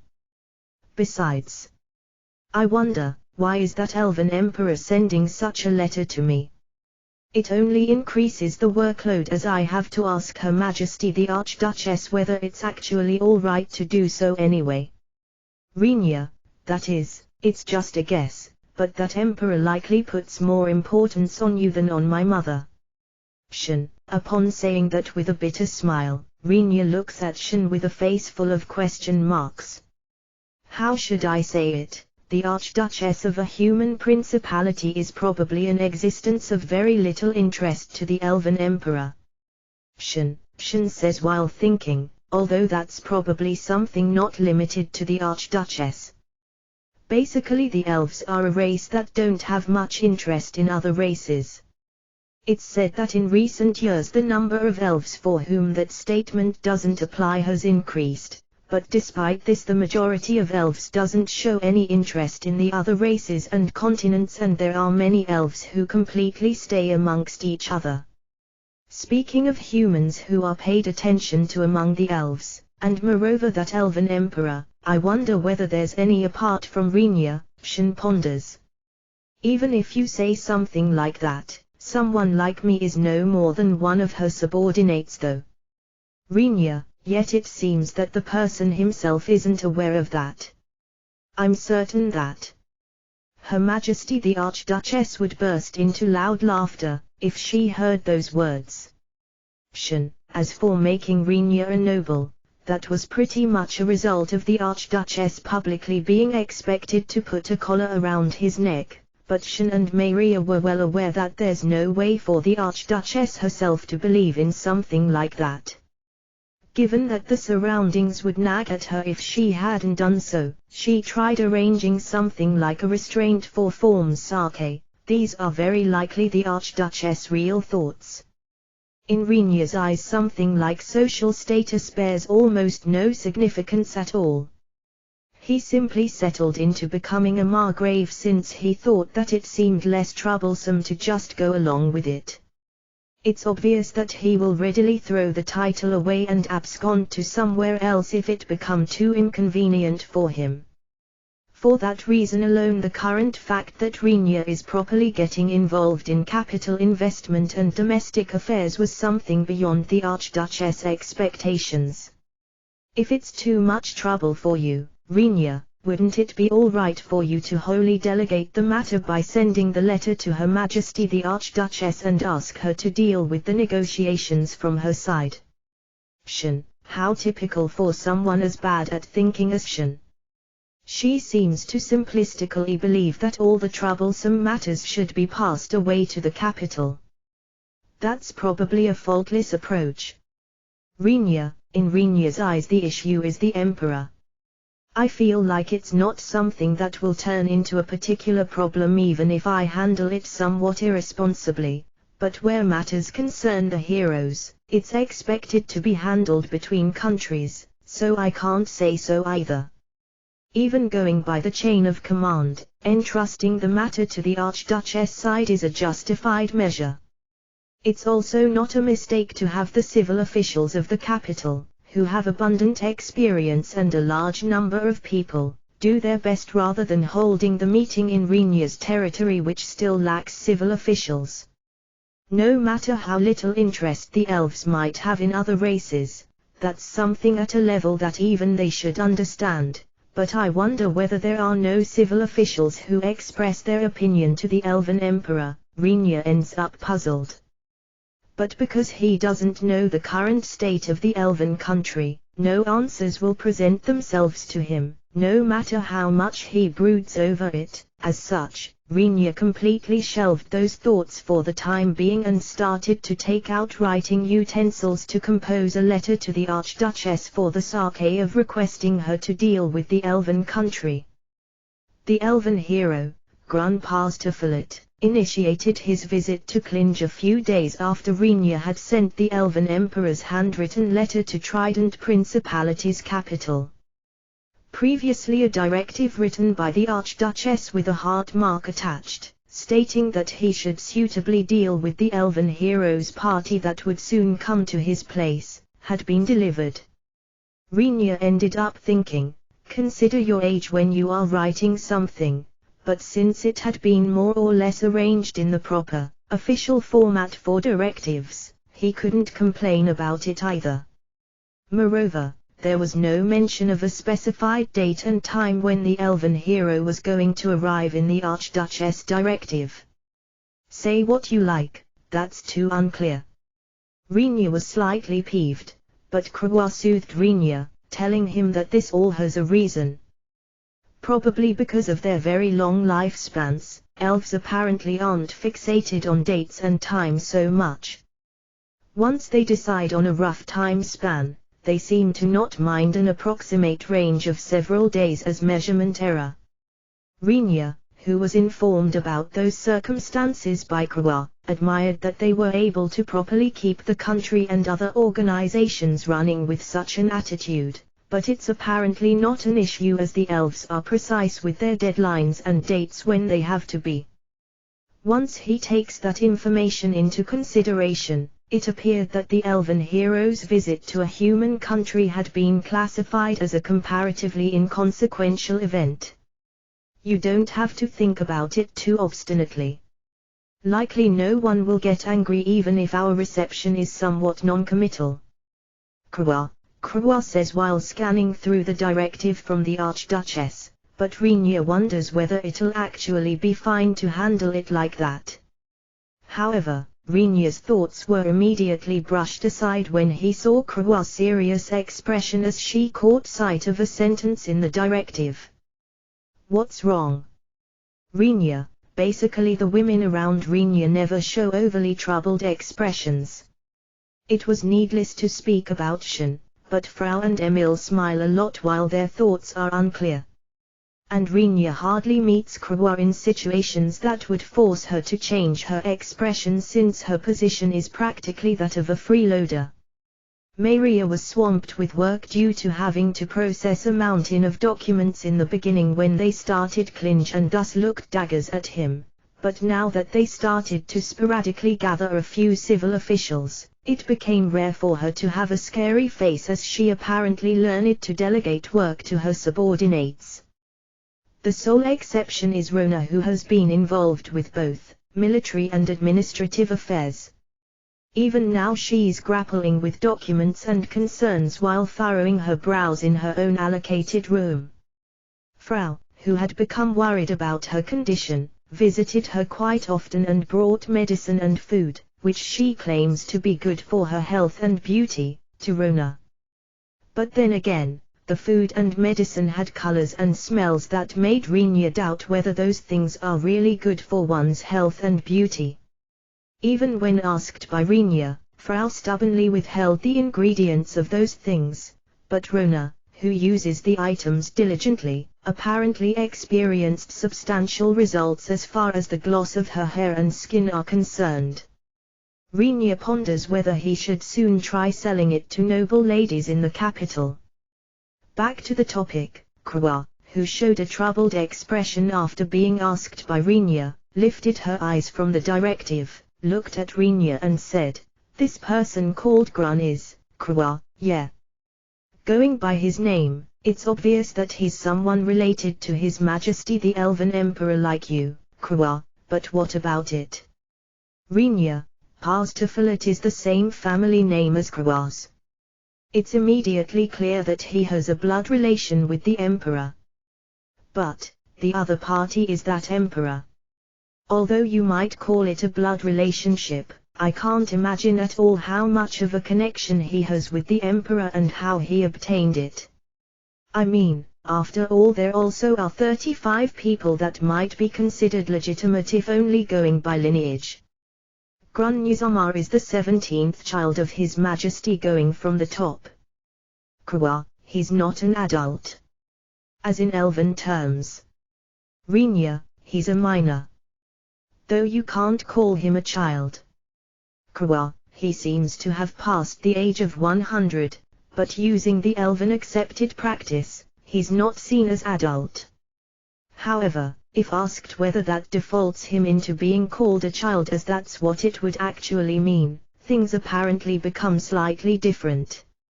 He's simply not an adult. That much is fine, but, Croix, okay. Renia, I don't know this person.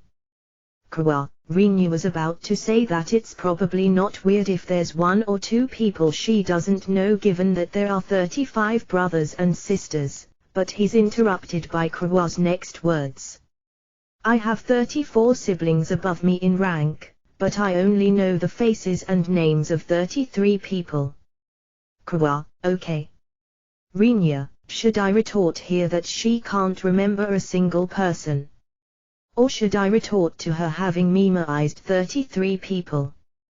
Renia wavers. However, just this Grunuzama alone, I know his name but I can't remember his face. Croix, Renia thinks about Croix's words for a bit and then tries telling her what came into his mind. You simply didn't meet him often or something like that. Renia, that much is the same with the other siblings as well. Generally I see them around once or twice a year. Kawa, you are on very bad terms with him, or he gave you such a traumatic experience that you forgot his face. Rinya.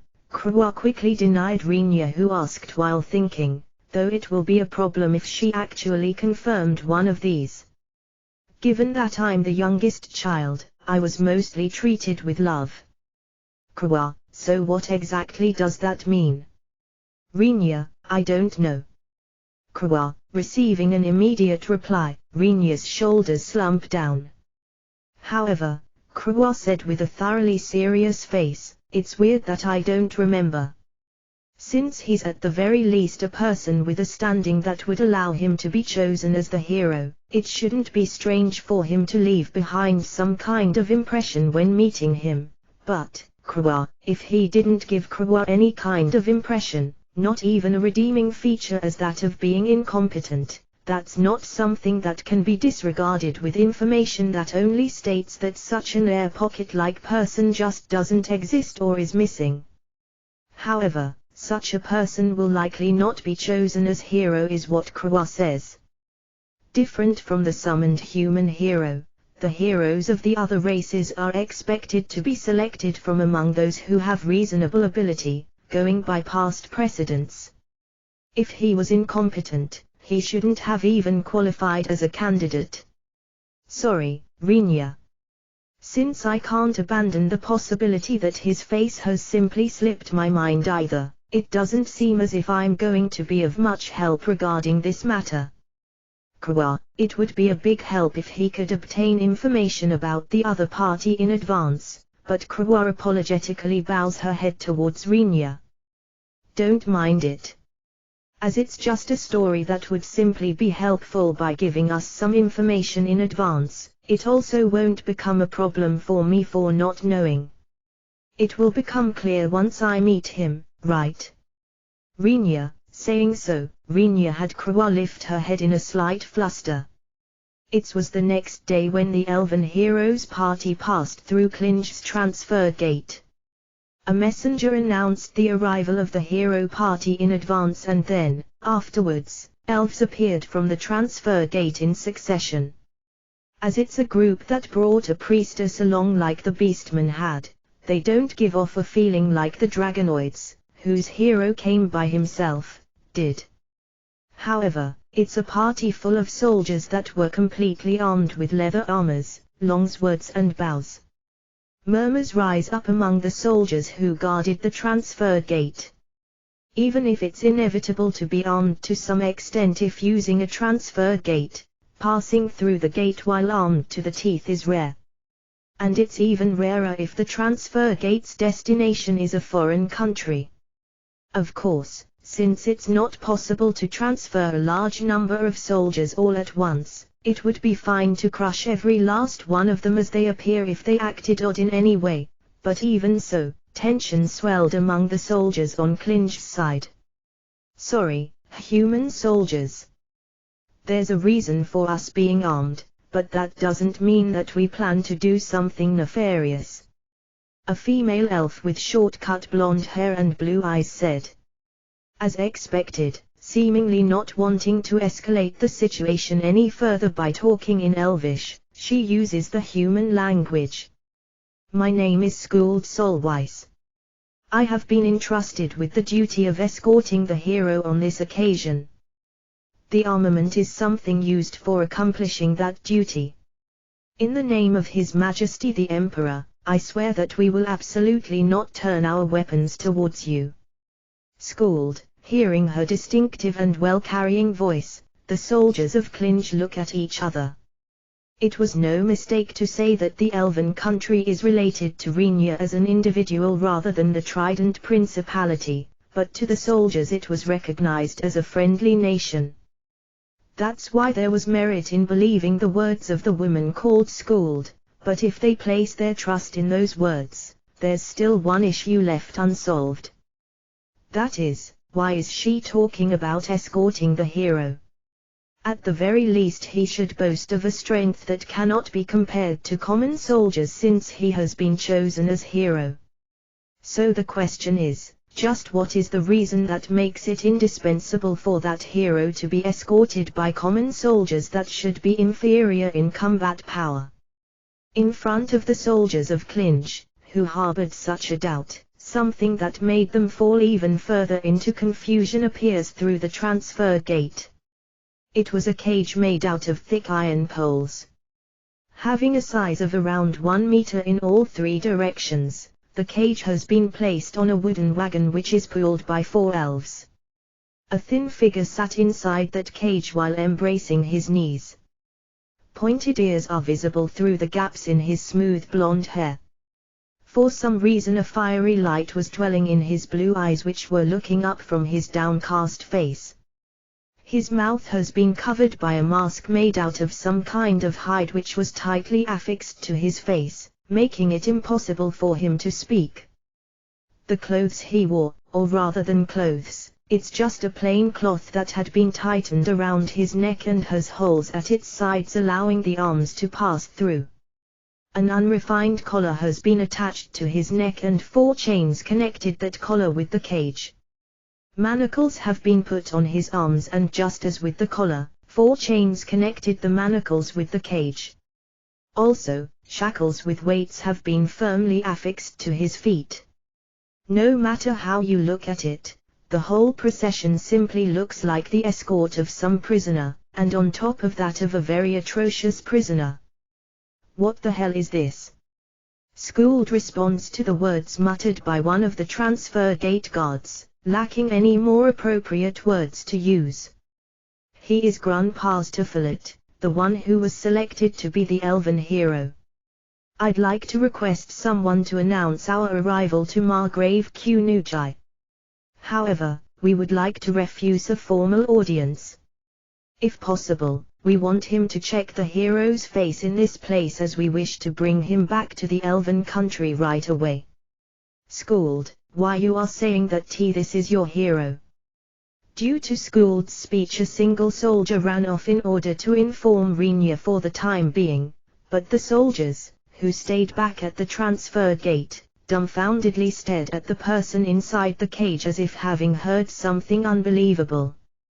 Upon the question of one of those soldiers, Schooled nodded solemnly. I know what you want to say, but it's the truth, definitely not a lie. Schooled, at the same moment, Renya, who looked through the letter sent by the elven country the other day, toppled over from the chair in his office. The following text had been written in the letter which Renya had tossed on the desk. Grandpa's Tophilet is the 17th ranked prince, possessing a legitimate blood relation with His Majesty the currently reigning emperor. At the same time he's a major offender under imprisonment for the proven murder of 30 people in 8 cases and furthermore for suspicion of involvement with the murder of 87 people in 29 cases. There are only a few people who properly know about Grandpa's Tophilet. The current emperor, who is his biological father, is said to have answered the following when asked what kind of elf Grun is, that is, who was that again? Receiving retorts from all his close aides as might be expected, the emperor said, as if finally having recalled, that one's mother was, how to say it, truly free and yet an inconspicuous woman. I think that she was a beautiful woman, but I don't really remember her well. It's not particularly a problem of my memories, but it's said that she possessed the ability to keep the awareness of her existence low, but then again, why did I seduce such a woman? I think it's necessary to have a requirement beyond being just a woman for me to whisper my love into her ears. It's an anecdote of when the elven emperor, who was exposed to gazes that were close to absolute zero from the elven court ladies following his statement, escaped from the palace in a hurry. If one asks why it had become this type of story, the entire matter dates back to when several assassins aimed for the emperor's life, a time of various disputes right after the enthronement of the current emperor. There existed quite a few nobles who opposed his enthronement, who didn't display an overly appropriate behavior. This is regarding an incident caused by the opposing faction relying on force. Having said that, definite proof still hasn't been found to this very day. The problem is that a female assassin had been included among the assassins sent to kill the emperor. Even though the emperor, who repelled the assassins sent for his life by himself, might be regarded as being outside the norm, but on top of repelling the assassins, one of them was raped by him. The person himself insists that it bore love as a result, but it's not clear what the other party thought about that. Additionally, as an outcome from the time needed to gather testimonies and evidence to somehow punish the nobles, who caused this chain of incidents, the assassin, who was raped, gave birth to a child. That's the origin of the current situation. This kind of story would be unthinkable for humans, but all of this took place because of the overly laid-back style of the elves. While doing something equivalent to a carefree investigation, the assassin somehow gave birth to a child. Moreover, although it's a story of the emperor himself, it was a sight to see the faces of the higher-ups, who confirmed the fact that this child seemed to be the emperor's child, and they couldn't avoid being dragged into the whole ordeal. Thus it became the very unusual birth of Grun, a child born between the emperor and an assassin. By the way, what about his mother? Renya, having received an explanation from Skuld, Renya asks her that out of curiosity. I certainly don't think so, but has she been given clemency for being the emperor's lover? He wondered. After receiving a trial, she was executed for high treason. The prince himself was entrusted into the care of the empress. I hear it was judged that a child, who has been just born, has no sin. Skuld, even though it was different for his mother, him being considered a legitimate heir was apparently due to those circumstances. The emperor who entrusted Grun to her is one thing, but would the empress, who actually accepted him, normally take him in so broad-mindedly or rather with such a big heart? Renya ponders.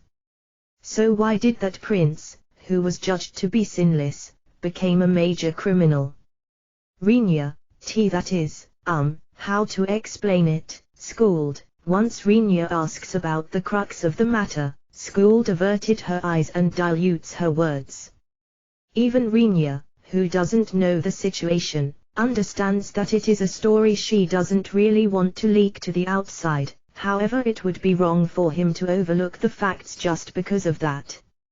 How about I ask the person himself if it's something you can't talk about? Renya, shifting his eyes away from Skuld, he looks at the cage that has been placed in the center of the room. The escorting soldiers were strangely unwilling to remove the restraints from Grun, saying that they would lose sight of Grun no sooner than they had removed the restraints. Renya didn't understand what they meant, but in that case there would be no way to allow the cage into the parlor even if he was asked to give his permission. As a last resort, Renya told them to bring the wagon with the cage to one of the storehouses in order to have a talk with Grun there. Removing the mouth constraint isn't possible. He is a master of sorcery. Skuld says in a hurry while stopping Renya, who was about to approach the cage. Renya furrowed his eyebrows, obviously troubled. No, I mean, that's because I can't get an explanation from you. Renya, as I said, as long as you can just confirm his face this time, Skuld, he's the elven hero who might act together with our cuts, right? Something like fighting together with a person whose background is unclear, is a terrible idea. Renya, due to the words Auerkut's naturally coming out of Renya's mouth, something similar to bitter smiles appeared on the faces of the human soldiers who were guarding the surroundings, but the expressions of the elven soldiers remained stiff. After sighing once, Renya suggested to the elf, who said that they are unable to provide an explanation, albeit understanding that it's a situation that definitely requires one. Should I order everybody to leave since I'm going to talk with him by myself then? Renya, no, that is, if something were to happen to your excellency, Skuld, We fought together once, so let me ask you, is this child stronger than me? Please give me an honest answer, okay? It's okay, since I will pretend that what you are going to say from now on has never been actually mentioned. Rinya, Skuld has observed Rinya's battle prowess from close by when the elven city was attacked by the demons. Going by Skuld's words, Rinya wondered whether Grun was an outstanding master, but Skuld immediately denied it by shaking her head. I think that he doesn't reach your level, Rinya-san. Skuld. Due to Skuld's reply, the elven soldiers stare at her face with their mouths wide open. Even Grun within the cage widens his eyes slightly, appearing to be surprised, and looks at Skuld. Indifferent of whether she has noticed those looks or not, Skuld continued confidently, honestly spoken, it will probably be very good if he lasts 2 or 3 minutes when fighting up front. Of course, if someone like me fought with you, Rinya-san, it would probably end in 1/10 of that. Skuld, her way of calling him naturally changed from Your Excellency to Rinya-san, but Rinya has no intention of criticize her for that. The current conversation will be treated as a conversation that never took place, and Skuld is a soldier who once fought shoulder to shoulder with him.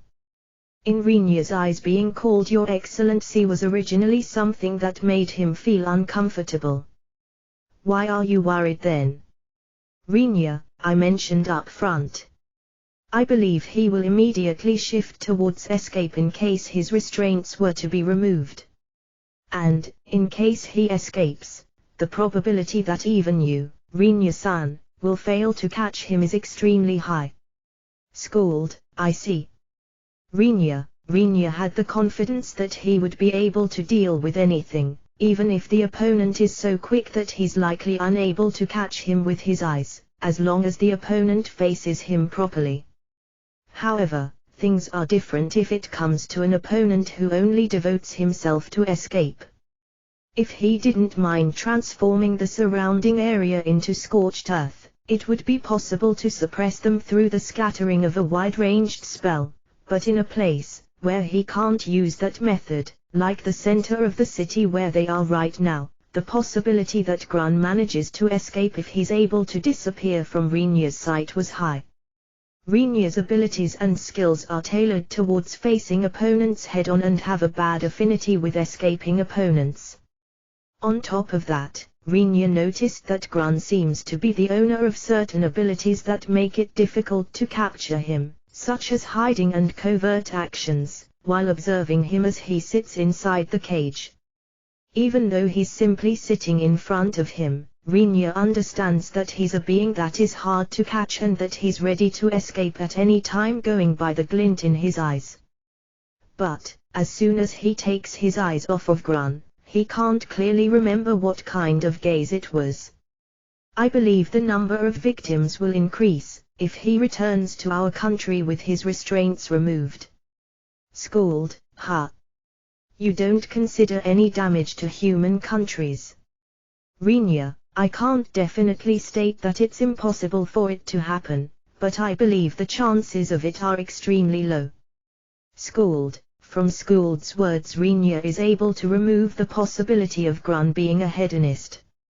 If he was the type who finds pleasure in such deeds, it shouldn't matter whether the other party is an elf or a human. I can't exclude the possibility of him being an elf fetishist, but the chances of that being the case seems to be low, as far as I can see from Grun himself, Rinya assesses. If that's the case, there must be a reason after all, ha! Rinya, you understand. Skuld, somehow. It's an overused and common expression based on a temporarily comforting evaluation criterion, but I somehow understand from looking into his eyes. Rinya, since my words are really vague, it's nothing I can state proudly, but his eye color is different, tinged with the goal or means to kill people. If I'm asked how they are different, I will have trouble expressing it. Often words such as clouded or rotten are used to describe such eyes, but for Rinya it feels as if such words somehow don't fit here. Your Highness, schooled, from the words leaked by schooled as if they had escaped unintentionally, Rinya realizes that his thoughts aren't that wrong. There's no one but Grun here with a position justifying them being called Your Highness. It appears as if he's a person worthy to be addressed as such despite being a prisoner inside a cage. Schooled, I'd like you to free just the mouth of this person after all. I will take responsibility for anything that happens hereafter. Rinya, Your Excellency, schooled, I want to hear the words out of his mouth. Please? Rinya, even with Rinya bowing his head, schooled hesitated for a moment. But, after opening and closing her mouth several times while watching Rinya not lifting his head at all, she said very quietly, release the mouth constraint of His Highness Grun. Schooled, Captain, that's an order. I will take responsibility. Schooled, being clearly told so, the elven soldiers remove the chains connected to the cage while being slightly hesitant. But with only that the removal of the mouth constraint was incomplete, however, using the spell, Manipulate, from outside the cage, Rinya removed the fasteners holding the mouth constraint's main part. Once the constraint drops with a plop, Grun's face can be fully seen. At this point Rinya was finally able to clearly examine Grun's face. The something, which obstructed his field of vision as if it had been somewhat blurred until then, suddenly cleared up at the same time as the face constraint was removed. While staring at Grun's exposed face from the front, Rinya asked, "It's an honor to meet you for the first time, elven hero Dornot. Is there something you'd like to say?" Rinya, I am, Grun. Grun's voice, which replied to Rinya's question, was deep and low for an elf. It had a calm tone. I'm a person with a father who is the elven emperor and a mother, who tried to kill that very emperor. Human Margrave, are you going to laugh at that? Grun, let's see. Rinya places his hand at his chin and thinks. The sound of the surrounding elves catching their breath could be heard. It's probably because they knew that something fatal might very likely happen depending on Rinya's answer.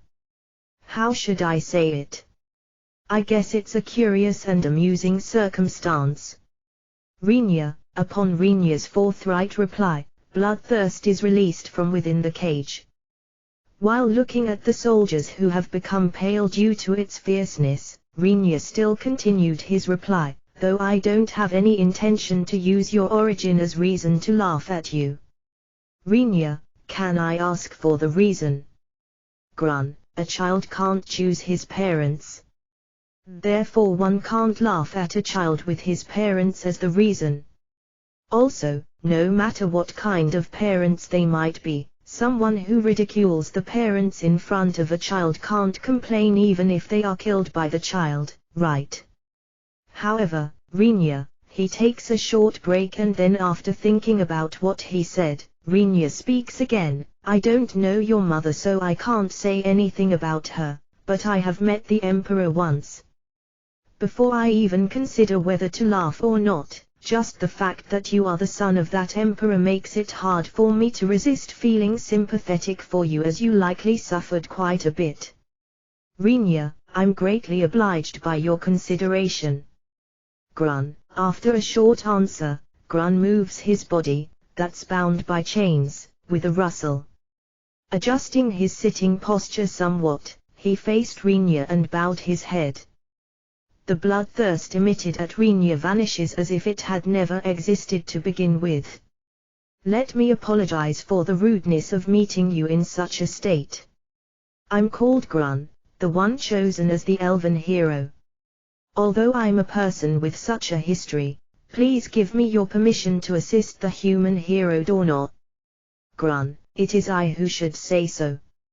I apologize for the rudeness of receiving the elven hero Dornot in a place like this. Let me apologize in advance, but since I can't invite you to my parlor in this state, I'd like to speak with you, O hero, in this place. But is that fine with you? Rinya, it's a higher honor than I deserve. I'd like to repeatedly apologize for the unworthiness of this me who has to ask the human hero Dorna to go through the ordeal of coming here. Grun, bending over to the degree of making his chains creak and bowing his head, Grun's tone was extremely calm and gentle.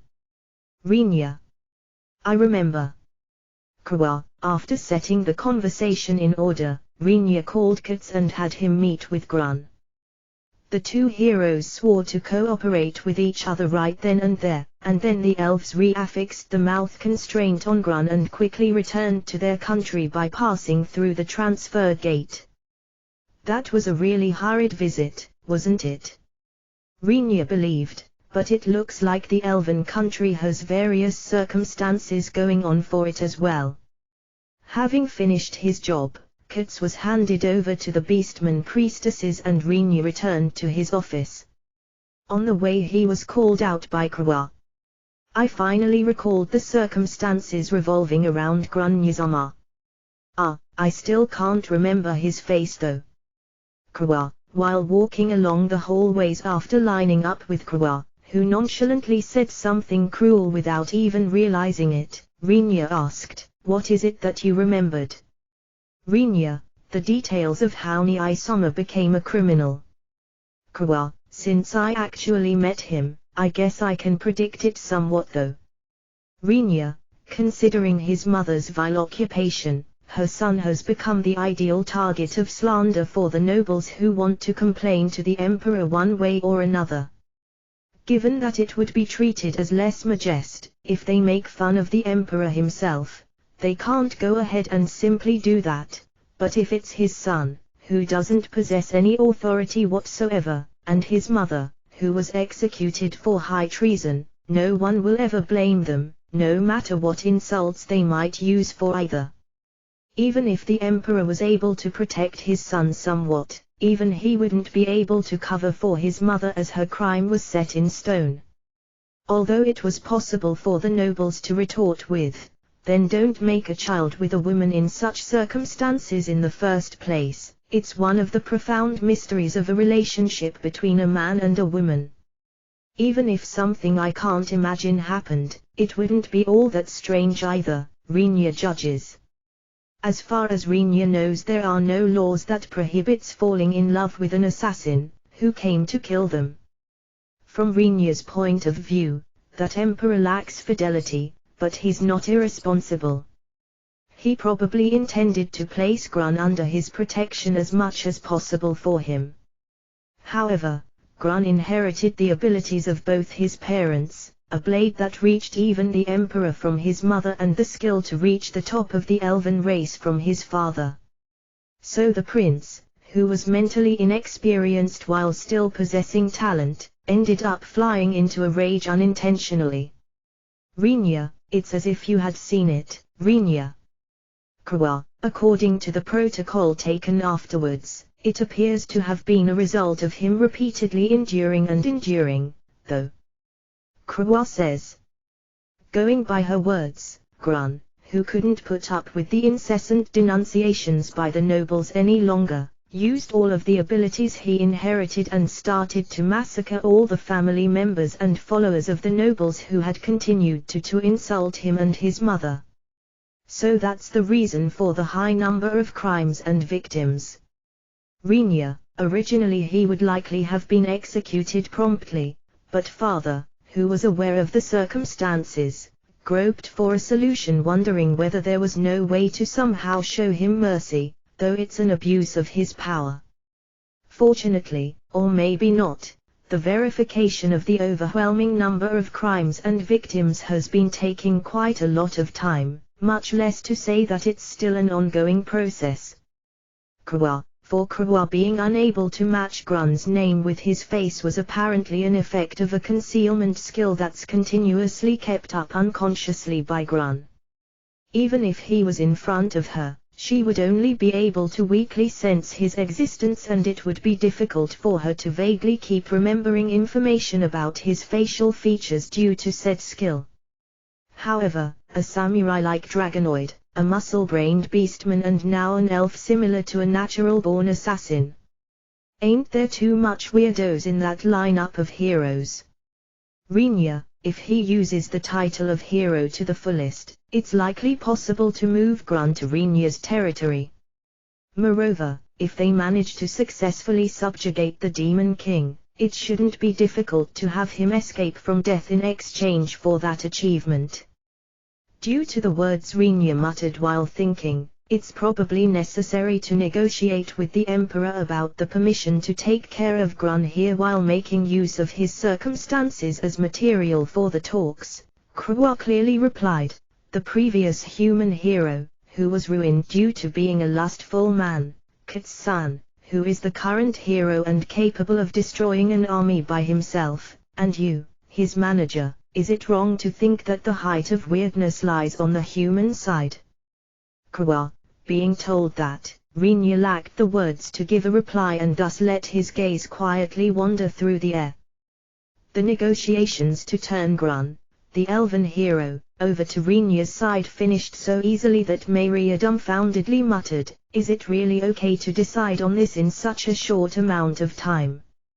In the letter Rinya sent to the Emperor, as if the letter was chasing Grun's party that had just returned to the elven country, he made a list of requests revolving around Rinya wanting to take Grun, who is being treated as criminal, under his care, and in case they successfully subjugated the Demon King, expressed his wish for Grun's crimes to be pardoned and a revocation of the high treason charge imposed on his mother.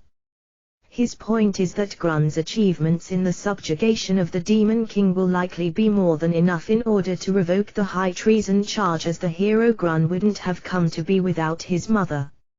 Although one might say that Rinya holds a reasonably high social status, he's nothing more than a single noble in a single nation of the human continent.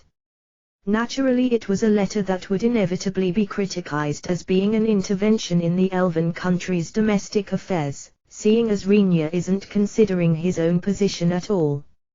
As a natural reaction, people, who opposed Rinya's proposal, appeared among elven nobility. However, after calmly listening to the claims of the opposing side, the elven emperor said, I fully understand your viewpoints. Then, I wonder, who among you has the courage to go to the letter's sender and state their opinion, which you have just told me, directly to them?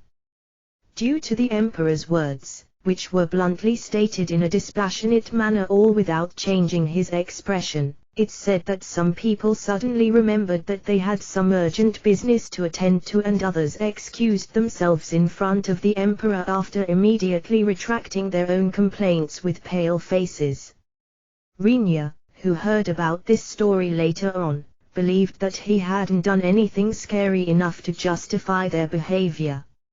However, Rinya's name, who was said to have forced an army of monsters, with numbers dozens of times larger than the few soldiers he led, to retreat, and on top of that to have defeated a demon, which was later on finished off by the Imperial Princess Krua, in an one-on-one battle, had apparently spread among the nobles of the elven country alongside the warning, don't touch, dangerous. The emperor, who is more than well aware of this fact, gazed at the nobles of the opposing faction, a faction whose numbers had been dwindling little by little, while calmly linking his hands on top of his knees. Before long, not one of them remained in front of him. Slowly he signed the document related to the handover of Grun, wrote the necessary decree for it to happen, and affixed his seal to it. Rinya was angry, thinking, what does he think other people are? But Krua and even Grun, who was sent to Rinya alongside the decree, shared the opinion that the emperor's actions were correct. If I were the one criticizing that the letter is an intervention in domestic affairs, I would at least request the emperor to do something about it. Rinya, Krua and Grun, although he was dissatisfied, Rinya was forced into silence due to the questioning looks of younger sister and elder brother. By the way, as he couldn't agree with it no matter what, he told Shin and Rona the same thing later on, but their reaction was exactly the same as that of the elven siblings. Even if it's a digression, Grun had officially been handed over to Renia under those circumstances. As for the public announcement, it took the form of him staying as a guest after being asked to do so by the human hero. Whatever might be the truth, the elves couldn't just say that they allowed this to happen in response to the request of a single human noble after all. It goes without saying that the one who complained about this matter until the very end was Renia, who grumbled all by himself. You should have just said that it was possible to keep him here in the form of it being the hero's request from the very beginning.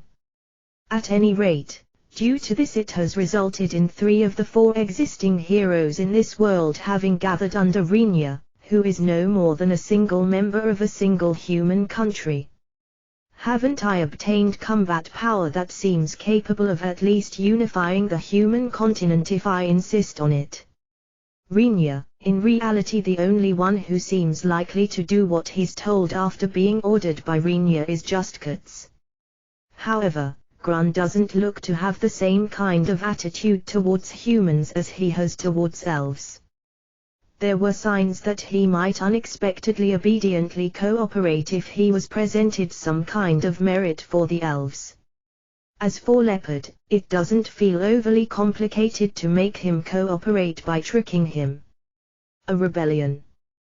You know, I was told by Mother to inform her in advance by all means, if you are going to start a rebellion.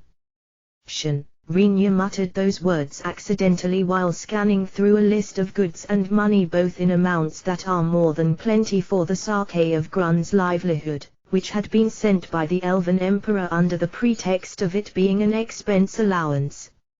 Hearing that, Shen, who was carrying those goods to the storehouse together with the soldiers, stopped and said that to Renia.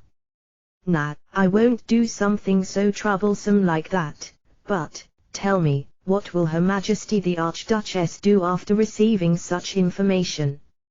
Renia, if it's someone dim-witted, they would dream of becoming the supreme ruler by conquering the whole continent, but for Renia it only caused him to question, why do I have to deliberately burden myself with such a troublesome task? With it taking quite the effort to even manage a single Margraviate, there's no way that I will be able to manage a whole continent of unknown size, he ends up pondering. She will easily give up and think of a method to cajole you somehow, Renia. Renia feels shocked due to Shen's smooth reply. Just what is that person thinking? Renia, me and Maria plan to help you to the best of our abilities, so please make sure to tell us in advance. Just what are you guys even thinking? Renia, Father also told me that he'd like to discuss this with you at the time when you make your stand, Renia. Croissant. Renia, he said that the foundation of a unified nation, similar to that of the Elven continent, on the human continent would be a joyous event. However, since it would be established with you as ruler, he asked me to tell you that he requests you to spare him from attacking the Elven country. Didn't I tell you? I won't do it. What's with the uneasiness of His Majesty the Emperor?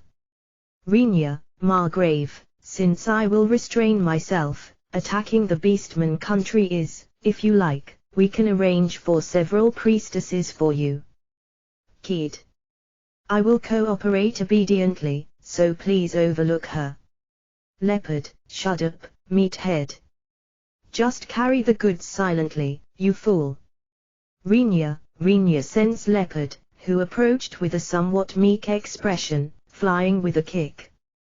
The Beastman hero Dorno, who always brags about his own strength, apparently assisted with the moving of the goods after being skillfully drawn into it by Clinch soldiers.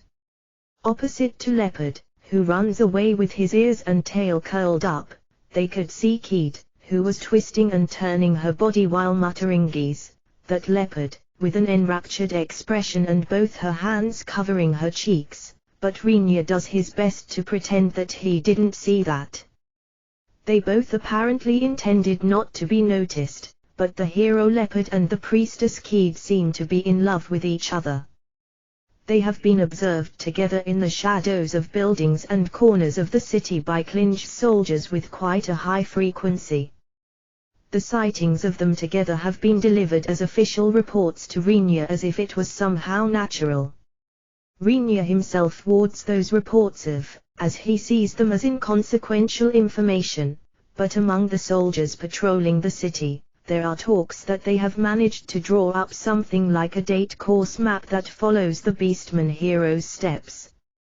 That part has reached Rinya's ears as well, and it has become one of his worries whether he should rebuke the voyeur-like soldiers asking them what they are doing during work hours, or whether he should praise their ability to thoroughly investigate the details so far without being caught by the Beastman's perception. In my opinion, I think it's a problem that your impact on your surroundings was too big in comparison to the time it took you to make a name for yourself. Shin says to Rinya, who shoos away all the people who had gathered here.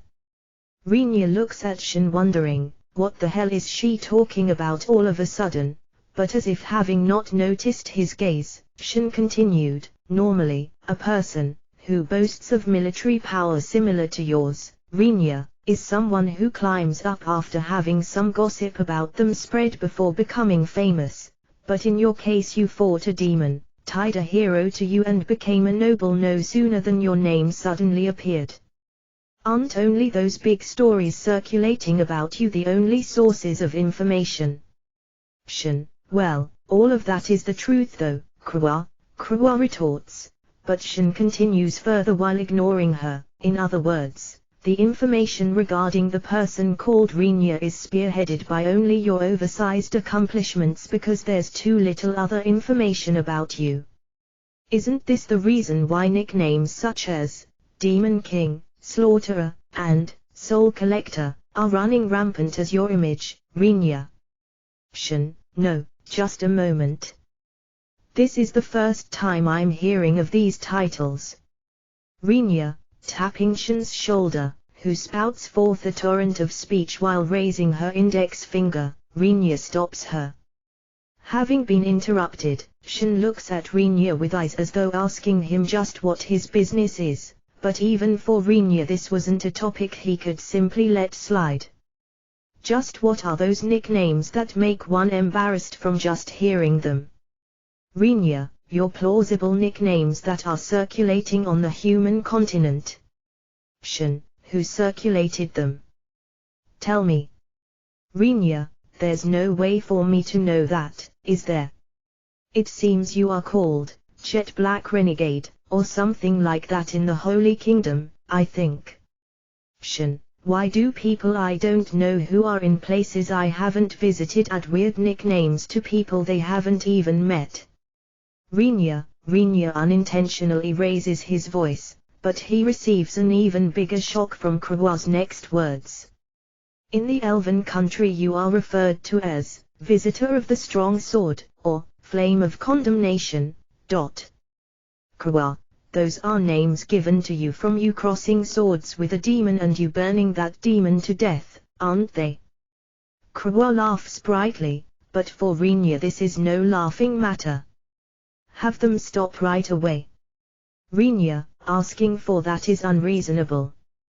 Krua frowns, but even Rinya cannot afford to withdraw due to something of this level. In the first place, the one who finished off the demon by setting him on fire was Krua, so it should be fine for me to declare that I have no recollection of having condemned anyone. Rinya thrust that fact at Krua, but he soon became speechless due to her lashing back at him with "You were the one who had me do that, Rinya." Being given nicknames is something fairly honorable, no? Albeit you did not decide on these nicknames, they were assigned to you naturally. Isn't that proof of their admiration? Krua, please be more confident, Krua said, but Rinya has a gloomy expression while being at his wit's end. I want them to refrain and hold back on me, Rinya. Well, I thought that you would say so, Rinya, thus I have a suggestion for you. Shin, upon Shin's words, Rinya shifts his attention towards her while wondering whether she's going to spout something worthless again. What is it? For the time being, let's hear it. Rinya, for the elves and humans it's too late. Shen, too late, you say. What is too late? Rinya, if we're talking about the southern continent where the beastmen live and the northern continent where the dragonoids live, I wonder if you'll still be able to avoid more nicknames before it's too late. Shen, once she emphasizes the too late part, even Rinya couldn't find any words to rebuke her. Even putting that aside, just what does Shen want to say with being in time? Rinya didn't understand at all. In short, if we properly show what kind of person you are before any kind of nickname can take hold, nicknames like those disliked by you won't cling to your person, right? That's what I think, but how about it? Shen, really? Rinya, it sounds like a relatively decent suggestion, but then again, it comes from Shen. Rinya cannot help but feel that a trap is waiting for him somewhere down the line. Even if you put the matter about nicknames aside for a moment, I think that I'd like you to come to our country at least once, Margrave. I'd like you to have seen our hometown once, if we are going to fight together from now on. Leopard, having returned without being noticed by anyone, Leopard interjects. This proposal sounds like something decent as well, but I cannot help but feel that there's some kind of loophole in this with the person saying these words being Leopard. You are in the middle of being driven out by your country for being a nuisance, aren't you? Rinya, once Rinya said so while glaring at him with scornful eyes, Leopard swiftly averted his eyes. Keed appears from within the shadow of Leopard's back and says to Rinya, that is certainly so. But at present the situation has stabilized itself to some degree. If we can have you, Margrave Summer, visit our country for the sake of learning about us better, even if it's just for a short time, this me will prepare everything. Keed, a treatment as a state guest is impossible, but I shall promise you that you will be received as a VIP. Being told that by Keed, even Rinya's heart sways a bit. Seeing as I'm in a situation where I can't carefreely go on trips much after being appointed as a noble, I'd like to have a change of pace from stories connected to the heroes. Moreover, if the destination is the Beastman country which he had never visited before, it stimulates his curiosity. I fear it's very likely that investigation personnel from all around will flow into your territory as a result of you having accepted the Elven Prince Summer. Keed whispered while secretly leaning in close to the worrying Rinya. Once Rinya looks at Keed's face with a surprised look, Keed reveals a smile full of hidden meanings. How about coming to our country for a while, even if it has the connotation of dodging the brunt of their investigations? Of course, together with everybody. Keed, please do so by all means, okay? Keed laughs. Is this a pre-arranged talk or an unforeseen talk that came about during the progress of our conversation? While unable to make a decision, Rinya ended up thinking, with this flow, it's probably been decided that we will proceed towards their country. Normally a human with a position like Rinya's is a person with considerable social status in certain countries. Due to this, in the case they visit a foreign nation, a lot of troublesome formalities have to be observed. Also, because all countries have one or two things they can't expose or information they don't want leaked to a human with a high social status in a foreign country, it becomes necessary to hide or make sure that the guest is not allowed to get close to those things and that information. Additionally, there are also various agreements and procedures when it comes to a foreign national military force, with a magnitude above a certain level, crossing the border. If they were to cross the border arbitrarily, without having made any kind of previous arrangement, it would lead to a case of border infringement, provoking a situation that could very well lead to war. Pertaining to this point, it was customary on the human continent to not be given permission unless it was a big emergency. Cross-national military joint operations were never carried out to begin with. If there was some kind of threat that crossed the borders, it was normal to leave the matter to the national army of the country which had its border infringed.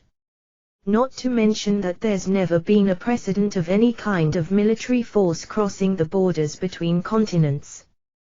The sole exception to this rule is the hero's mobilization. As the heroes themselves own combat power that's equivalent to a whole army, there are never any restrictions imposed on the heroes and their comrades. As for the heroes' comrades' sphere of action, there's of course the preface that they have to keep it in a sensible range. Say, why is the examination so strict just for me? You have passed on the documents related to a noble's border transgression, right? Rinya asks Shin, who's next to him, as only he receives a tenacious body check and documents inspection in the room with Klinch's transfer gate. Starting with Katz, all the heroes very quickly passed through the gate, which resulted in them going ahead. As to whether the one transferring is a hero or not seems to be verified by the exclusive hero equipment. Katz showed the holy sword, Leopard presented those boorish teku and boots. Those pieces of equipment served as proof of them being heroes. There's an inscription saying Holy Sword Tilwing on Katz's holy sword, and Leopard's equipment had the name Fang King attached to it as well. It appears to have that name engraved in the set of teku and boots, but since Rinya suffered a bashing from the Beastman priestesses after he laughed at the name for being too unsuitable, he carved it into his brain to not ridicule it ever again. Although you might call the bashing an attack, it wasn't at the level which Leopard suffers every day. Those among the priestesses, who belong to the childish category, hit Rinya with their tiny fists which seemed to fit the sound effect Paka Paka 1 perfectly, but even if their fists didn't carry any real power, Rinya simply endured them as they seemed to be really angry going by their expressions. Predicting that this kind of attack is likely more effective against Rinya than direct force, Keed applied such a tactic, but this matter caused Rinya to change his perception of Keed from her being a muscle-brain's wife to a wily and scheming woman. In the middle of this matter, Rinya happened to see Grun's hero equipment for the first time. Two blades that are a bit too large to be called knives. If Rinya were to judge, their make was something similar to what can be called Western-styled, but the sword blade was unmistakably close to that of a Kodakai. Too, their inscriptions seem to say wings abreast. It seems to mean that a single swing won't accomplish anything, and that only two swings will achieve a level of significance for the first time. It's apparently an inscription added by a lost who came to the Elven continent in the past. Grun gave Rinya an explanation, who was gazing at the two blades full of keen interest. Due to those two katana, one could say that Grun's main combat method appears to be close combat or surprise attacks from the target's blind spot. The fighting style of unleashing a single strike from the target's blind spot after freely using concealment skills so that he will be out of sight, even if only for a short period of time, in addition to a dual blade style that emphasizes speed, is really assassin-like, Rinya judges. Given that there were too many people for everyone to pass through the gate at the same time as the heroes, a part of the priestesses carefully selected by Keed and Rinya's comrades such as Frau and Rona passed through the gate while sticking together. Only Rinya was stopped before passing through, which leads us to the present situation. The reason why Shin remained beside him was that she noticed Rinya being detained right before passing through the gate. The other members of Rinya's party went through the gate before he was stopped. "We are terribly sorry, Your Excellency. This is also our duty." One of the soldiers defending the transfer gate apologetically calls out to Rinya, who is still being held back. Since the transfer gates are a transportation system that allow anyone to visit a foreign country instantly, soldiers from territories that belong to other nobles who have established specialized defense units are dispatched as well. This is a safety net so that the country will also take responsibility in case something happens, but the soldiers that stopped Rinya were under the direct control of the Trident Principality. Rinya replied honestly at first, wondering whether this is an inspection carried out each time a noble crosses the border, but as they examined him too strictly, a single complaint escapes his mouth unintentionally: "It can't be helped if it's your duty, but, is it because I'm a noble after all?" Rinya, if that's the case, I ended up in a troublesome position, Rinya assessed. But the words returned by the soldier were slightly different from Rinya's expectations. "No, normally you'd be fine to go."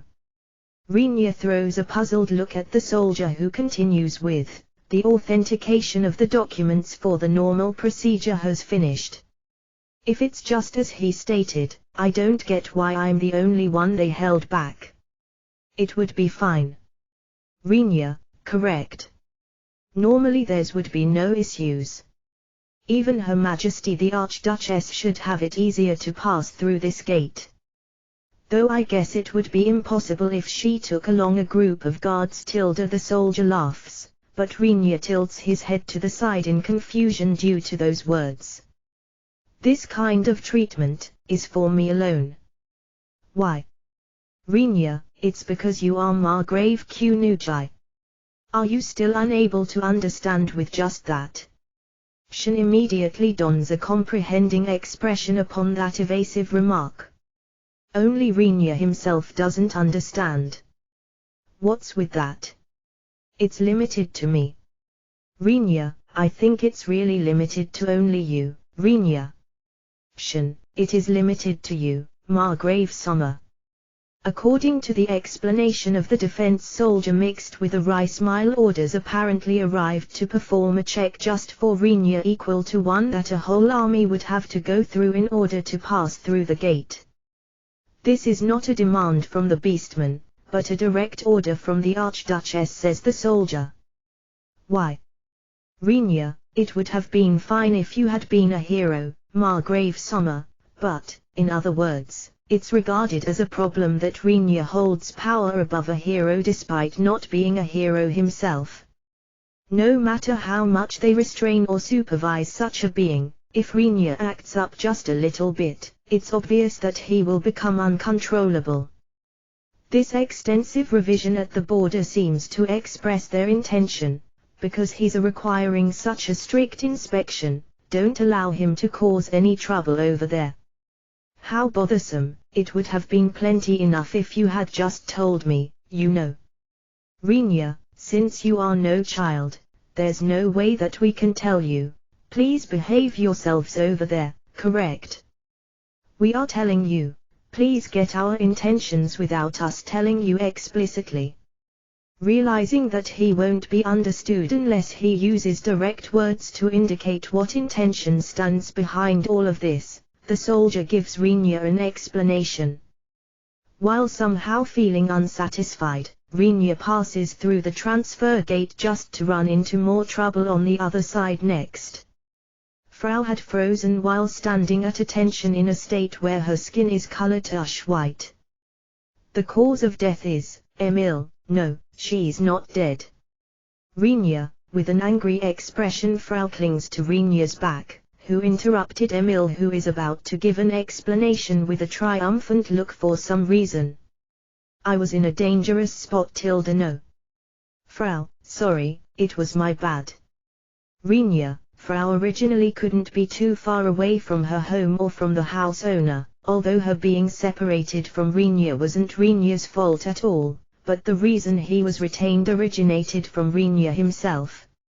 Although it would have been fine to pass the responsibility to the soldiers who stopped him, Rinya apologized to the angry Frau while believing that he should obediently take the blame.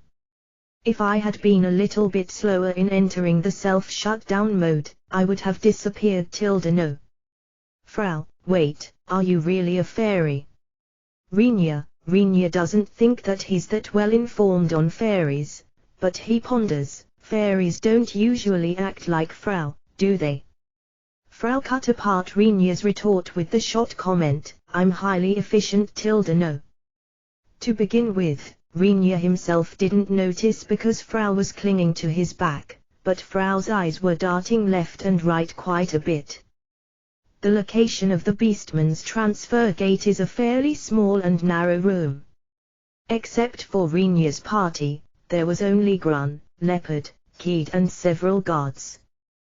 The priestesses, who should have arrived first, apparently left the room to inform every quarter of Rinya's group's arrival. Welcome, Margrave Kunujai Dornor. We are very delighted with your visit. One person, with likely the highest standing among the soldiers present in the room, bows their head after noticing Rinya. Because they are wearing armor with a helmet attached, Rinya didn't discover what kind of beast ears they had, but going by the long, vertically striped tail that has been dangling behind them, Rinya predicted that they are likely some kind of feline animal. Thank you for your polite reception. There's no need to be so formal, is there? It's not an official visit. Rinya says while returning a bow. It's not like he has been told anything peculiar by the Trident Principality either, so he didn't come here with a specific objective in mind. Rinya said that with the intention to tell him that it's unnecessary to humble himself as it's a very private visit, but judging by the other side reaction, the information was apparently slightly different as the soldiers shook their head. Even if it's unofficial, we are receiving that Margrave Kunujai. We must not show any discourtesy. What do you mean by that? Rinya felt an extremely ill-boding premonition, but, for some reason, the soldier talks to Rinya with the tone and the sparkling eyes of a boy, who is just in front of his idol athlete. The Beastmen are a race that value military prowess. I was told that Leopard Dornor, who is proud of being the strongest among the Beastmen, was casually and single-handedly defeated by you, Margrave Dornor. Rinya, that's a fact. It's certainly true, but that definitely shouldn't be a reason for me to be stared at with sparkling eyes full of reverence, Rinya believes. Rinya wants to ask why they honor the person who beat up their hero, to begin with, but he settled his doubts with the simple theory that a strong person is always right and extremely cool in their eyes. Even if it's just once, please show us the strength, which doesn't allow Leopard Dornor to get close, during your stay in our country by all means. Wait, just what are you asking of a noble from a foreign country in such a natural manner? In the first place, as for the story of me having repelled the hero Dornor, even if I fought seriously, there's no way that hero Dornor did the same, right? Rinya, Leopard, who had grown timid in a corner of the room, and Keed, who comforted him, had question marks pop up above their heads in harmony. While thinking, at least pretend to not have heard my words, even if you actually did. Rinya makes an effort to continue calmly, no matter how able or fabled the other party might be, your opponent will still be a noble of a foreign country, right? Even for the hero it's impossible to attack someone like that with his full power at full throttle, correct? Me being able to drive Leopard Dornor away was only because I was somehow able by chance to handle the situation before Leopard Dornor got serious. Or such. Can we pretend that this story never happened, Keed?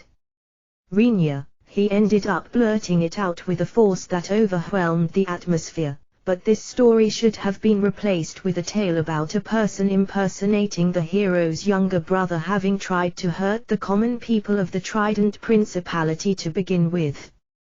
It won't be strange if a person of a certain standing learns what really happened, but it's plain weird to inform someone who might as well be called soldier about it. Publicly it's just as you say, but there's no way that even the report to the king would describe the public version. while saying that it's a secret, that King spread this story all over the place. Kid, as for Rinya, he intended to follow up, but Kid, who consoled Leopard who had curled up while stuffing his big body even further into the corner after having heard Rinya's words, says while looking in Rinya's direction. Due to the fact that the king himself spread the rumor of the factual story, which they expressly considered as to never have happened, makes Rinya think just how much of an idiot is that king, but once he considers the beastman's nature, he changes his mind to, it might be something inevitable since the other party is someone whose brain is basically made out of muscles. Anyway, this time I have come to have something similar to a simple pleasure trip. Please spare me from any hassle. Rinya, since the three heroes have become close at last, it should be fine to delegate all combat to them, shouldn't it? Rinya estimated casually.